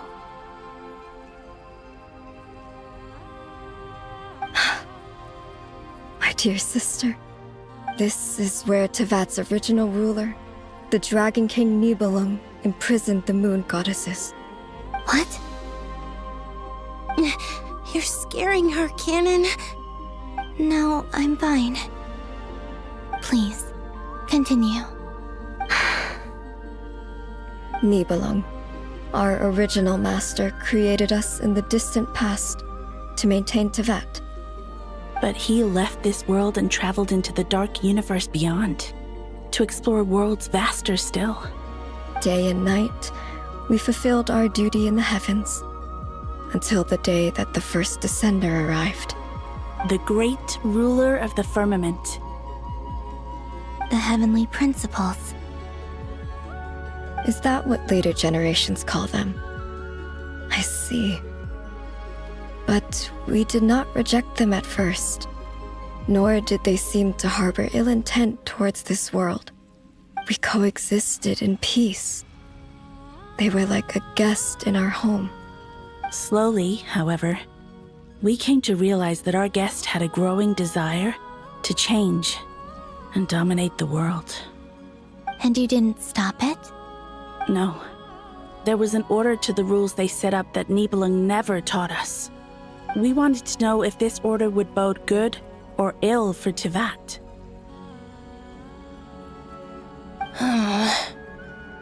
All right. Canon and I wanted to know.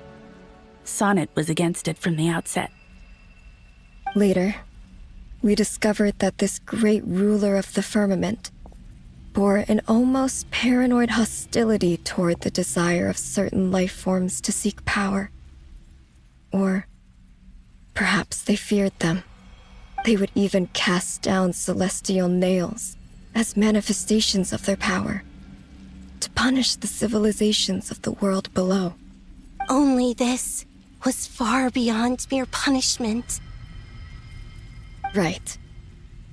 Their rules brought order, but the price people paid for merely testing the limits of those rules was far too great.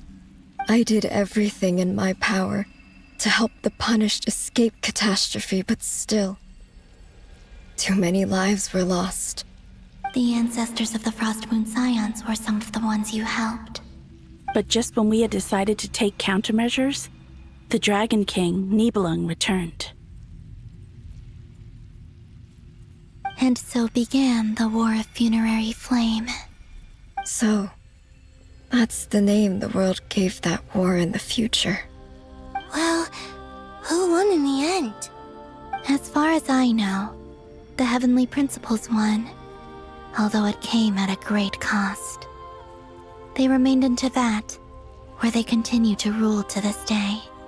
And the world's original master, the Dragon King Nibelung, was destroyed.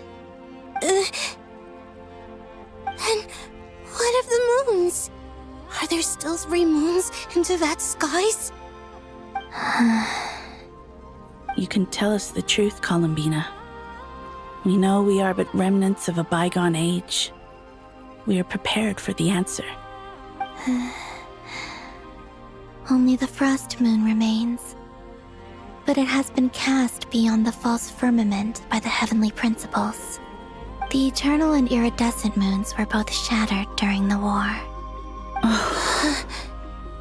So death finally came for us in the end. Sonnet. But you're still here, aren't you? A moon goddess cannot live without her moon, Columbina. She's right. That's why I began to disappear. Because the Frost Moon is cut off by the false sky. How much worse it would have been if it were outright destroyed. Our souls may endure within this lunar palace, but if our moons are destroyed, then we shall disappear the moment we depart from it. I'm sorry. There's no need to apologize to us, dear sister. If anything, we owe the world an apology. If only we'd decided to act sooner, rather than arguing amongst ourselves. all the more reason not to spend this time in regret and repentance. Instead, we should focus our efforts on how we might help our future sister. Sorry? Don't you see, Columbina, your story is not yet over. Is that not why you are here?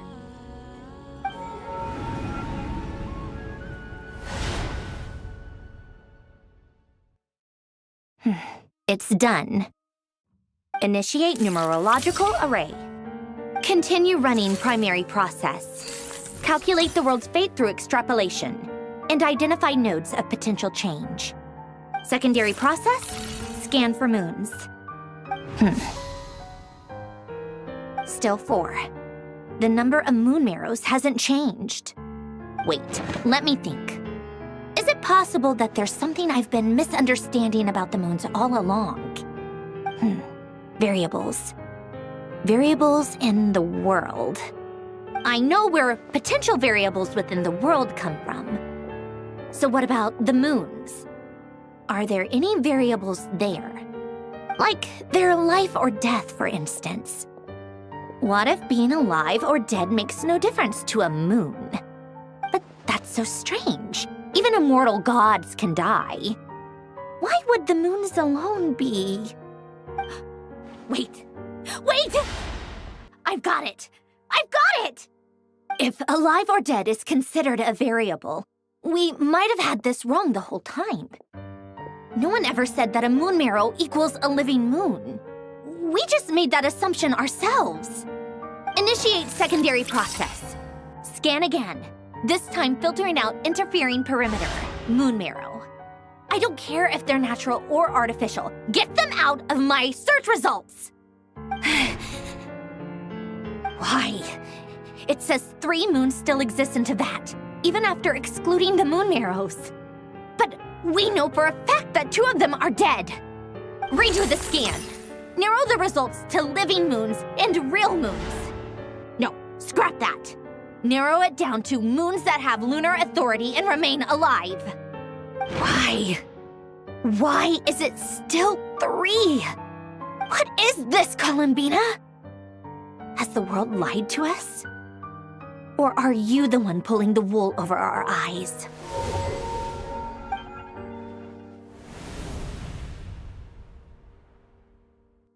So, you think that the moon's reflection might be where Nibelung imprisoned the 3 moon sisters? Yes, it would explain a lot, such as why that space would respond to a moon goddess's power, opening the moon gate at her command. It would also explain why Miss Columbina has been unable to leave, and why time flows in reverse there.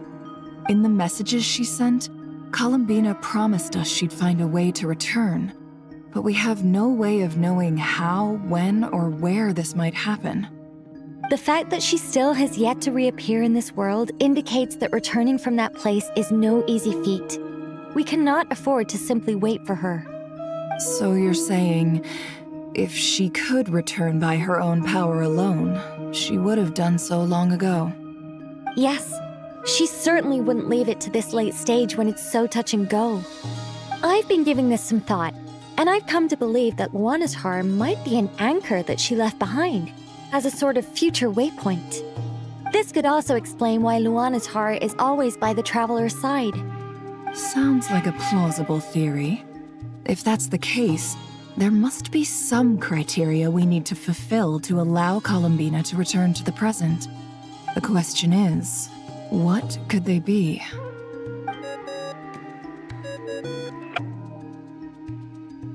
Hello? Listen up! This is extremely important!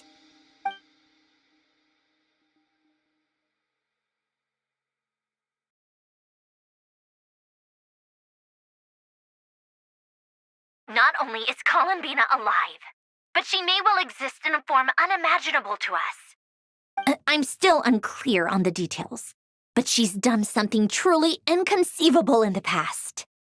And the clue to what she's done lies in the moon and Teyvat sky. Truly amazing. Oh, I'm so delighted for her. I'm sure we all feel the same. And I'm sure Columbina is ready to get back here and fight by our side. I'll keep my calculations going and try to find some way of coordinating with her. But that's not an excuse for everyone else to slack off, okay? All of you had better keep trying to think of solutions. How can the dead moon still live? And Luanatar...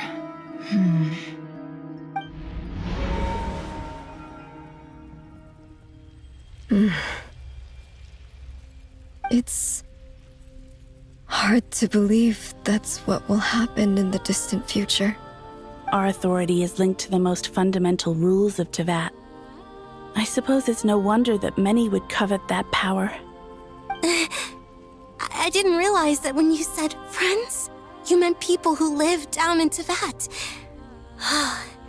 That's so lovely.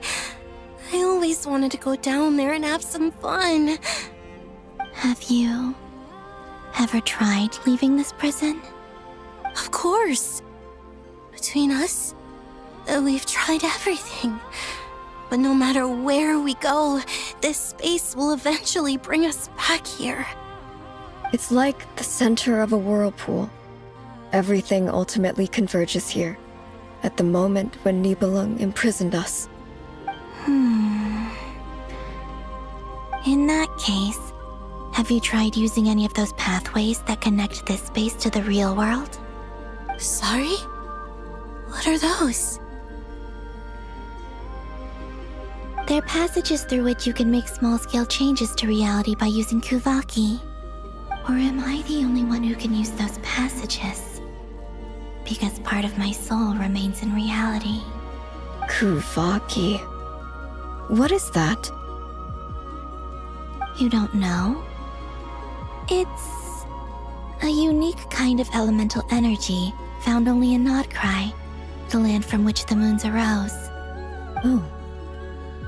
Well, it's true that the moons first rose up from the part of Teyvat you say is called Nodcry. But there is no difference in the elemental energy between there and anywhere else. What? Could you show us some of this Kuvaki hyposelenia? Maybe if we see it, it'll make more sense. Okay. Isn't that just your power? What? But it's everywhere in Nodcry. In the air, in the land. Even the creatures who live there have adapted to its influence. How curious. This Kuvaki certainly did not exist anywhere in the world before we were imprisoned. Let alone influence living creatures. So, how exactly does it affect them anyway?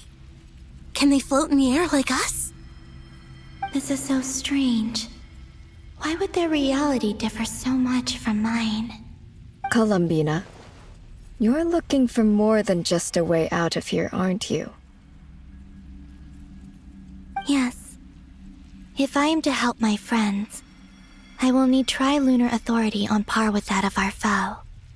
You mean... you'll need our power? This sounds extremely risky. The Three Moons' powers are not mutually compatible. Concentrating them into one goddess will be a very painful process. And if anything goes wrong, it could tear you to pieces. I know. But I'm willing to take that risk. Even so, let's say we successfully transfer our authority to you.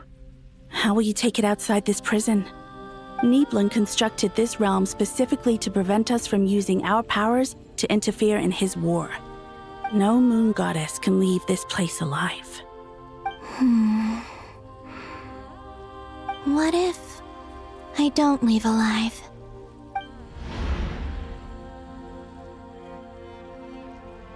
Where do we even start? How are we supposed to figure out what we're meant to do to help Columbina?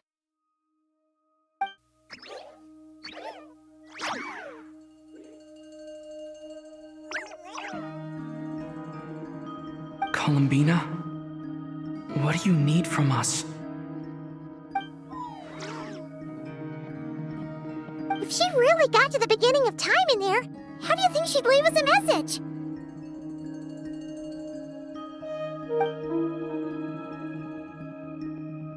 You don't think she'd write it down on a stone tablet somewhere in the hopes that we'd find it, do you?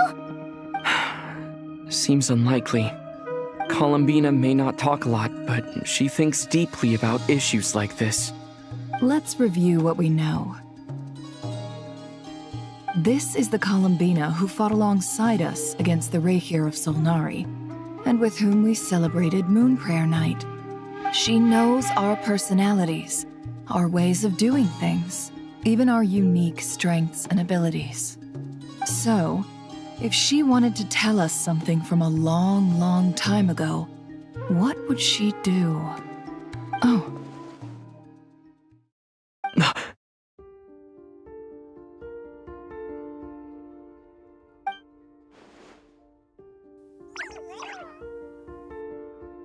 Traveler, you once said that those golden ripples also appeared when Luanatar was born. What if Columbina left Luanatar here, not just as an anchor to the real world, but for some other purpose? If she is part of Columbina, and Columbina knows that I can see past events through her. Oh yeah! Like when you peeked into Rarer's past through his heart! Nefer, wait! If you're right about this, and you can really see past events through Luanatar, your eyes, they'll... Oh, I know. Looking at Rarir's past in Conria was already enough of a strain on my eyes. Looking this far back into the past, it'll surely blind me. But it's our only chance. This is the only way. Boss. We spoke about this once, a long time ago. Do you remember what I said, Yehoda? The day I lose my sight, the Curatorium of Secrets will be yours to run. But... What's wrong? I'd be overjoyed if I were you. This day's come a lot earlier than either of us expected. I need to know you'll honor our agreement, Yehoda. Promise me. Yes, Boss Neff. I promise. Are you sure you don't want some time to think this through? What is there to think through? I should have gone blind after our battle with Rarir. Frankly, it's almost criminal that I got away with it for this long. Then at least let me take some precautions on your behalf. And if you really do lose your sight, I'll visit your office every day and make sure you're well looked after. Oh, please, anything but that. I was actually ready to go through with this. Are you trying to scare me into backing out? As if I could ever scare you. I'll assume you're just joking to calm your nerves. All right, enough chit-chat. Let's do this.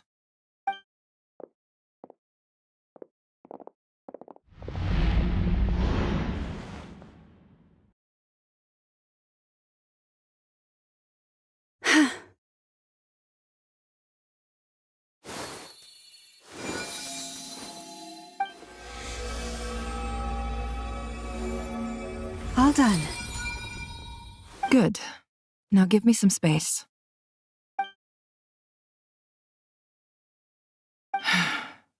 Come on then, little one. Show me what happened in the past.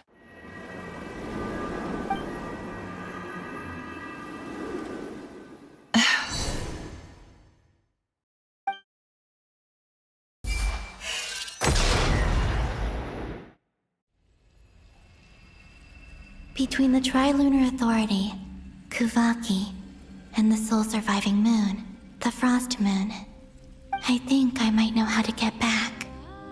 But I will need my sister's help. Time to go talk it over with them.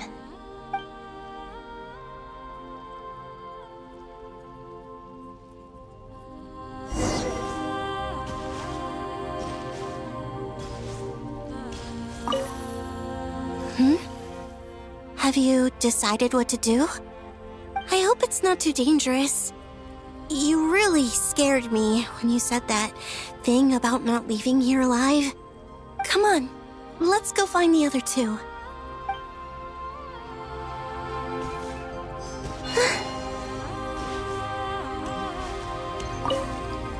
It seems you have reached a decision. I'm all ears. What do you propose?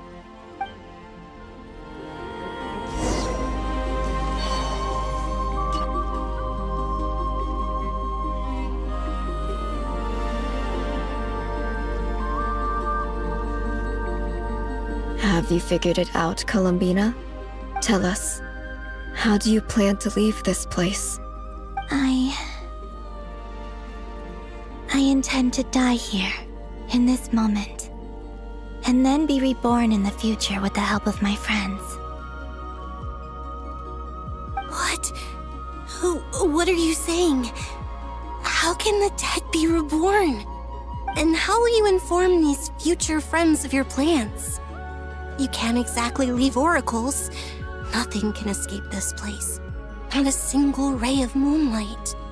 And even if you found a way, what if they never find the message you left for them? You'll... No, that won't happen. Come again? They will find my message. I'm sure of it. I'm not following.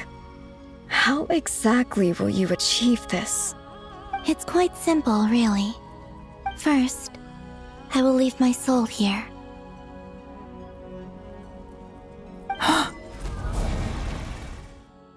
I see it.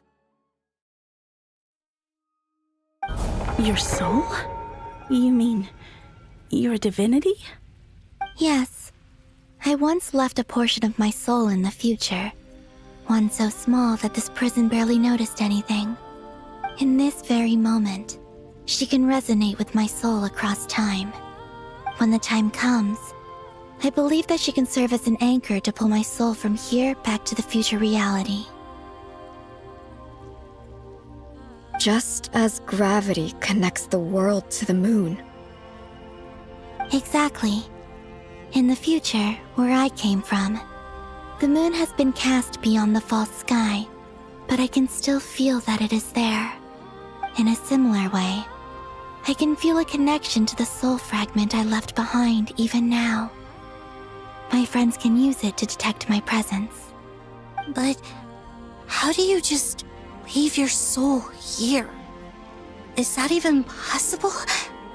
On my way here, I met an ordinary mortal who entered this place long before I did. Her body is long gone, but her soul remains. And before that, I encountered an old enemy whose entire soul survives here intact, while the power that once corrupted his body has faded away.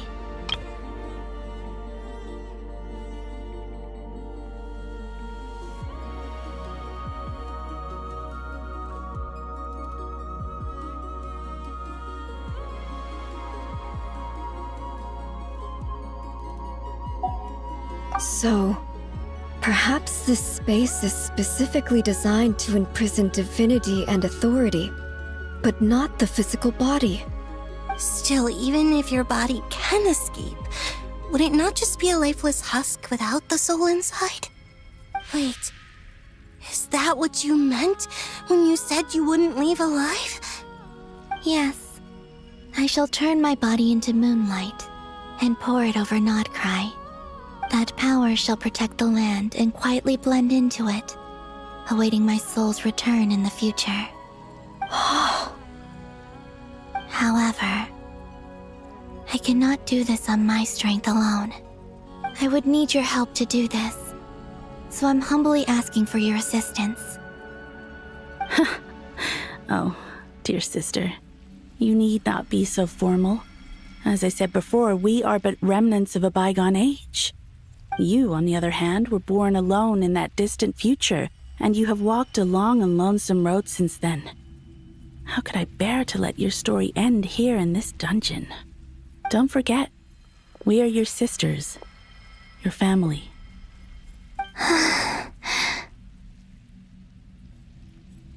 Arya's right. Actually, I've always wanted a little sister. Can you imagine how it's been for me? Getting nagged by two older sisters all the time. Now, I finally get to be the big sis. And not just that, but I get to help you return to your world, too. How could I say no to that? Sonnet.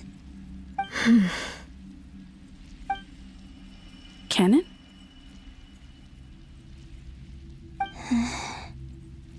I'm sorry.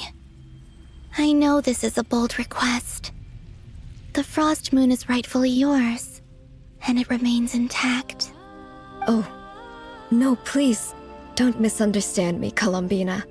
I was just thinking back on the years that the three of us once spent together.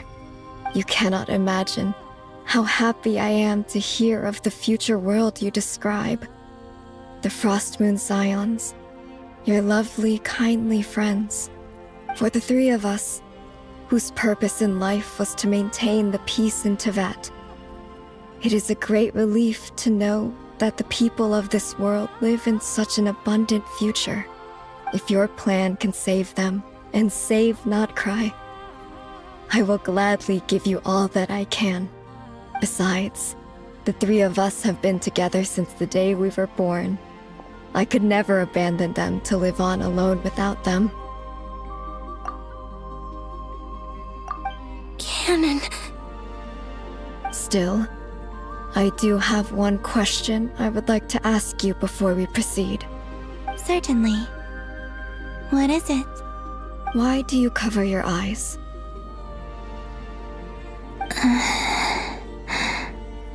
Yeah, I was curious about that too. But it seemed personal, so I didn't want to intrude.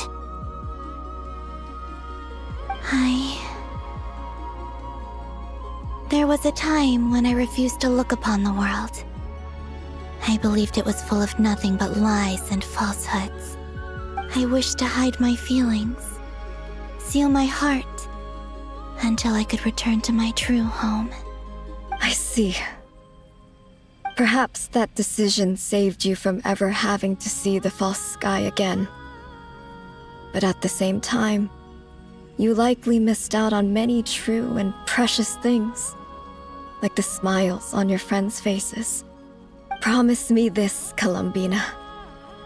When you return to the future, open your eyes, take a look at the world around you, and see your friends. I'm sure that you know this already, given that you long to return, but that is your true home. Give me your hand, Columbina. Arya, Sonnet, you too. Okay. All right.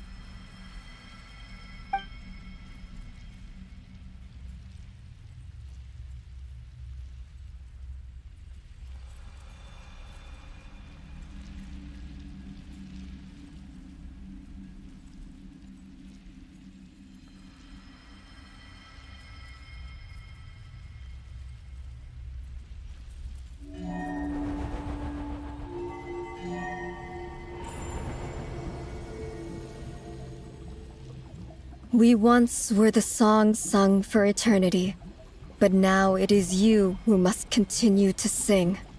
We once were the tides in the great river of time, but now we subside, and you arise. We were the messengers of madness and inspiration.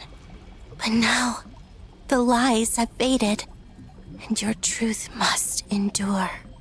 We are souls awaiting the sun. You must return to be with those who smile when they see your face.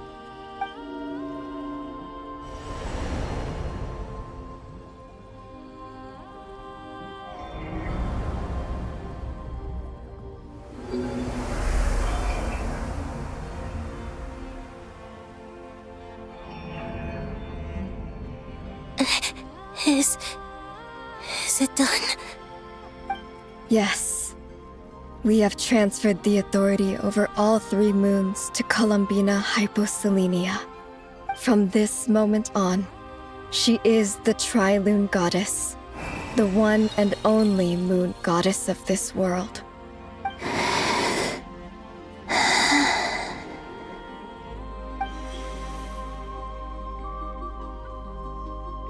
Thank you. Thank you, my sisters. Now go, and do what you believe is right, Columbina Hyposelenia. Be aware that we cannot grant you the power of the 3 moons beyond these prison walls. The conflict that arose over their remains following our disappearance will still take place.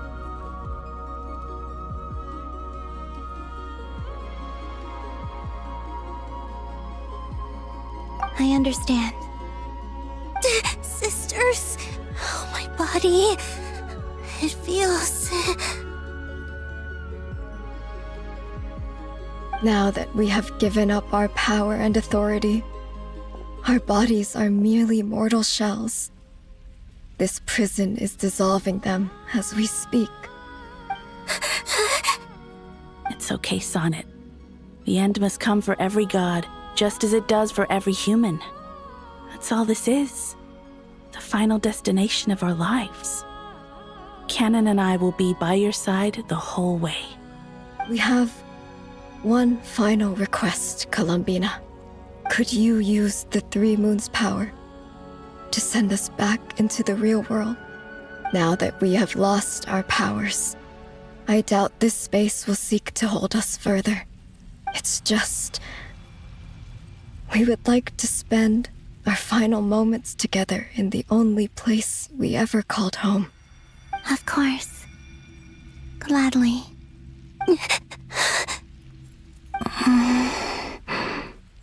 Sonnet? Yes? Don't... I wish I could tell her not to give in to the abyss. Not to be afraid. But is this really what I should say at this moment? Don't forget.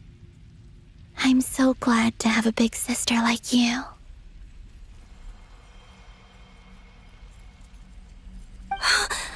No, Hypo. Thank you. I'm okay. I'm not afraid. As long as my sisters are with me, I won't be afraid.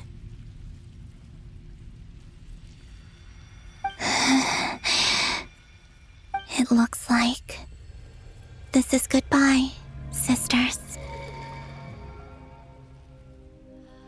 Goodbye, Columbina.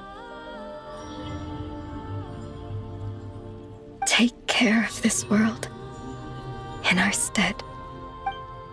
I will.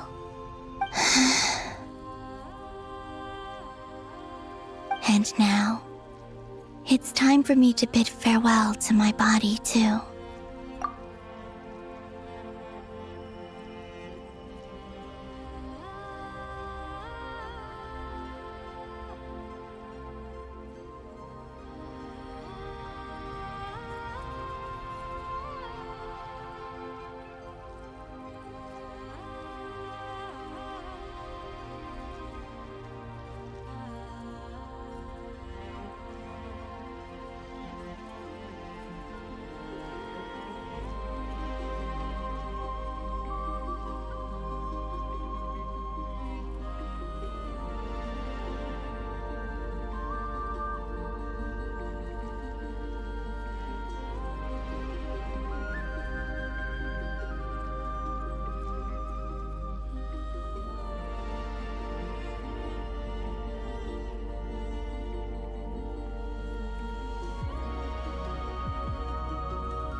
May it become the moonlight that keeps Nodcry company through the long years ahead. So this is why Nodcry was not always home to Kuvaki.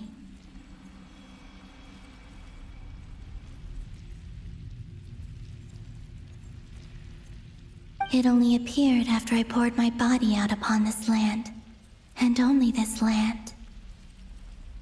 Kuvaki responds to me because it is me, my body, answering the call of my soul. And the golden energy I've encountered on my way here was, in fact, that very soul, which I am about to leave here to guide me.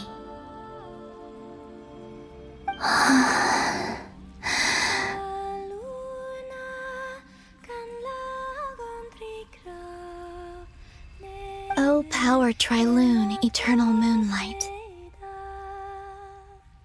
I, Columbina Hyposelenia, lay aside my body. Let it be cast into the dark night to illuminate the future.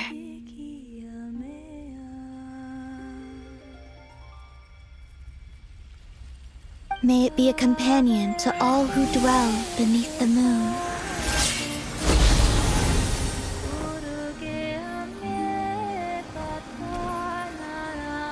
Until the time comes for me to return home.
That was crazy! Were we even allowed to see that?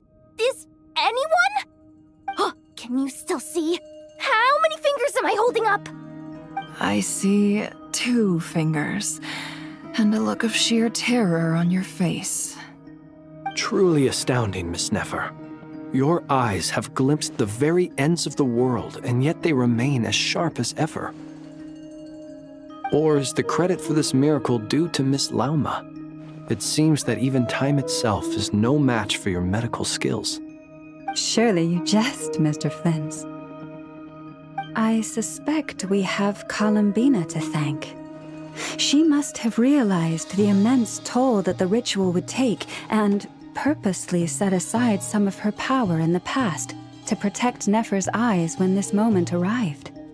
There is always a great price to pay for witnessing the truth, but it seems that this time, Columbina has shouldered that burden on our behalf. She chose the perfect method of getting a message to us. Though her eyes were always shut, she was clearly so perceptive. She knows us well. She knew exactly how we would think and what we would try. Despite being separated by time and space, we're seeing the same possibilities and seizing the same opportunities. We still don't even know if she's okay right now. But as long as there's a chance we can do something, we'll fight to make it happen. We'll get you back somehow, Columbina.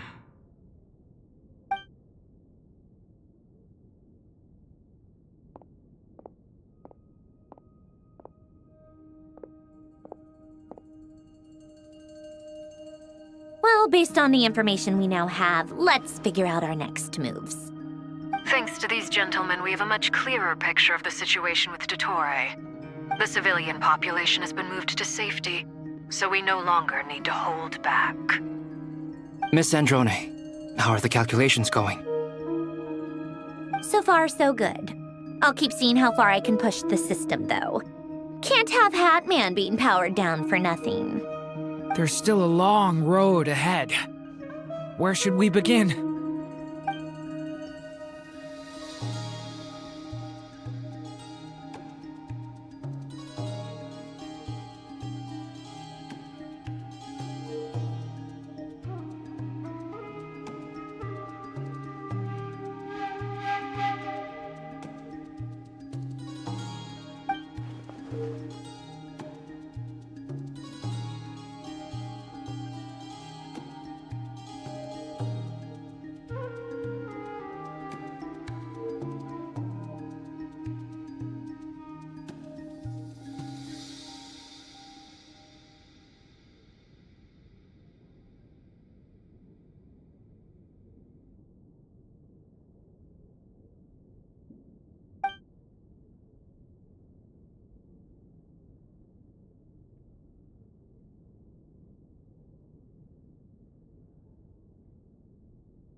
Our plan is clear. Time is short, so let's get moving. There's just never enough time, is there? Time is the bane of my existence. Ugh. Anyway, I'm gonna get back to work. All right, we'll do our part too. Yeah.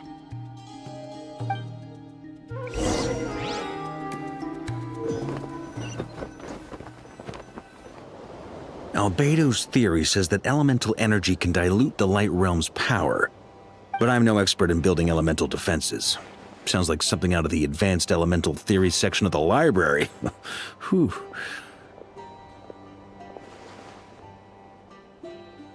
You seem quite troubled. Well, yeah. I mean, who doesn't get a little flustered when they're completely out of their depth? You were the very picture of confidence back when you approached the Hexen Circle. Eh, I could have been faking it through that whole meeting for all you know. Who's to say I'm not just a ball of nerves in a charming and gregarious package? Oh gosh, really? I'm so sorry, I had no idea. Well, you're all the braver for it. Still, I was much more in my comfort zone than I am here. At least in Mondstadt, you can cry for help from a cliff top and actually stand a chance of summoning Barbados himself. Things have never looked bleaker than they do now. If we don't pull this off, Tevat's doomed, isn't it? Oh, you think so? Actually, yes. Yes, it probably is. It's a shame. Don't put too much pressure on yourself. Tevat has faced annihilation many times in the past, but it also gave us you, didn't it? Hey, don't give me that. It's not like I'm anyone special. I disagree. Every human born in this world is special. We angels have always believed that. In that case, this humble human being has a big favor to ask of you. I thought you might say that. I'm sure Alice, in her great wisdom, sent you here precisely to help us in this difficult time, yes? Well, that has less to do with her wisdom and more to do with my power. Of course, of course. Well, the thing is, these elemental defenses we're about to build, I don't think it's a question of if they'll fail, but when. Durin's findings from his patrols make it clear that Dottore is constantly expanding his territory. First it was his lab, then the design bureau, and now this. It's not realistic to completely stop him encroaching on the rest of Nagrai. Rather, our goal should be to stall him for as long as possible. If Miss Sandroni's calculations are correct, well, they're the closest thing to certainty we have in this situation, so let's assume they are. Anyway, her calculations suggest that our best hope for victory lies in Miss Columbina's return. It's up to us to slow Dottore's advance and buy time for her to make a return. Are you asking me to help you with building the defenses? No. I'd like you to prepare for what comes next. When he eventually reaches us, we will have to fight him. You were an angel once and a mage now. I'm asking you to lend us your protection. Oh.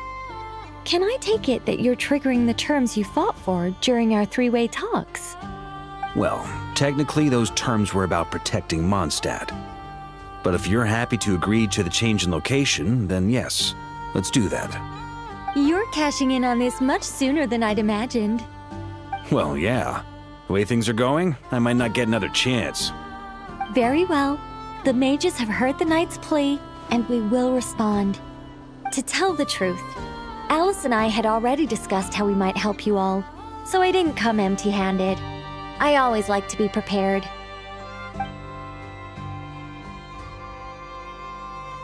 This is... wow. Yeah. This is great. Seriously, thank you. It's been many long years since I had a chance to dazzle humanity with a little divine intervention. To humbly serve as a reliable and responsible guide. Anyway, Knight of Boreas, please accept this gift in recognition of your great virtue. Go now. May the angel's blessing deliver you safely to your destination.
You're here.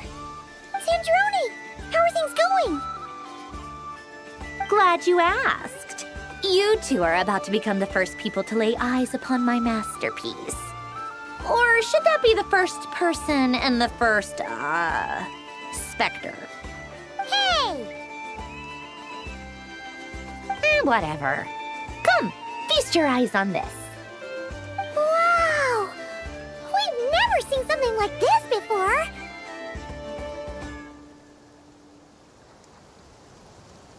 This meter displays the progress of my formula. Currently, it's still making the most important connections. Once it's finished running, I'll deliver it right to your side. And then, we can finally bring Columbina back. What do you mean, deliver it? Can't you just tell us over the Dodo communication device? It'll just be some numbers, right? Ugh, you're such a greenhorn. This isn't the kind of formula you solve in math class. It's a highly complex algorithm capable of constructing a framework of rules. Ugh, whatever. We'll be here all day if I start trying to explain it. All you need to know is The formula must be completed before we can bring Columbina back.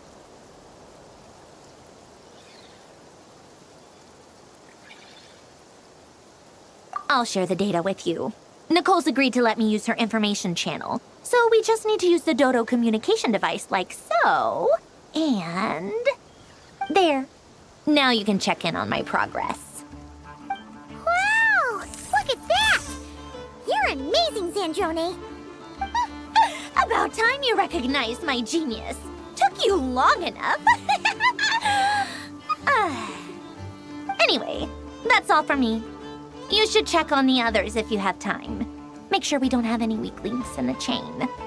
That might sound harsh to you, but close supervision is a common practice in a Fatui. Not looking to catch anyone out. I just care about everything going smoothly. That's all. I'm kinda stuck here while the formula's running, so I need you to be my second pair of eyes in the meantime.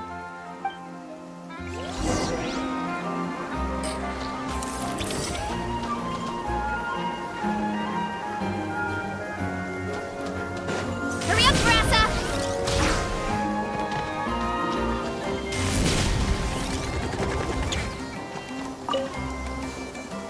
Traveler, Paimon, a pleasure to see you both. Plans! How's everything coming along? Fairly well, if I do say so myself. Personally, I am ready to confront Dottore head-on. Ooh, you sound much more serious than usual. To be honest, I am not usually fond of exercising my full strength. For one thing, it's hardly conducive to maintaining a low profile. Besides, I believe one should have the right to choose when to show their hand.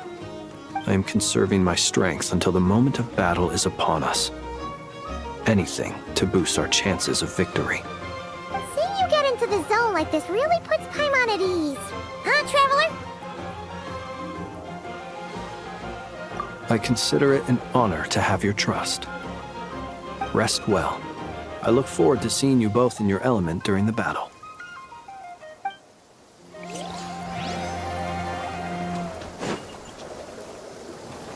Thankfully, Miss Nicole has come to our aid. Nasha Town is now looking very well defended. Golden Flame. Yes, that's Nicole's power, all right. Based on the latest message from Grandmaster Varka, it sounds like they've reached an agreement. The situation should be more stable with her assistance. Everyone will have at least some degree of protection. Albedo! Durin! Hello there, you two. Are you well rested? That's good to hear. As per the plan, Albedo and I will be in charge of Nasha Town. As Dottore's energy field expands, it's creeping ever closer in that direction. But we will do our best to hold our position. We fought side by side many times before, and always with great success. I believe this time will be no different. So don't worry about us. Focus on fighting Dottore.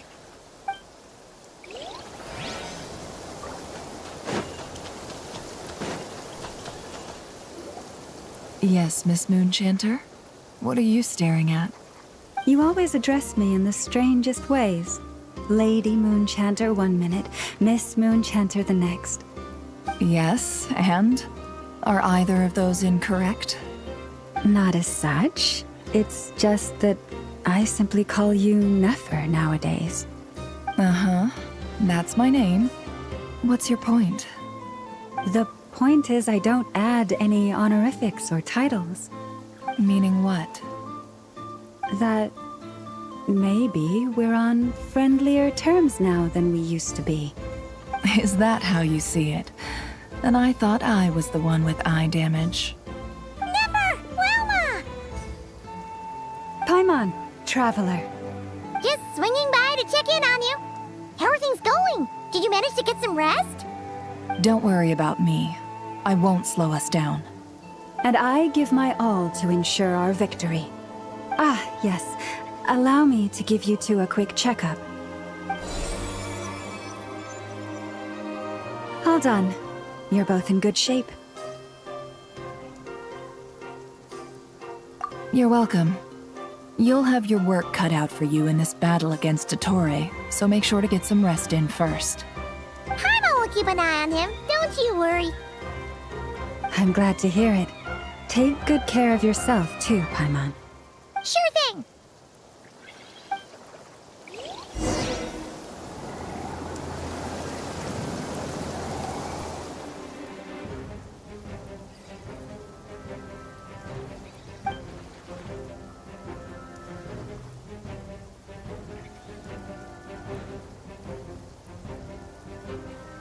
Here they come. That's quite a horde. As we expected. Get ready, everyone! Take your positions and prepare to engage. Let's begin. I'm at the ready.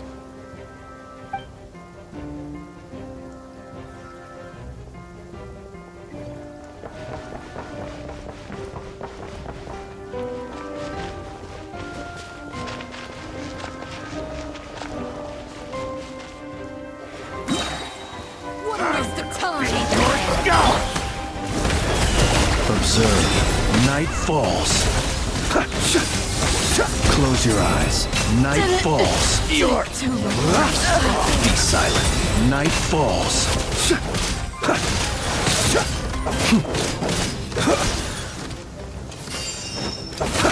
Close your eyes. What?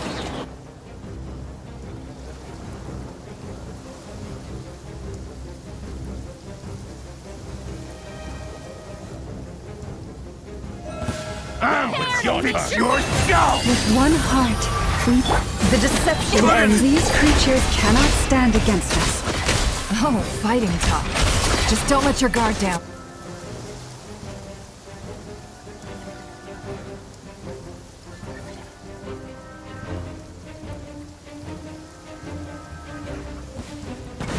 Moment of birth!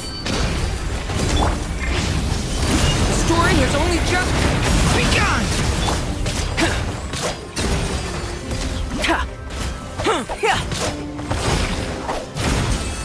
That was easier than I thought. Naturally. What do you mean? Is it because as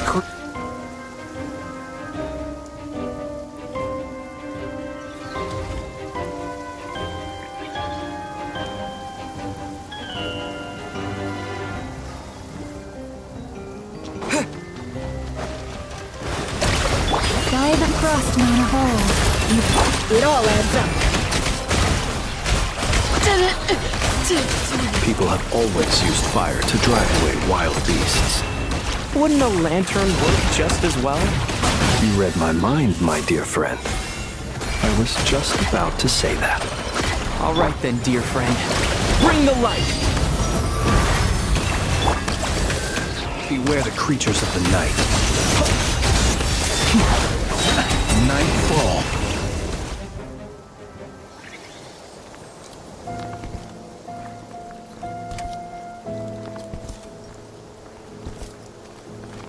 You're looking well.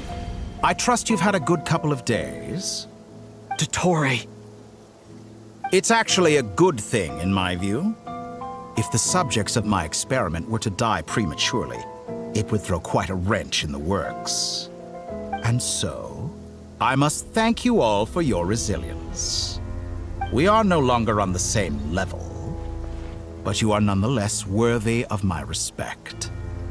A creator god should be merciful and gracious after all. And in any case, it is only right that before I end your lives, the world is informed of the arrival of their new god.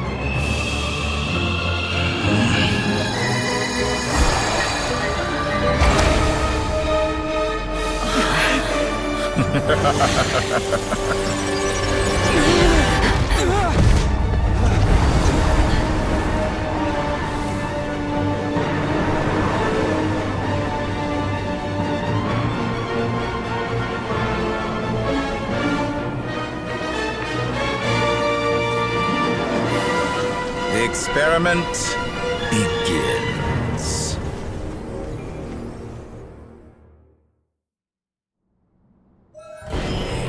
With the marrow of the 3 moons in my hand, behold the false moons fall!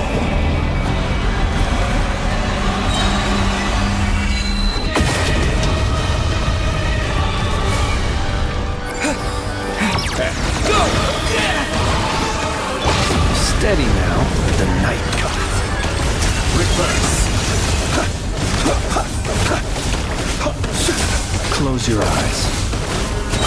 To dust. Bombs away! Water jet! The deception ends here. With one heart, we pray. No more lies. To me! Excellent! You barely managed to touch my level. Can I the truth?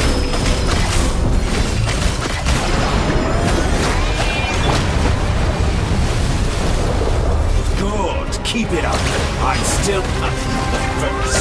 Like an ant in my palm. I've been moved inside another space, and it's sealed off. Looking at the structure of it, it seems like Dottore intends to trap us here. There's no exit. Our endurance is about to be put to the test. Done. No more lies. Keep it up. I'm still collecting Dawn's remnant.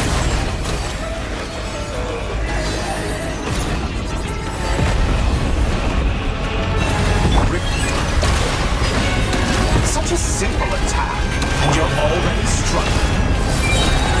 Pathetic. Did you honestly think that would hit me? Seek within. Why the frost in the ground? I thought you dodged that. Entropy wins. Excellent. You barely managed to leaving openings on purpose. Can I the truth? Confident, aren't you? Good. Keep it up. I'm still. Tell me, where will you try scurrying off to next? Looks like Dottore has opted for a divide and conquer strategy.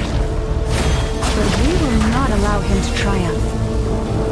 Now, I shall pray for our victory.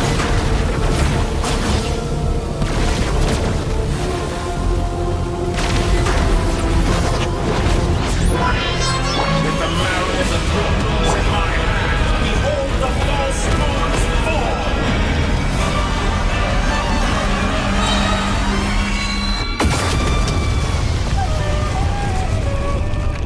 Entropy bends to me!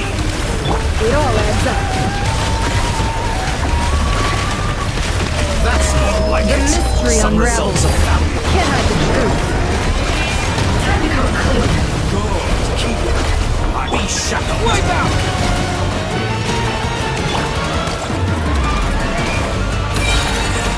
It all adds up. The deception ends here. No more lies. Moon's remnant.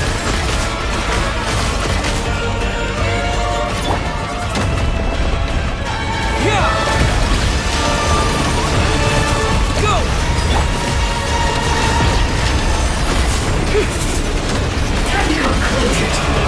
I expected this experiment to last longer. Go! It all adds up. Cannot face me. Found.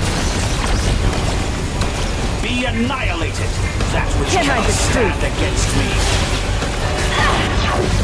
What's this supposed to be? A knockoff version of the space Columbina got trapped in? There really is no way out. We'll see about that, Dottore.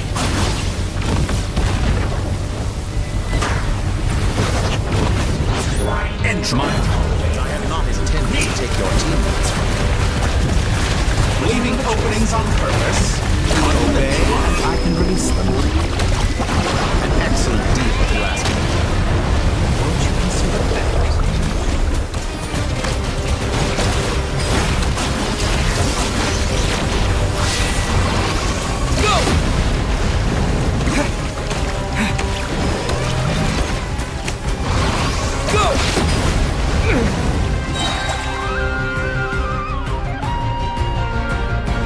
swear you've been working on some little tricks to surprise me with, but it appears that none of them have come to fruition. My guess would be that you're trying to bring Columbina back. But then, where is Sandrone? Or are you trying to buy time for her? I always found their friendship to be a curious phenomenon. Two highly incongruent personalities, and yet they share a deep connection. Speaking of Columbina, I once saw her as like a younger sister. We got along quite amicably while she was with the Fatui. But then one day she suddenly decided she would refuse to take part in any further experiments. To this day, I truly don't understand what I could have done to upset her so much. It's such a pity. I could have had a sister, a family. But alas, she grew to dislike me. You're not fit to be family to her. That I can't deny. So many people, all obsessed with playing out the same tired old dramas. This world is rotten to the core. And then there's you.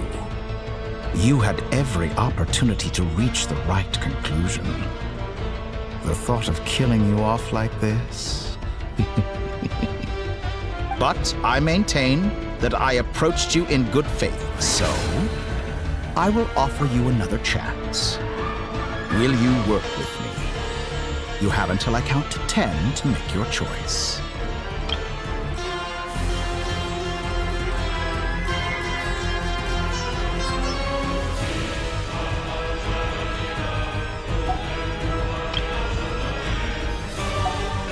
One, 2, 3. Not in a million years.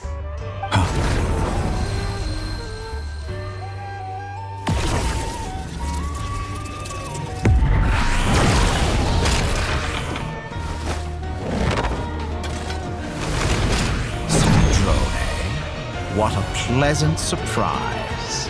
I didn't think you'd join us all the way up here. You're as sick and twisted as ever. Don't fool yourself into thinking anyone's grateful for the chances you're offering them. Sandrone? But the formula hasn't finished running yet. Funnily enough, I was just discussing a collaboration opportunity with the Traveler, and then I see you, who I must say is a good example of an opportunity gone to waste. Gone to waste? I said that everyone would get one chance, and you've used yours to march right back into the lion's den. So yes, it's an utterly wasted opportunity. And what makes you think I believe a word that comes out of your mouth? I was planning on disposing of your little formula after wrapping up more urgent business here. But since you've taken the trouble of serving it to me on a silver platter, I can simply bring it forward in the schedule.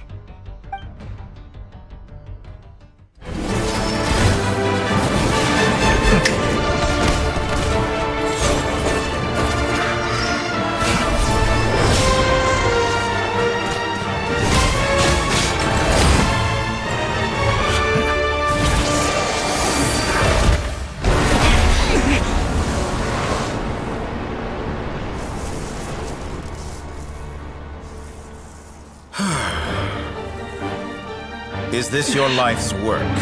This piece of trash?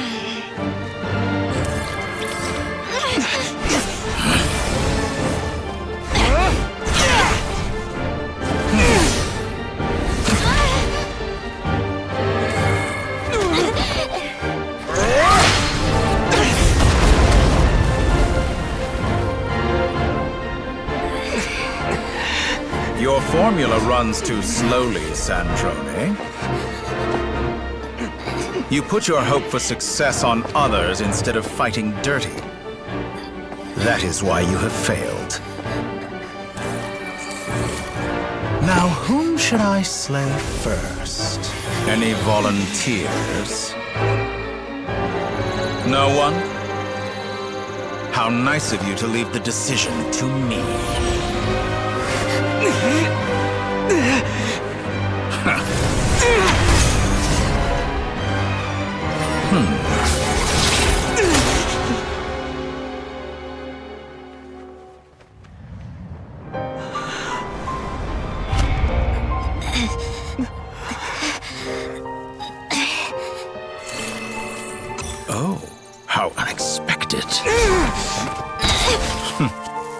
Sandrone, any last words for me, comrade?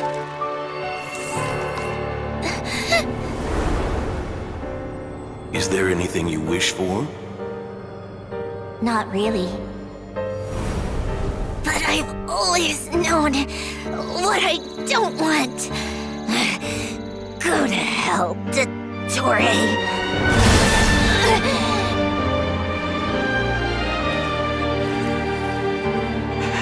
No!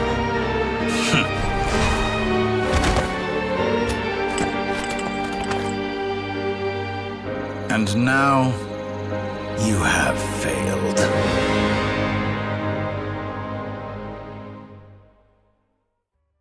Sandrone!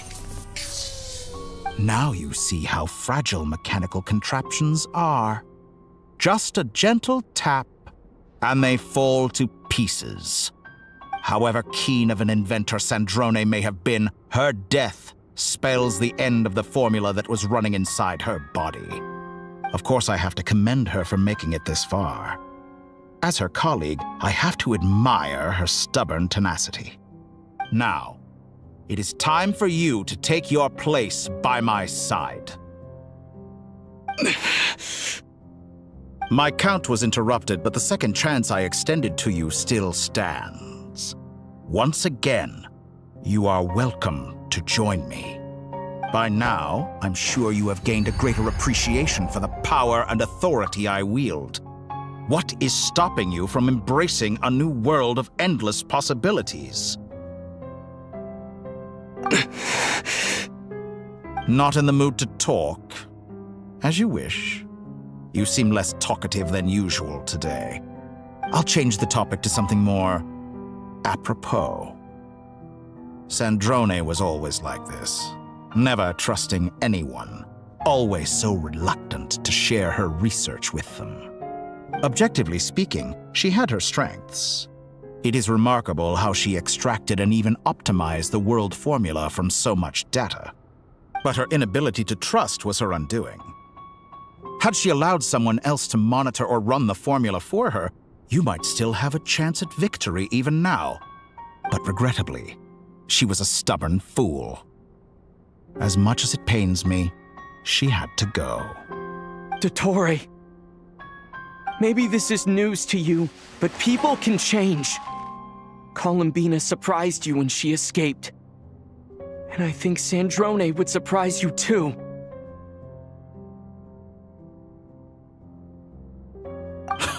Change? You can twist the truth however you want, but I see it clear as day. You're the one who can't trust other people. Is that how you see me? By this point, what can you hope to do about it?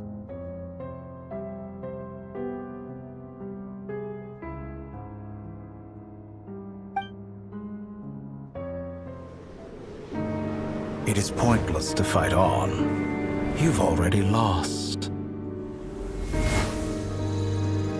Wrong. You can't win this, Dottore.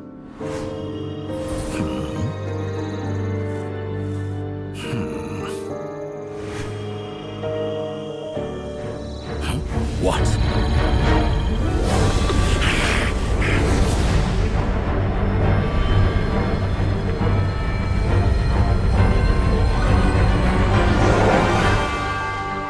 My formula can get us 90% of the way. It will connect you to Columbina. Then, I will bring the formula's output to the Traveler's side. For the last 10%, do whatever it takes. Just bring the moon down.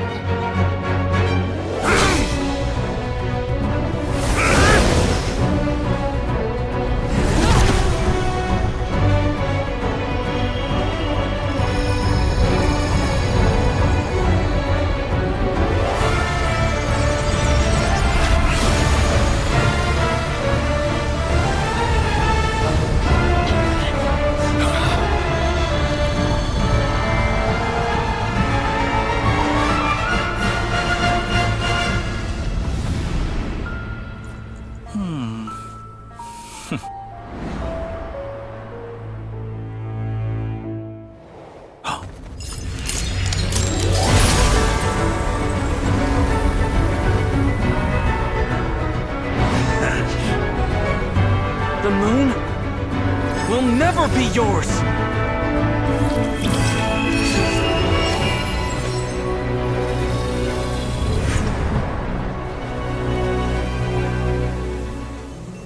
I turn my body into moonlight and pour it over Nodcry. My soul, I leave here to inform my future friends. Lastly, I will hide the Trilune Authority within the Frost Moon. And when my body, soul, and authority are reunited, finally... Columbina!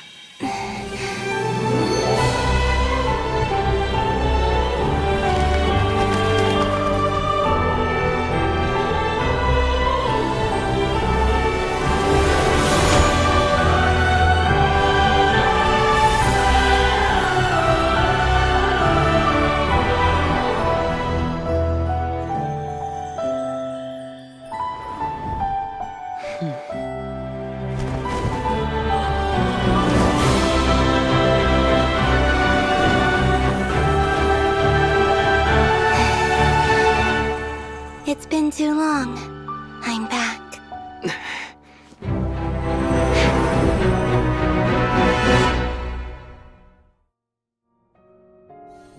Stay focused on the battle, Traveler. What a touching reunion. Though I personally find myself repulsed by the sight of weaklings huddled together for war. Now, quite finished patting yourselves on the back. Show me how hard you can struggle. Before you drown, I'm still collecting Watch data. out, Columbina! He can manipulate space itself! Wait for the right moment. We'll strike together. Face me. Found.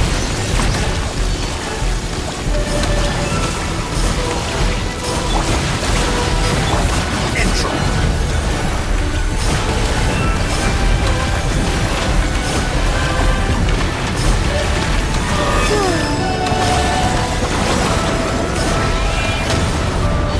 That's more like it.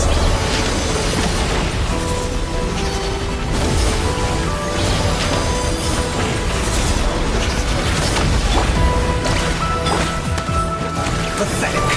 Surge. Enough! First, like an ant in my palm.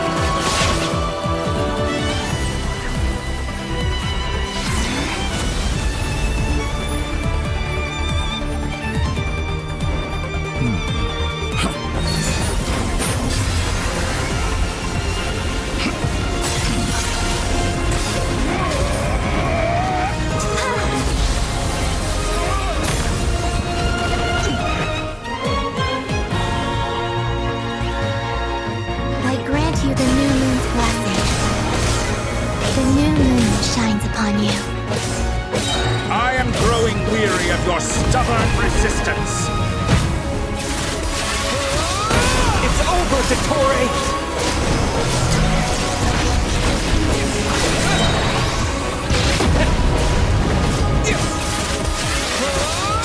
Time to pay for your hate! No longer must the world cower in the cold night.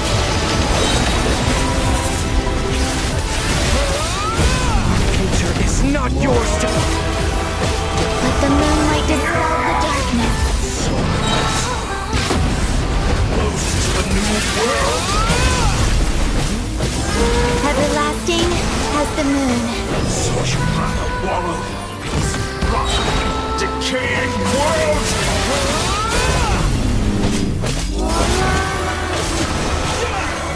So you'd rather wallow in this rotten, decaying world?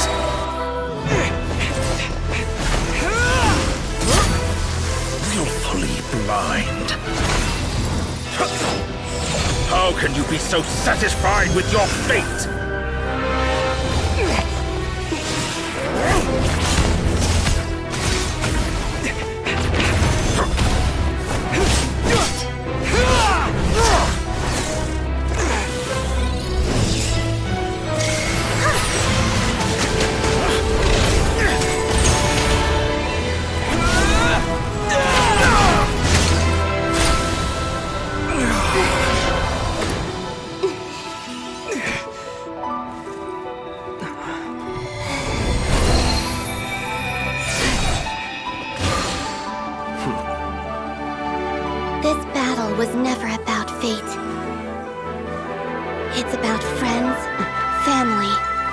and the home you stole from them.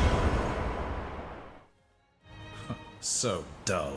Only the weak rely on each other for comfort. You shall see. Once I transcend fate, you will be nothing but fodder for my grand experiment! That will never happen.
No, this world is our home.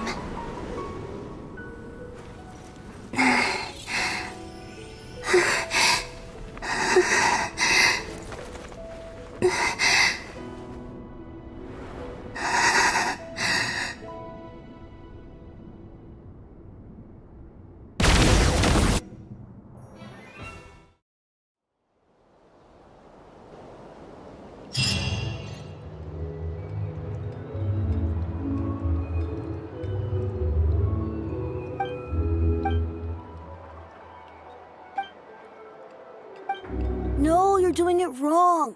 The moon looks like this now. What are you drawing, children? The new moon, Mom. It looks different than before, doesn't it? Also... Can I go buy a sugar sculpture today? Please? Just one? All right. I suppose today is a special day after all. Almost like a festival. Extra, extra! Get the latest Nasha Express here!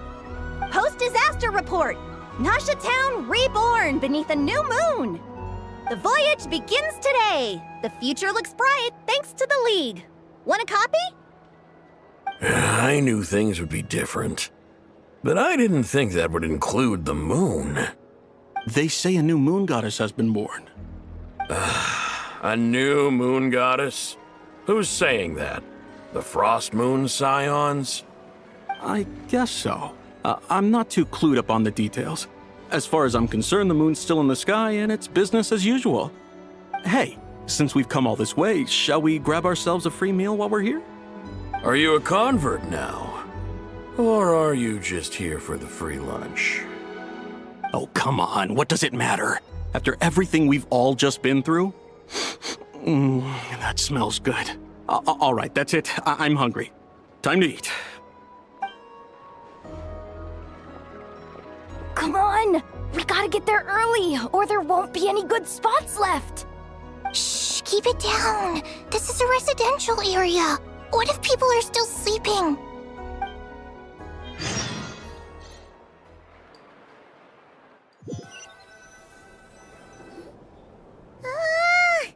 Why is it so noisy outside?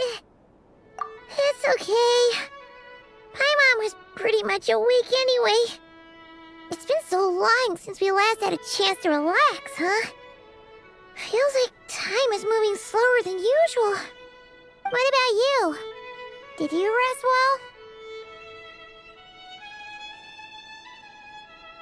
Still winding down from everything that's happened? Or are you wondering how our friends are doing? Or is it about what Dotori said to you?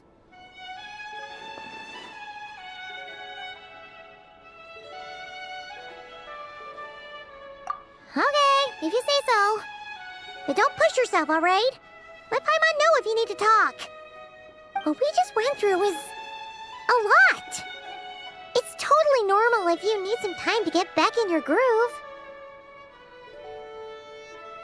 Luanatar disappeared after Columbina came back.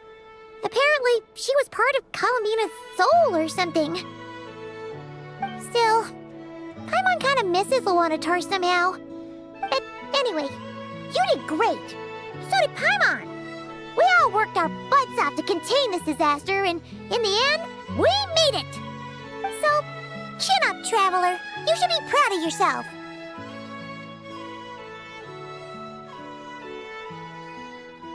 Hey, don't poke fun. You should be glad that Paimon's growing as a person.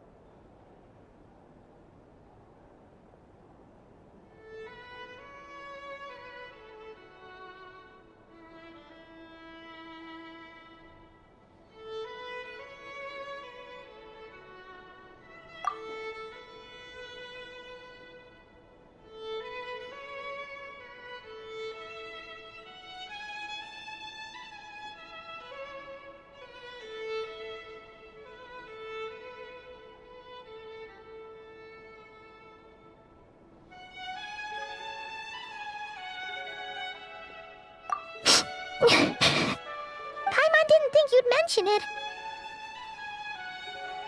You have no idea how anxious Paimon was. She was worried sick about you. Well, if you really want to show Paimon you're sorry, you're gonna need to make it up to her. You better be ready to splash out on a lavish meal.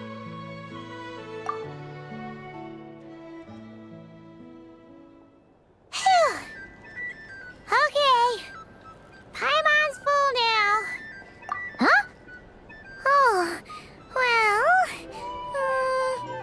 Hey there, Traveler and Paimon! Good morning! Morning, Yehuda! Here for some breakfast? Oh, I've already eaten. Just need some water. I was mostly worried you might forget what day it was today. So, I came over to remind you. Careful there, Paimon. Too much food will make you drowsy. Don't let anyone catch you hiding at the back and nodding off during the League meeting. You should probably be saying that to Aino. She's the baby of the group, if anyone. True. You know, I'm surprised that all these competing groups are actually coming together to try to solve things together. Definitely a first for Nodcry. Well, nothing like a region-wide calamity to bring people together. After that, surely even the most self-interested people have to realize that going it alone isn't worth the risk, right? Try telling Boss Neff that. She's not exactly convinced that people are gonna get with the program. Really? But if she's so pessimistic about it, why'd she agree to be the Curatorium's representative in the League? Probably 'cause even though Unity sounds like a pretty far-fetched idea, the benefits it would bring make it worth a shot. I think things will work out, though. I swear, Nodcry feels like one big family now with everything that's happened. More than it used to, anyway. Paimon's with you on that one. And it seems like plenty of other people agree, too. Just listen to the bustling streets. All right. Everyone's been rebuilding these last 2 weeks, and the evacuees have been coming back in droves. Life's slowly returning back to normal. Which means my workload's probably gonna shoot back up. Were you about to head out? There's still some time before the ceremony begins, you know. Yeah, we were gonna take a stroll around the square and say hi to some friends first. Sounds good. See you later then.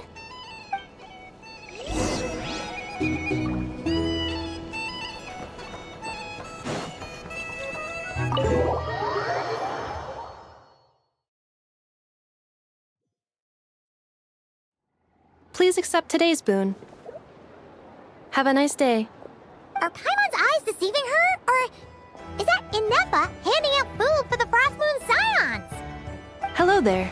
Would you like a feast of the moon along with some snacks of the day? So, what's new, Inepa? only a few days ago when we last saw you, but it looks like you've joined the Frost Moon Scions in that time. And I know too. What are you talking about, Paimon? We're just here to help, duh. In the wake of the disaster, it's all hands on deck. We responded to Lama's request for support. At times like these, the smallest good deed can inspire others and help them through the hard days ahead. And we're using eggs and heating tubes to make that a reality, in true Krumkake craft shop style!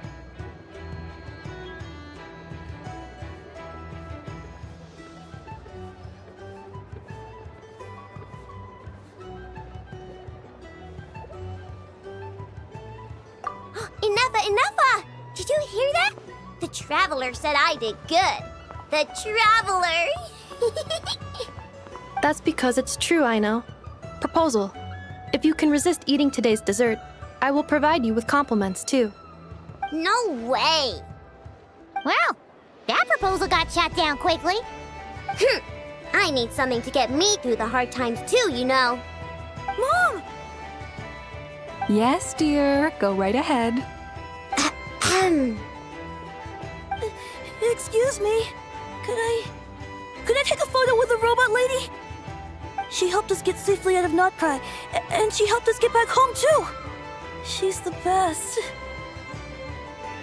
Of course she is! And since I'm the whiz kid who built her, that makes me even better than best, right? But you stole my snacks, though.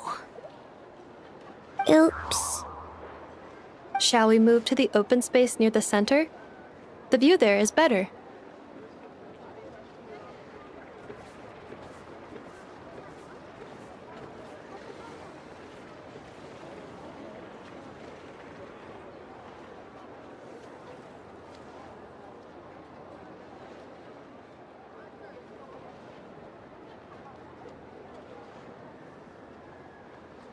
Thank you! Aren't you the better pick for this job, Flint? You underestimate yourself yet again, Master Ilua. Not at all. I rarely come by Nasha Town. I don't know any of the big shots here. All in good time. Socializing is a step-by-step journey. But you're much further ahead on that road, aren't you? You're not seeing the full picture. You know the truth now. My friends do not understand my habits. There is no question about it. The Lightkeepers need a representative in the League. Someone who is upright, cares about other people, and can realize their self-worth through group action. You say it like you wouldn't make the cut. I am most flattered that you think I would. Sigh a little less, Master Ilua, and have more faith in yourself.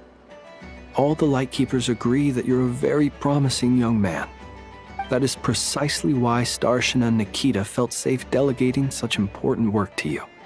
I'm sure we all also agree that we would sooner die of dehydration than manage to wrangle anything out of you in a discussion. My apologies. I am not in the habit of bringing water with me when I go out. Whatever. I'll take the job. By the way, who else is part of this? Oh, it's quite the who's who of Nodcry. There's the Moon Chanter of the Frost Moon Scions, the boss of the Curatorium of Secrets, a representative of the Voynich Guild, and even someone from the adorable Krumkake craft shop. I'm sure you will find speaking with them to be a genuine pleasure. If you say so. I've never done this work before, so I'm honestly a little scared of making mistakes. But I'll do it. Not only is it our duty as Lightkeepers, but because I want to make Nodcry a more welcoming place. An admirable attitude to take. The beacons are lit, Ilua. We're but one step away from breaking through the blizzard. We have the chance to band together and build our shared homeland into an Elysium. This is unprecedented for Nodcry. An opportunity not to be missed.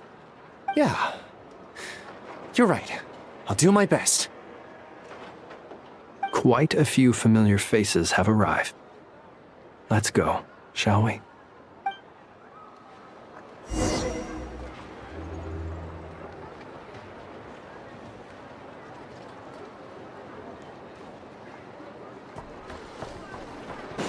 Running late again. Wow! Everyone's here! You seem well rested. I know no one's asked, but I'm sure you all want to know, so let me just say, we're doing great. Thanks. Well, great, but not perfect. I'm starting to lose my mind from boredom. Can't drink a drop of alcohol while I'm waiting for my wounds to heal. I'm sure you had a sneaky swig or two. Wait, how'd you find out? I'm sure you must be missing Mondstadt after all these years away, Grandmaster. Yeah, you could say that again. Every time I get news from Mondstadt, it makes me want to go back and see the place for myself. Honestly, once things are wrapped up here, I think it'll be time to head back home. Hey, looks like someone's taking the stage. Can everyone see okay? Anyone need a boost? I'll just listen from the back. It's fine. You're taking this pretty seriously, huh, Durin? Well, it's not every day that I get the chance to see how people speak in official settings. Soak it up like a sponge. I'll make sure you get a chance to practice for yourself later down the line. Actually, I know just the thing. You can debrief the Knights of Favonius for me. Mr. Varka, are you forgetting that I'm not a Knight of Favonius? I can knight you. Any particular title you'd like? Is he joking? I really can't tell. You'll have to figure this one out for yourself. It'll be a good learning experience. It is my honor to host the opening ceremony for the League, and to have this opportunity to speak to you all in my capacity as Voynich Guild representative. Could this person also have been pushed onto the big stage by the real big shots? Guess I'm not the only one then. We come here today, having weathered the trials and hardships of yesterday, and having learned from them the importance of unity and cooperation. All right, here we go. Uh-oh, looks like Aino's off in Dreamland already. Wait, Boss is looking kinda drowsy too. What's up with her? Come on, get this speech over with already. Nodcry is our home, the land we rely on for survival. And as we chart a course for the future, may we persevere through the storms ahead as we sail towards a new era of prosperity, freedom, and hope.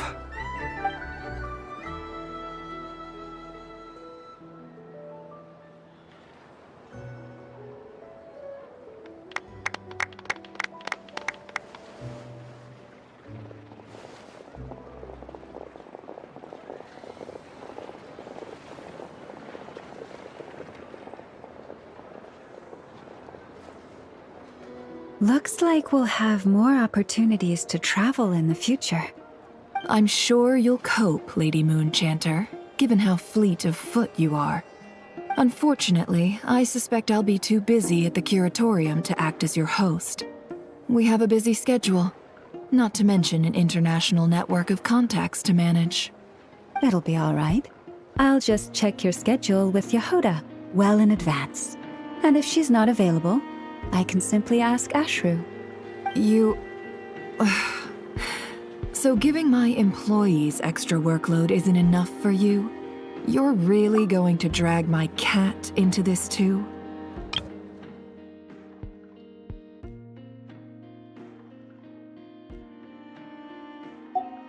I thought you'd approve.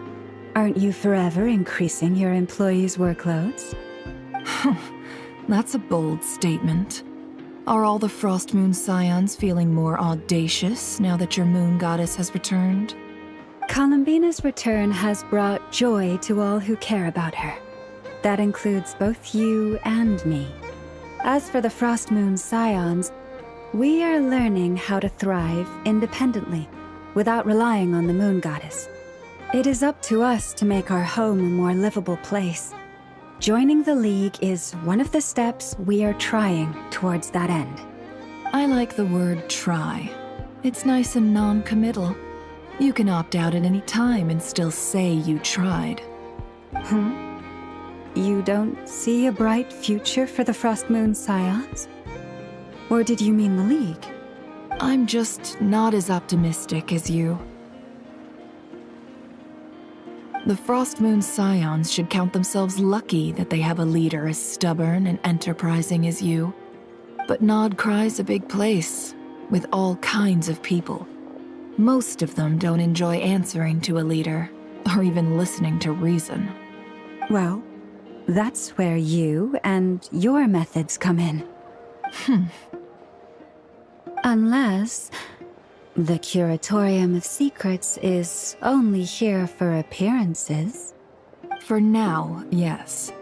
And that won't change until this venture becomes worth my while. What would make it worth your while? Getting out more than I put in. Right now, I'd barely break even, but I'll grant that it's a good start for Nodcry. Then maybe it's worth a try. All right, you can stop now.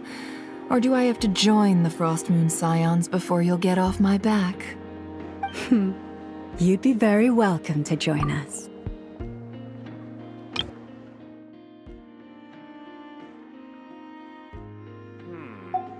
Hey, you two! Congrats on all your hard work! What are you chatting about? Nefer was trying to dissuade me from adding to her employees' workload. Also, she's considering joining the Frost Moon Scions. Sorry, what? Your conversations are always the most interesting.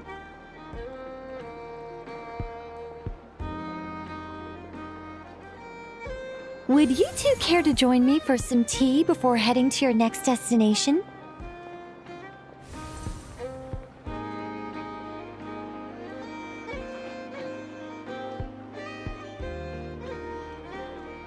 Nicole? Wait, where are you? Aren't you gonna show up today? Sadly not. I'm otherwise occupied right now. I'm sorry, Paimon.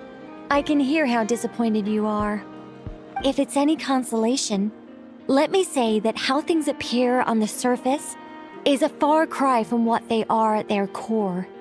Perhaps you'll feel better if you focus on the fact you have a special line of communication with the great mage herself.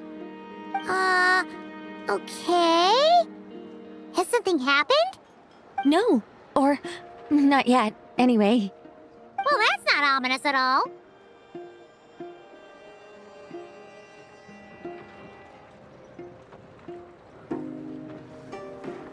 Not for the time being. Just think of this as a general check-in to make sure this communication system is still running smoothly. Besides, it's good to chat once in a while if we want to maintain our friendship. You could've just said so. Paimon got all worked up for nothing. Still, the best friendships are built through face-to-face interaction, you know. It's never gonna stop being weird having tea with you when you're not there and just talking to thin air. All right, fair point. I'll bear that in mind for next time.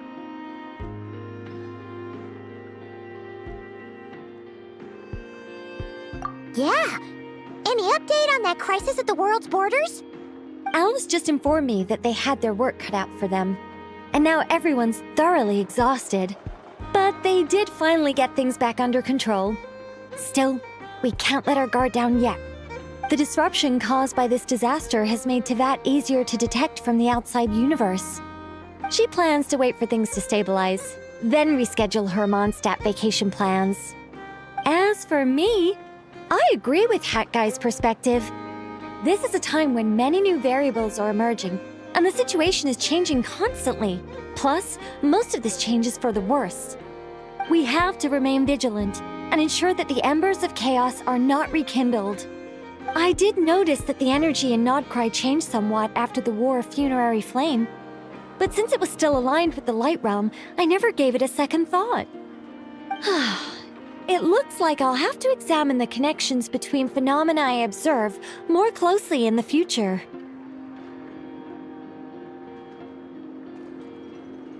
Just doing my duty. It's more or less second nature by now. Of course. To give you the full picture, I'd have to start with the substance from which angels were formed. Never mind. Paimon's right. Showing off my knowledge would be much more satisfying in person. By the way, you did receive the gifts from the Hexen Circle, yes? I'm not trying to claim credit or anything, but my pride demands that I at least mention it. They're quite similar to the protective talisman that Alice gave Dory, but with some very special enhancements. Oh! So that's what kept our friends safe when Dotori trapped them.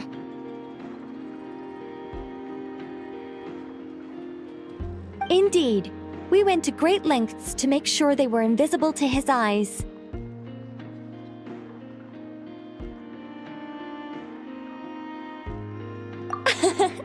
I'm so happy they came in handy. Still, not fishing for gratitude, by the way. I just want you to be aware that sometimes your friends may be protecting you in ways you cannot perceive.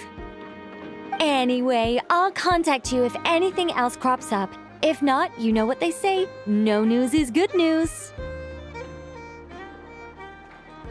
Oh, my angelic instincts are tingling. They say you should head to the docks next. Your friends are about to board their ship home.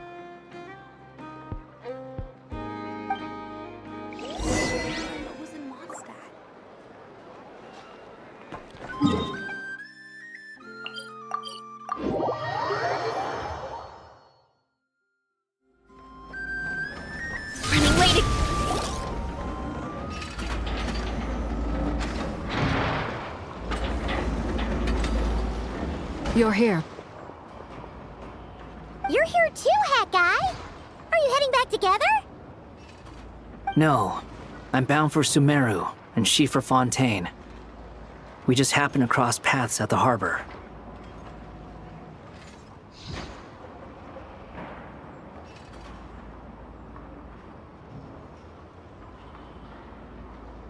Everything seems fine. Sandrone may have an abominable temper, but she's always been very responsible with important calculations and things entrusted to her by valued friends. You always speak as if you know us inside out, Mr. Hat Guy. Maybe I'm just a good judge of character. I certainly hope that's all there is to it. Regardless, you have been a significant help in this matter. For that, you have my gratitude. I didn't do anything special. Sandrone's the one who completed a seemingly impossible formula and turned the tide of the entire battle, even giving her life in the process. She's the one we should be thanking. Even we were unaware that Sandrone had hidden the real formula inside Polonia's body. She managed to fool Dottore into thinking the formula was running in her system by installing an identical-looking decoy within her. She probably realized that she didn't have the strength to stop Dottore. But this way, she could at least get him to lower his guard. She always worked like that. Always had a backup plan.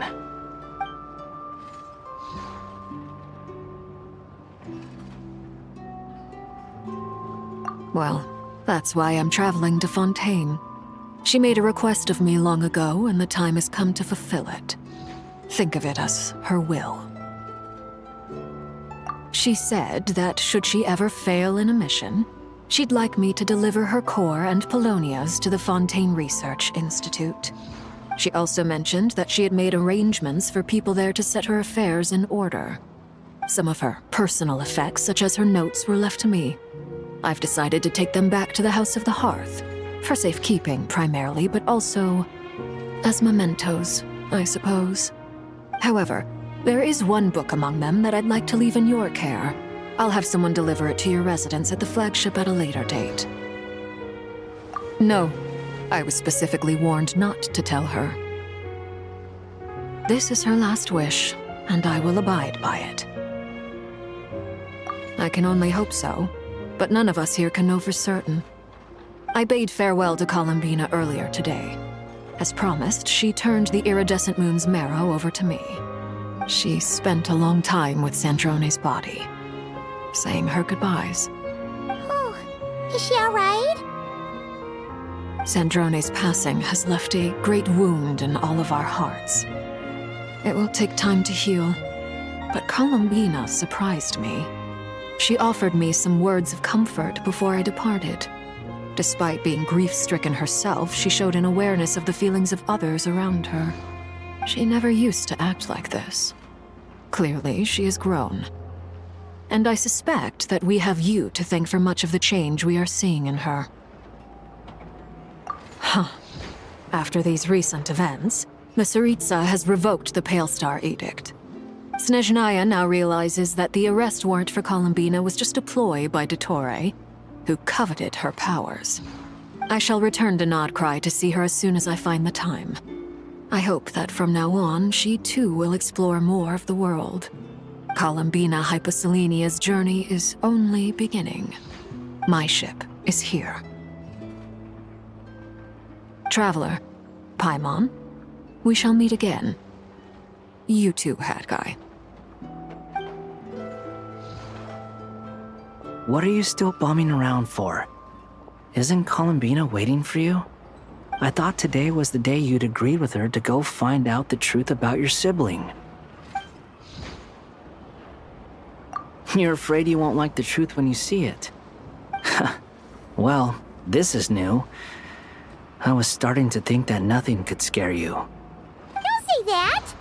Wouldn't you be if you were in this situation? Fair point.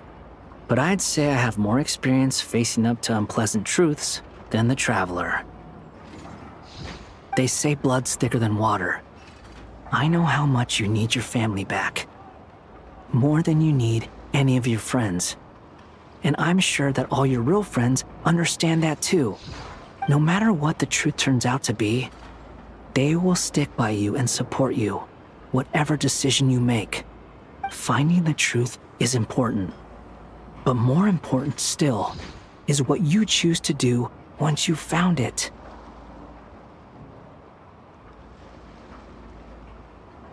At least, that's the life lesson I've learned from my experience, grappling with the truth.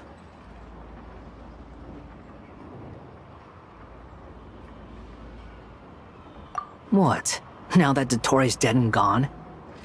A little, I guess. But it hasn't solved everything. Maybe I regret not getting to end his life with my own hands. Or maybe it's something else. But for whatever reason, I still feel like I have a chip on my shoulder. Either way, I'm going back to Sumeru. Lesser Lord Kusanali is gonna need help dealing with all the chaos Dottore left in his wake. Not just from this incident, but everything he did in the past, too. You should continue with your journey, as you've always done. Who knows? Maybe we'll meet again someplace else. So, what should we do now? If you want to explore a bit more to steady those nerves, Paimon's game! After all, when Columbina said she knew where your ship was hidden, Paimon promised to give you two some alone time with the truth. It hasn't been all that long since we were last apart, sure, but with Columbina there, Paimon's sure things will be just dandy.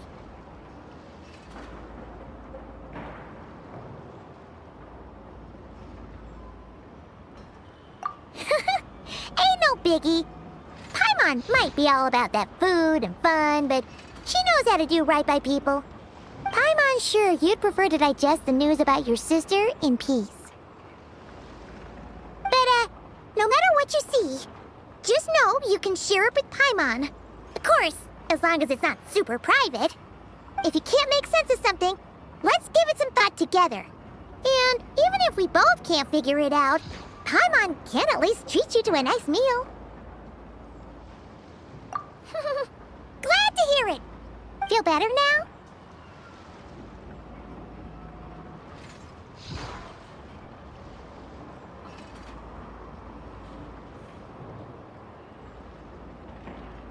Alrighty. Next up, time to meet with Columbina.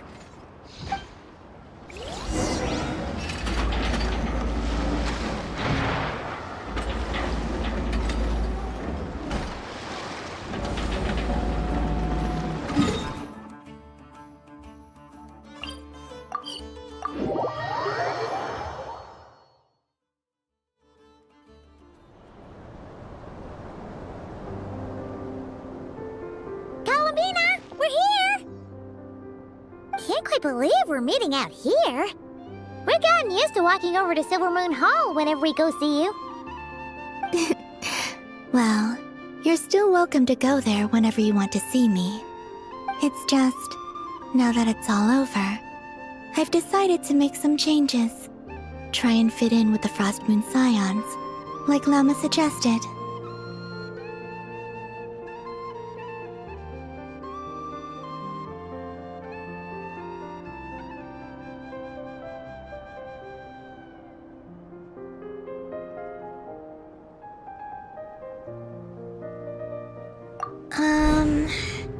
The older generation are still timid around me. They don't dare get too close, and they bow their heads when I walk by. But things are much better with the children. I see more curiosity in their eyes. Hopefully, by the time the next Moon Prayer Night comes around, I can enjoy the festival with them as myself, without having to pretend that I'm only dressed up as the Moon Goddess. You'll do fine, Columbina. Paimon's sure they'll realize you're super nice once they get to know you better. You really think so? When we first met, you thought I was a little up in the clouds. We were just starting out then, come on! So Llama told you, huh? I'm only teasing. I know that I have you to thank for pulling me back down to solid ground. It feels good to finally stand firm on the earth where I was born. Oh, that's great!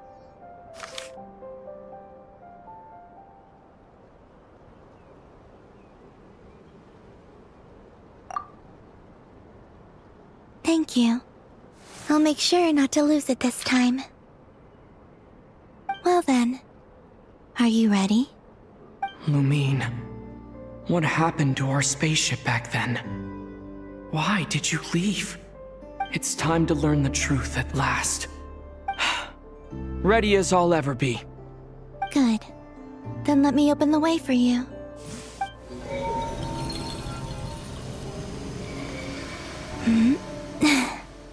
Where does this lead? To our shared destination. Huh? Do you remember me telling you about my missing prologue back when we just met? I said that my story began on the moon.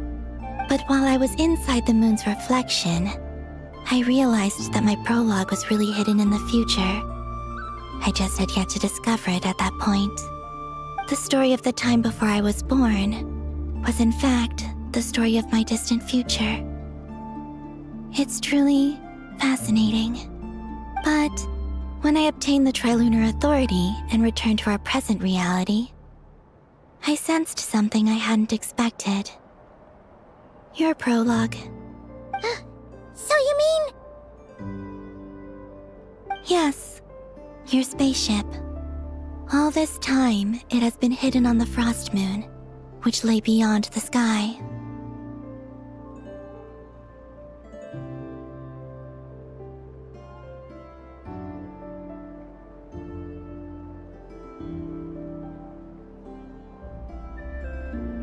The great ruler of the firmament.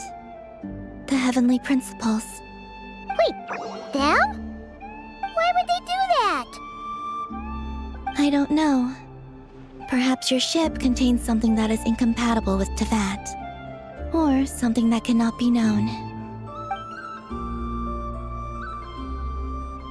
Oh, did I pick a bad time to say this?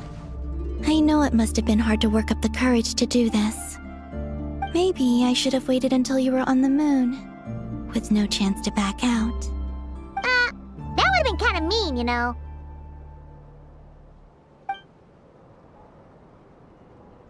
take me there. Oh? Whatever is hiding in that ship, it belongs to me and Lumine. Those memories belong to us. No one else has the right to decide whether I should or shouldn't know about it. Not even the heavenly principles. Very well. Then let's go. You two take care, alright? And don't forget to come back soon! Rest assured, Paimon. We will. Traveler, after you. Thinking about the story that we'll find hidden on the moon? Yes. And hoping that it has a happy ending. Stories like that don't exist, you know? You don't believe in happy endings? I don't believe in endings.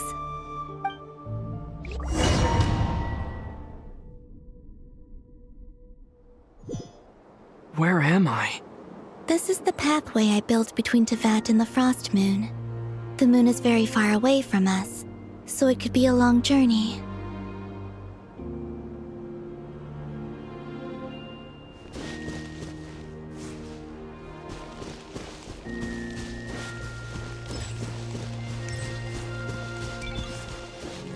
After I obtained the Trilunar Authority, I unwittingly saw past events from many of my friends' lives. One was Lauma. She was so young when they chose her to be the Moon Chanter. From then on, the Frost Moon Scions looked to her to bring messages from their goddess. But, for better or worse, I had left Hisi Island before she was ever born. It was not until much, much later that she met me. I think it's for the best. Because of the way things turned out, you had the opportunity to become friends. You're right. In that sense, I think we were both very lucky.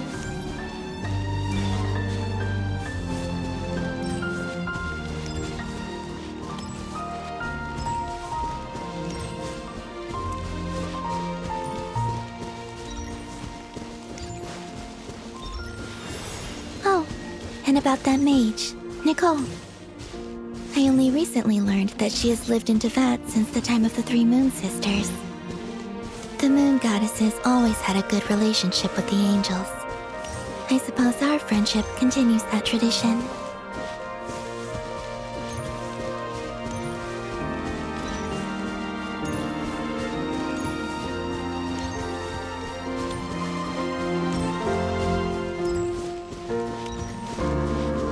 And then there's Zandrone.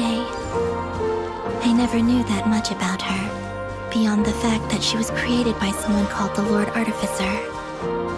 She, too, suffered for a long time before joining the Fatui.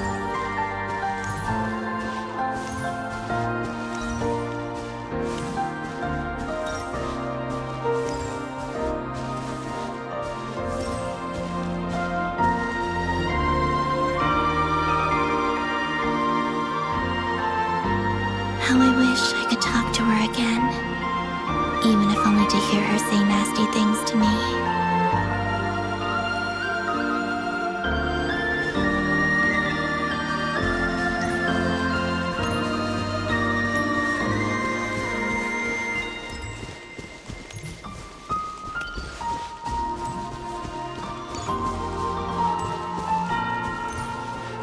Also, I saw your siblings' story.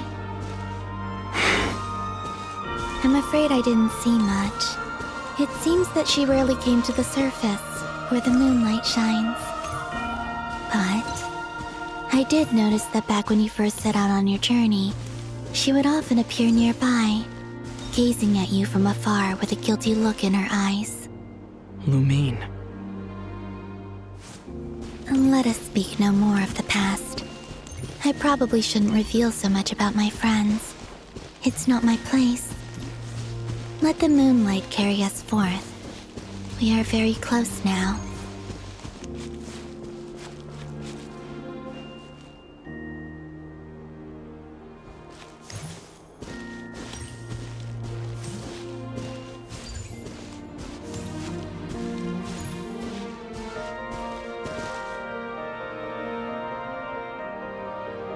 After this, I'd like to bring some kuhenki to the moon as well. If they're willing, of course. What about your other friends? Will you bring them to visit too? Certainly. But I'll need to tidy the place up first. This home hasn't received any guests in a long, long time.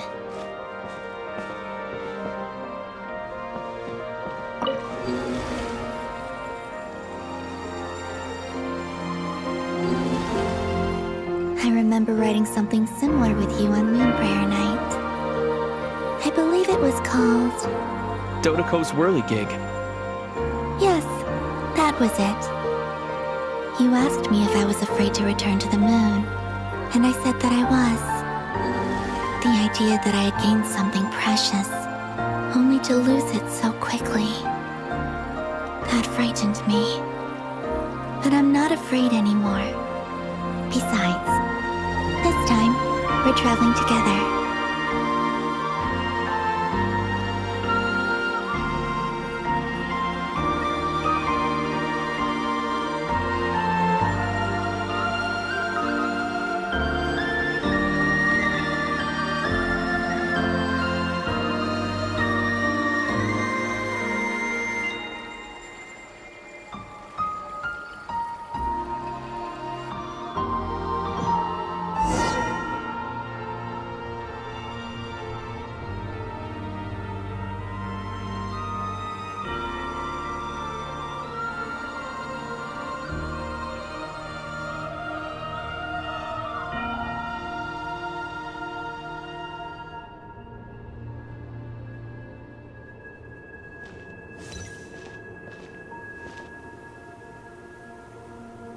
We're here.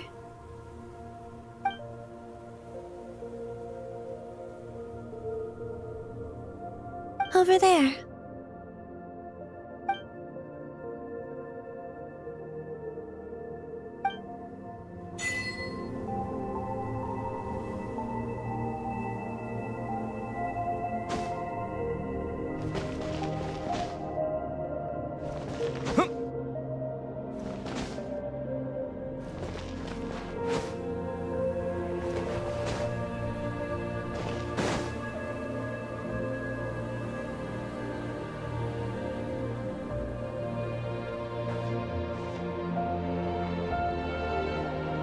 Our spaceship. It's huge. I suppose that the moon is the only place one could hide it. It'll be all right. Huh? The way you feel in this moment, I went through it too, on Moon Prayer Night. The door was right in front of me, but I struggled to find the courage to step through. Solitude for me once meant living a life in which even I was absent. Before I met you, that was the only life I knew. But that night, solitude meant throwing away the life I had gained after meeting all of you. Columbina. Go. Retrieve the part of your life that was once lost. Trust me, you will lose nothing by doing so. Look, Tavad is right there. All of our friends are down there, waiting for us. You're right. Thanks, Columbina.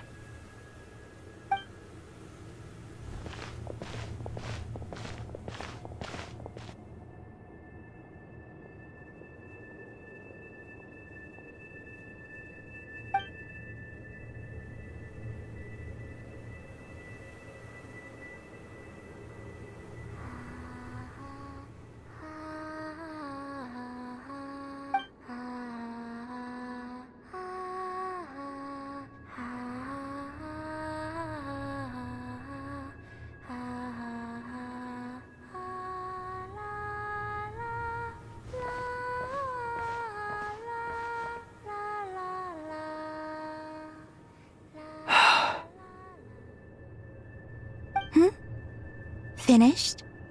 Yeah. Why did you take your eye mask off?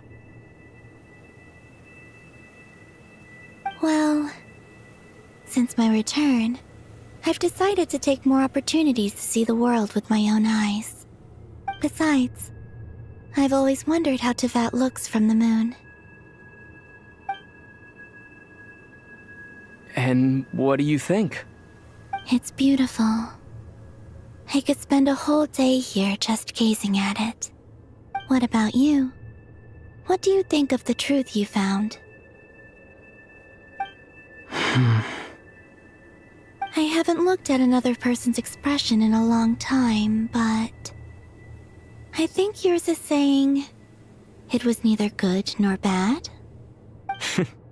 Keep this up, and it won't be long before you give Nephra a run for her money. Oh, I don't think that's going to happen. I'm much more used to sensing what's going on around me with Kuvaki.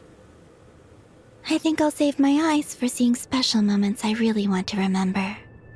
I read the spaceship's flight logs. I always assumed that this was my first time in Tevat. I thought that Lumine and I must have been hibernating in space for centuries on end. But the logs show that our spaceship flew over the skies of Tevat once before. A long, long time ago. Flew over? So you didn't land? No, the ship barely came to a stop before flying on again. After that, it continued traveling through space for a long time. Some of the data is corrupted, but I suspect that it kept flying for thousands of years. It was only after that that the ship made a forced landing in Nodcry. When Lumine found me, she came from outside the ship. Could this mean that she left the ship long before I did? Maybe even during our first pass over Tevat. Are you alright? Yes, I can feel that the truth is coming together, one small piece at a time. I remember Lumine telling me that when she first arrived in Conria, she could not recall the past. So this might be something that even she doesn't know. Here, I made some space for you. Your mind must be racing, and this seems like the perfect place to relax and clear your head. Oh, wait, there's one more thing. What is it? Wait here a moment.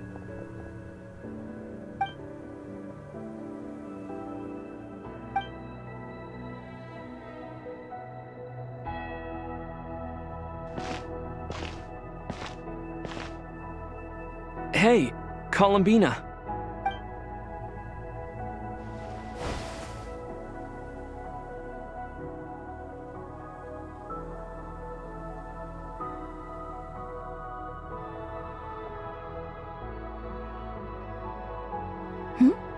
Is that a new outfit?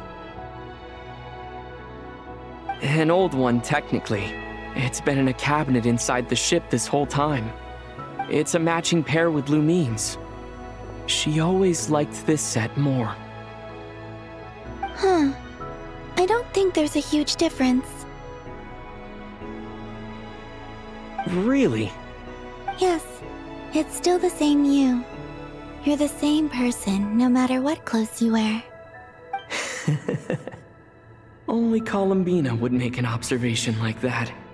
Traveler, do you consider Tevat your home?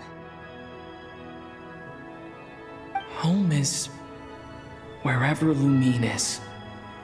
But then after all the time I've spent here, and everything I've been through, yes, I'd say it's my home. Would you change your answer if Tevat changed appearance? I mean, if the truth about Tevat turned out to be different than what you thought. I don't know, but I don't think so. The truth is not what matters most to me about Tevat. When I was first born, I longed for a home. And when you get something before you're mature enough to understand the world, you just take it at face value. I thought that a home was a transaction. You give me what I want, and I'll do the same for you. But you and your friends taught me what a true home should look like. You never asked for anything, yet you gave so generously to me. That's because your friendship matters to us. It was worth it. In the past, I thought that my birth in Nodcry must have been a mistake. But after journeying to the distant past where the story began, I realized that it was I who chose Nodcry to be my future home. Now, I am glad that I made that choice. I'm sure your friends are just as glad. In fact, I intend to make the same choice today as I did back then. What do you mean? Well, I've given the Eternal Moon's Marrow to Lauma, and the Iridescent Moon's Marrow to Arlecchino. And now, I shall return my Kuvagi to Nodcry again, that it may continue to protect my chosen home. Wait, but what about your body? Oh, are you worried that I'll disappear again? I won't. Not this time. The Frost Moon has now entered the fall sky, and I am the Trilune Goddess. I am only returning to Nodcry the part of me that it needs. I am giving what I can, because my home is worth it. Oh, and I have something for you, too. For me? Yes. Come closer.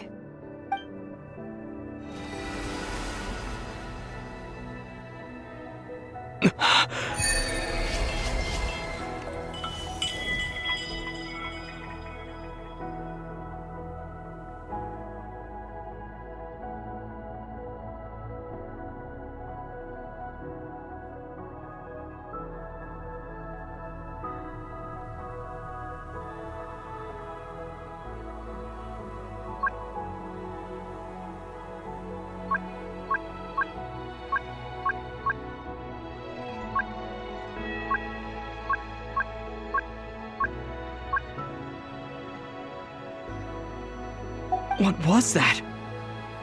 I lifted some of the restrictions this world placed on you. I trust this will help in your future adventures. My power. It feels like it's grown. I can use the elements more freely now. Thank you. This will be a great help. You're welcome. I see you as family, and after everything you've done for me, In fact, no. It's not because I owe you. It's because you're worth it. Here, this flower is for you.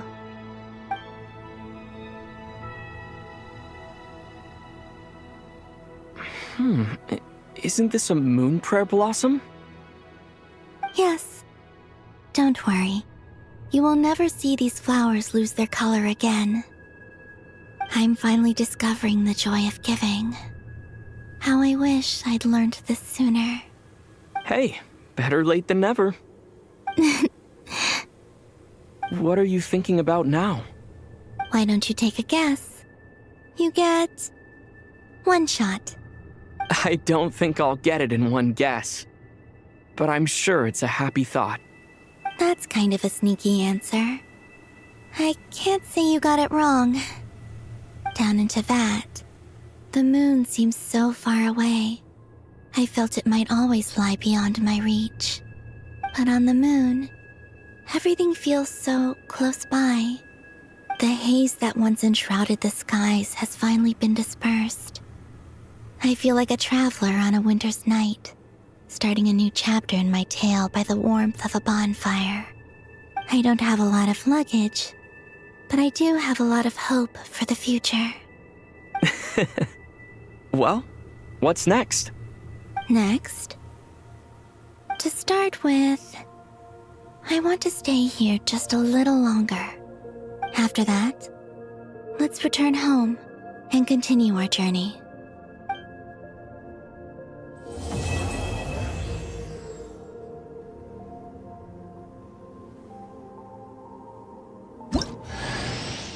These clothes bring back so many memories.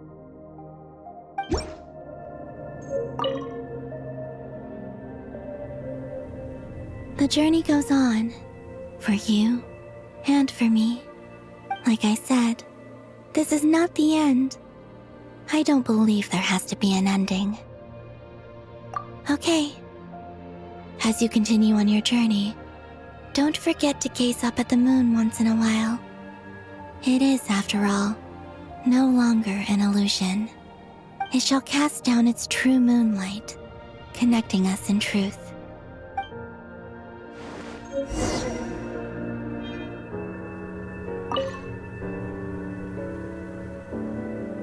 The journey goes on, for you and for me.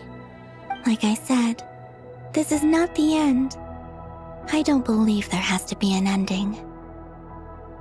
Oh, is that your next destination? Most people would probably tell you to pack some warm clothes. But I experience things differently than most people, so I can't know how cold it is. In fact, it is home to quite a wondrous heat source. I think they call it Kerjain's torch. Every city in Snezhnaya is built around one of those. I sensed the energy it gave off as I was passing by on a railway train. It felt grand and distant. I also recommend the Korolievsky troupe in Snezhnograd. They give performances quite regularly, and entry was free for harbingers. I liked them a lot.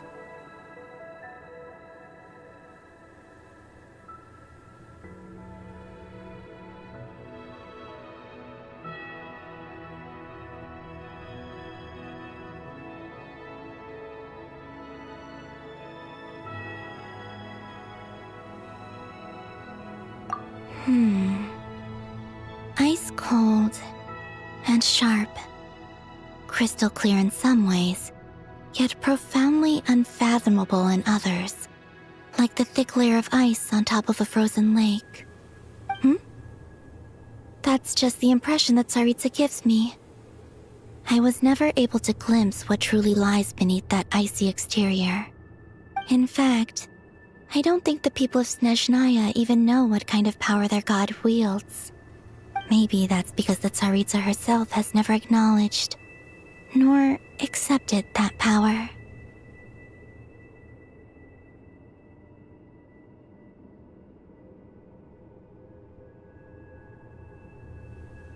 There's Regrator, the Rooster, and the Jester. Between them, they control a lot of what happens in Snezhnaya, but I could never wrap my head around how exactly power is split between them. I just know they are each responsible for many specific domains. I noticed that the Rooster and Regrator often appear to get along on the surface, while working against each other in secret. And theirs is not a friendly rivalry.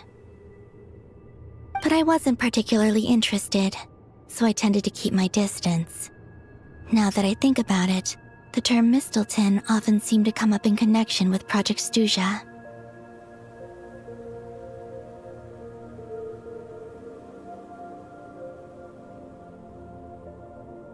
Once things settle down in Notcry, I'd like to explore the world beyond Snezhnaya. You've told me so many stories about the other places you've been to, and all the friends you've made there. I'm curious to visit those nations and see them for myself. It would also help me learn more about the journey that has made you into the person you are today.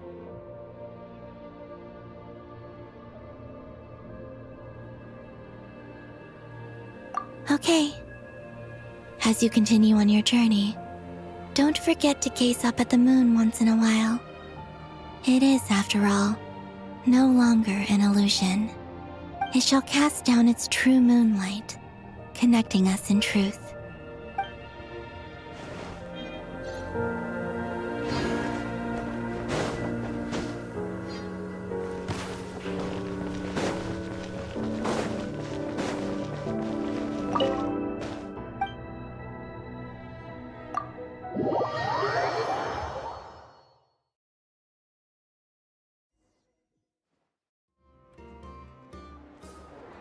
To Jean, acting Grand Master of the Knights of Favonius.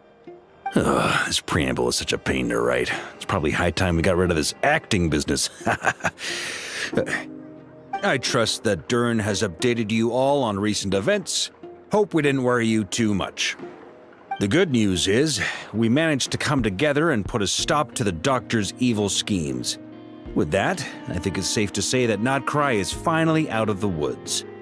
As for the Fatui, not counting the Damselette, aka the Moon Goddess, who has left their organization, we found ourselves allied in this instance with both the Knave and Marionette. May she rest in peace. As ever, we find ourselves better off for making friends rather than enemies. But until we can ascertain the Tsaritsa's true intentions, the future remains uncertain. In a short while... Wait. How am I meant to surprise everyone if I tell them in the letter that I'm heading home? Well, that would be a huge waste. Okay, got it.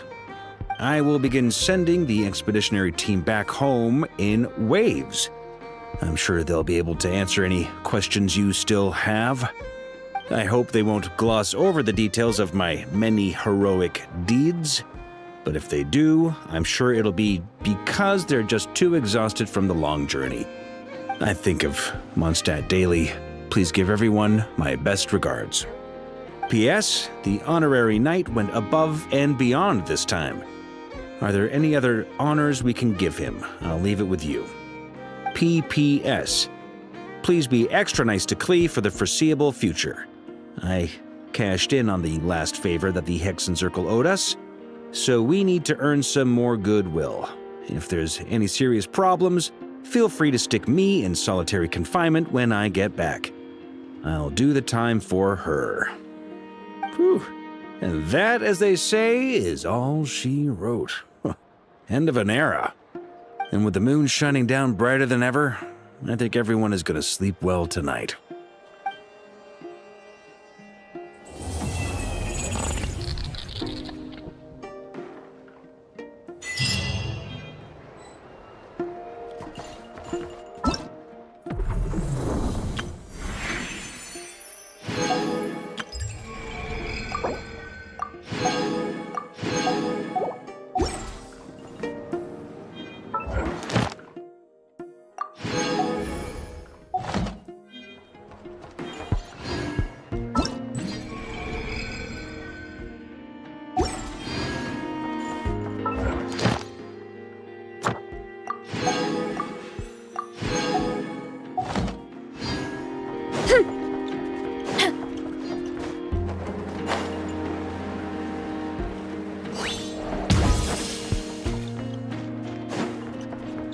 Running late again. Ad Astra. Thank you for Ad Astra.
Add Astro. Thank you for Add Astro.